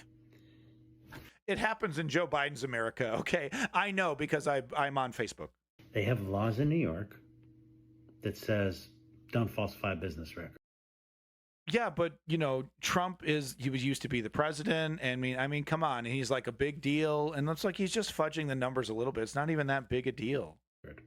It gets elevated to a felony if you are covering up or you were falsifying the record to cover up a felony. Oh, come on with this wokeism. Well, come on. He's a businessman. Look, you got to disrupt the market, okay? He's a business and real estate genius. He's been doing this his whole life. He's not guilty of all this stuff. I mean, he's technically guilty of all this stuff. Technically, it was documented. But I mean, come on. Now, how did they get a conviction? Well, because of Joe Biden's America. Well, they convinced 12 people. Oh. A jury of your peers. 12 wokesters. Beyond a reasonable doubt. And how do they do that? Yeah. They have a thing called evidence. Okay, here we go. Fake manufactured evidence right from Joe Biden's lie factory, right? Come on. You're telling me Donald Trump would be stupid enough to thoroughly document fraud, put his name directly on documents that are inaccurate, and submit those documents as legitimate? You think Donald Trump would be that stupid? Come on. And look, and if he was that stupid, which he wasn't, but if he was that stupid, do we really want to hold him accountable? Wouldn't holding this person, this incredibly rich and powerful person, accountable hurt America? Evidence. Evidence is not a Democrat. Evidence is not a Republican. It's not a libertarian. It's not a communist. What a wokester. Evidence is just facts. They had fake facts, fake news. Hello, facts. Yeah, your facts. Evidence is just facts. They had facts. They presented those facts to a jury. He had due process. He was presumed innocent. Oh, yeah. And they convicted him on all 34. That's how our system works. Yeah, because they're wokesters. You can't just like our system when it works for you. No, that's how it works for me. If there wasn't a case here, the jury would have found him not guilty. No. Not any one of us sat in the trial the whole time, but 12 people did. Okay. And 12 people were instructed not to convict someone because they don't like them. They had to convict someone because they were... No. Look, I heard on Hannity yesterday, we covered the whole thing on Hannity. Hannity said likely all 12 of the jurors probably hated Trump. So slam fucking dunk, right? What does this guy have to say to Hannity, right? He doesn't even respond to Hannity. It's like he doesn't even think Hannity's legitimate in this conversation, which is kind of ridiculous. Oh, I was 38 years in the law. Oh, I know what I'm talking about. Yeah, except, you got journalists who, they're smart. They got suits and ties and they got a camera and all this production values. How can you say Hannity is wrong? He said probably all 12 of those jurors hate Donald Trump, right? 12 people did. And 12 people were instructed not to convict someone because they don't like them. They had to convict someone because they were... they believed them beyond a reasonable doubt that the evidence... Blind Razor, I didn't even mention that. You know how conservatives feel about this? They've been threatening civil war if the justice happens. Did we even consider that a lot of fat pedophilic Republican weirdos are going to get really pissed off and beat their wives because of this? No. It's like the wokesters don't even know what they're doing to society. Because they were they believed them beyond a reasonable doubt that the evidence submitted in that courtroom proved what they said. Mm-hmm. There's nothing more or nothing less to it. Okay. And for people to be tearing down our judicial system for this is wrong. No. It's just wrong. No, it's wrong that you and your wokester crew get to make the swamp deeper. I advocate for draining the swamp, which means destroying the federal government and replacing it with basically czars, where at the top of that hierarchy is a authoritarian dictator who makes all of my problems go away like a good daddy. This lawyer, sure. Okay, buddy. Tearing it down right after they packed it with conservative shills. Hooligan, you sound like a wokester. Speaking of wokesters, it's America's #1 favorite news section. It's that mass shooting update.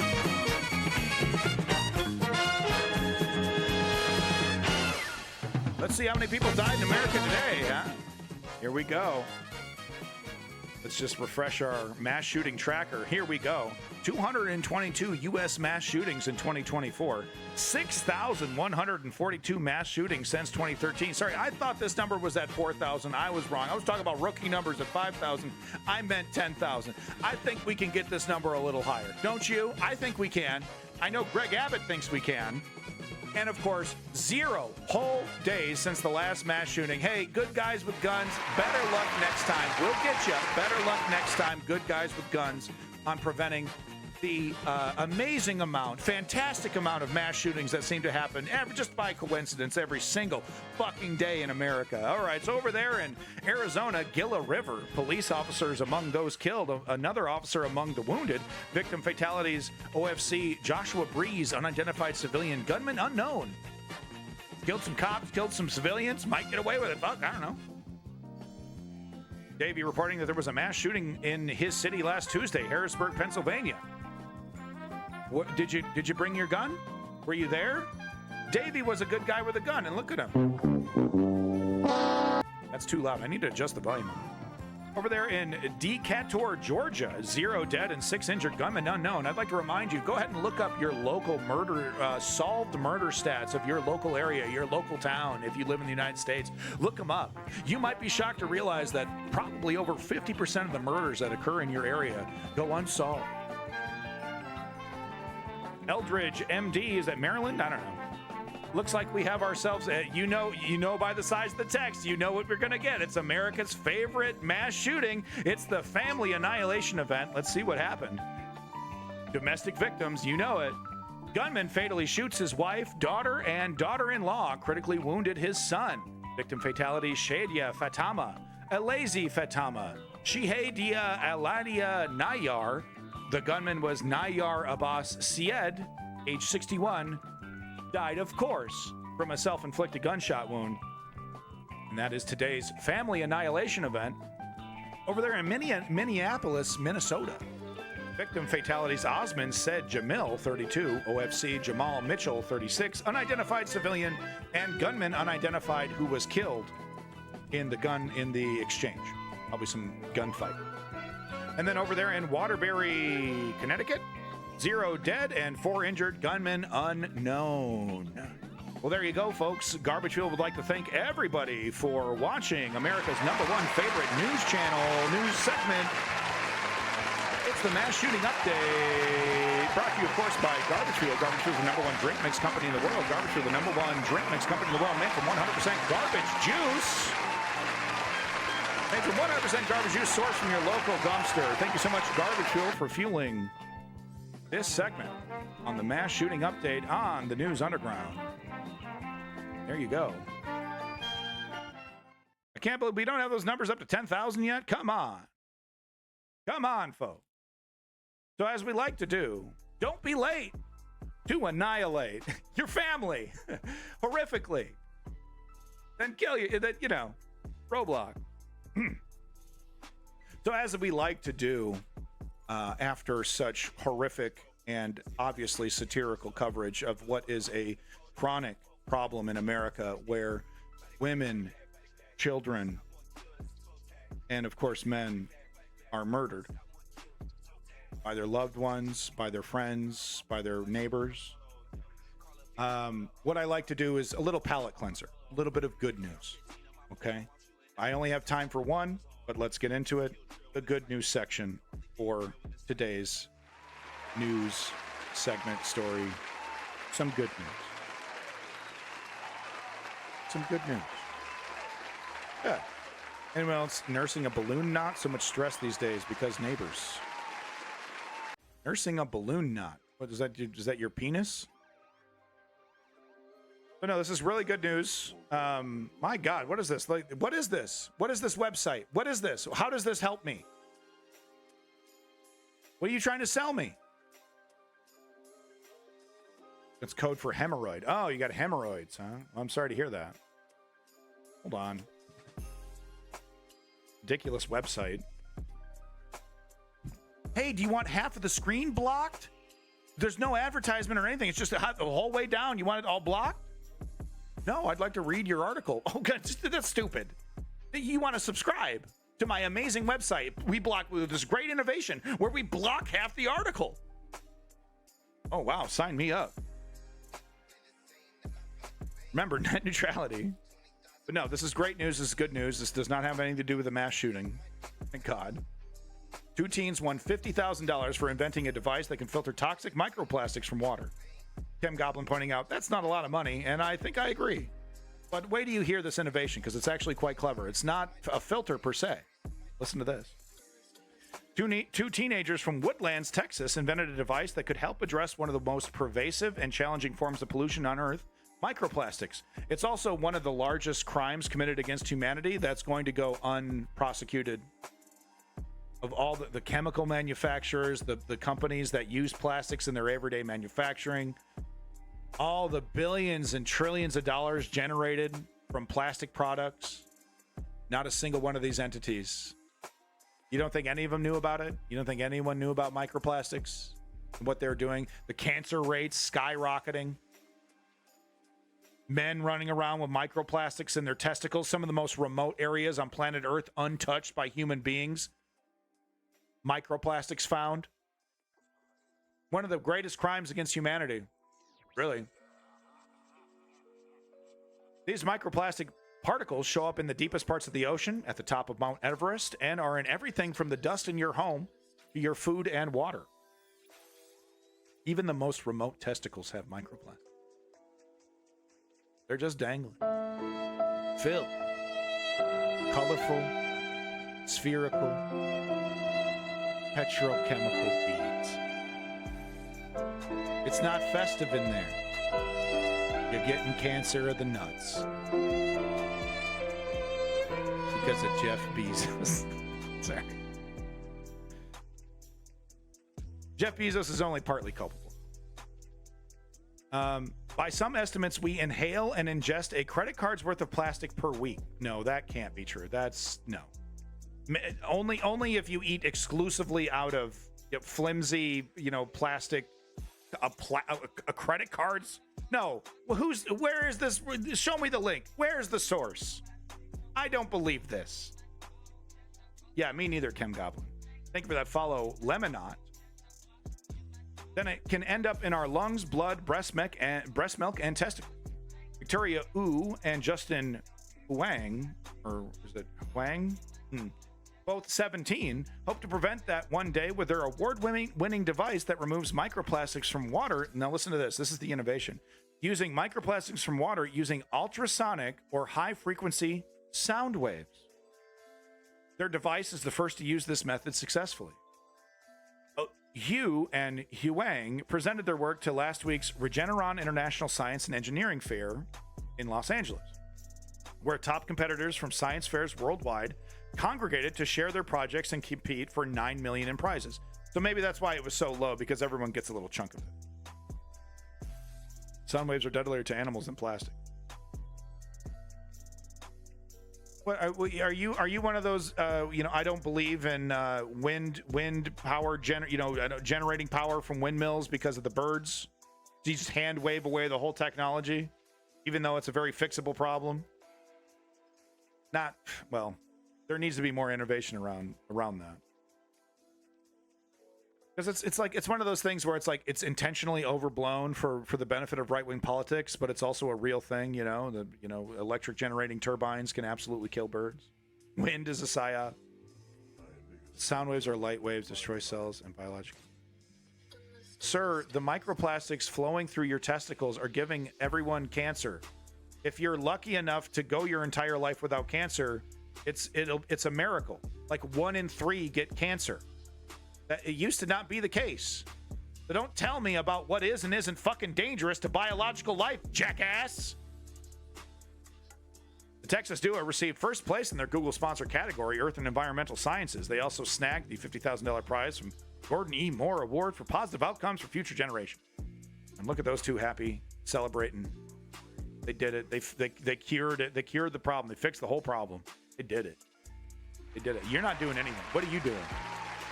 What are you doing? They're over here solving real problems. You're not doing anything, loser. I'm sorry.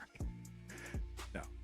Let me remind you, the 3-step program that I talk about, political activism, you just need to contribute a little time, and you can pat yourself on the back as hard as society should pat these kids on the back, okay? Because you did it. Remember, the 3-step program, inform yourself, put your name down, sign up, and put in the work. And then you too can be a massive success. Cheryl says, don't be a jerk. Streamer proceeds to be a complete ass. Fuck off. Being in my chat's a privilege. It's not a right. So the ultrasonic technique is in very early stages. The high schoolers hope that one day it could filter the plastic out of your drinking water and from the industrial and wastewater that humans dump into the environment. Quote, this is the first year we've done this, Huang told Business Insider backstage after receiving their award. If we could refine this, maybe use more professional equipment, maybe go to the lab instead of testing from our home, we could really improve our device and get it ready for large-scale manufacturing. And therein lies the problem, is that, we see this a lot, actually. A lot of these, genius kids come up with these things, people, and then they don't get no funding, they don't get no support, and, it goes nowhere. Now, that's not the case all the time. Oh, my God. Okay. You know what? Your time in this chat is over, sir. It's time for you to go, sir. Enjoy your break. Bye. Ooh, bye. It's one thing to shit on me. It's one thing to make fun of me, but when you make fun of people in my chat, I'm going to go super hard on you. I'm going to go super hard on your ass. Chem Goblin doesn't deserve that shit. Look at those delicious microplastics. I want to put them into my testicle sack. I'm sorry. You can get one, Kem. You'll get one. You're a handsome, macaroni-haired young man that deserves love. And you will definitely get one. To not get flushed. It really, exactly, Ice King. You know, it's like, oh, you're so harsh. Oh, you're against free speech. Come on. All you have to be is an honest actor. All you have to be is an honest actor. Even if you're wrong, like some of you are. Nah, bruv, inside your testicle, not just around the sack. Like a silk glove. All right, anyway. The News Underground would like to thank these two amazing individuals.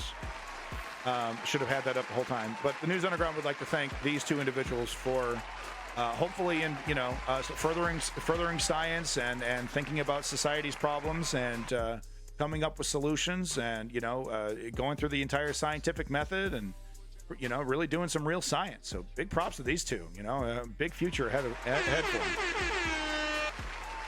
Hopefully they don't get caught up in a mass shooting. Yeah. You know what I mean? All right, folks.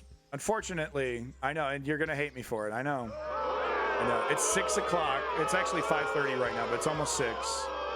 I started late. I started at 1 o'clock. This is my fault. I tried my best to get through as much of this news as I possibly could, as quickly as I could, without deviating too much. And I know that's my problem. I have a big problem with it. It's 5:20, but yes, it is 5:21. Thank you, Davey. Boo. I've been streaming for 4 hours and 20 minutes. My baby's crying. I got to walk the dog. My wife has been heroically watching my son the entire time I've been doing this. I would like to keep my wife. 420 is the yeah, bro. Yeah, 420, bro. Yeah, bro. That was so cool, bro. It's 420 right now, bro. I would like to keep my wife. 4 fun-packed hours of readful news. Thank you, Ice. Dreadful news. Oh. Thought you said readful. It's 69 and 420, bro. Can you imagine you like 69 and 420? Oh my God, dude. Oh my God. But no, you guys are great. The chatters of the News Underground are what make this place amazing. And I would just like to click this applause button for you in the chat, all of you. Yeah, Davey, yeah. 69ing is fun, but it's not. It's like a 5-minute thing. It's not like the Karma Sutra and all that. Doing it all night. Nah, I'm good. 5-10 minutes. All right, get off me. When you're a teenager, 69, brother. Yeah. Like, yeah, it's all right. It's fun. It's okay. Not knocking my socks off. But no, big props to you, Ice King of Space, Davey, Zeo Duke, Chem Goblin.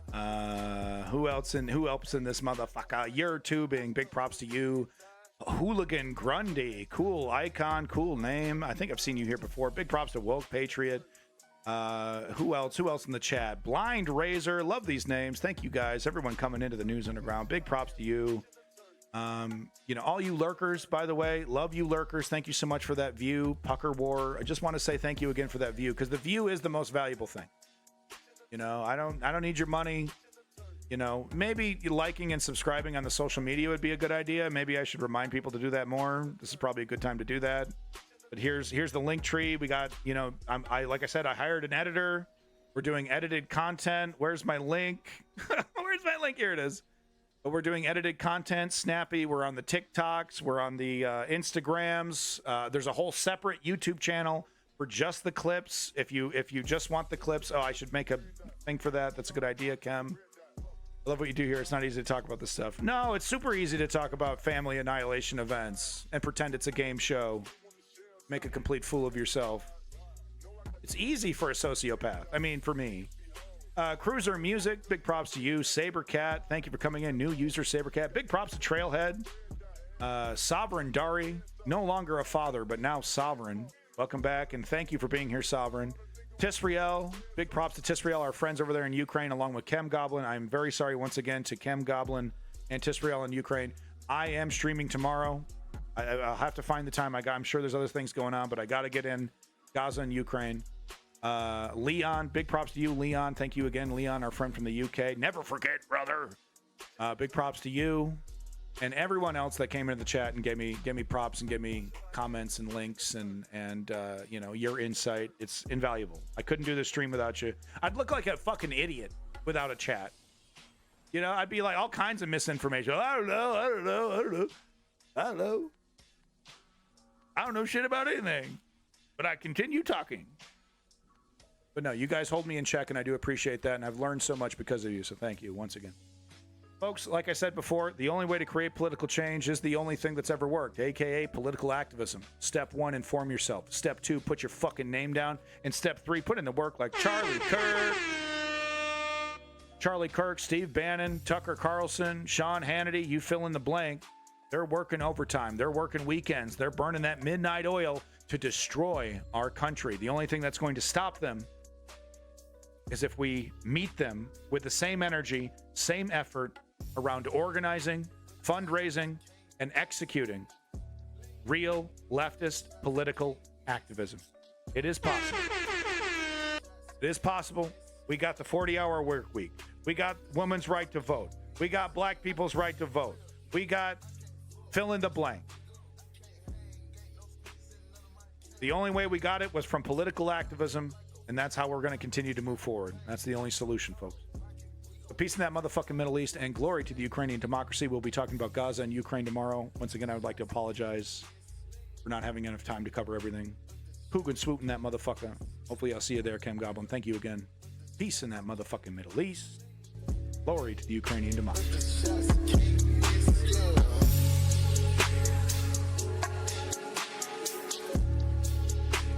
Shots can't miss.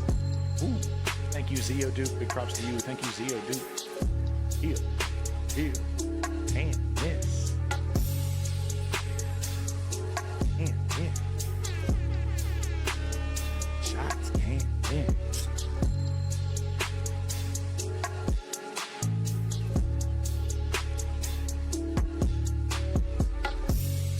Ice King. Big props. Ice King. Shots can't miss.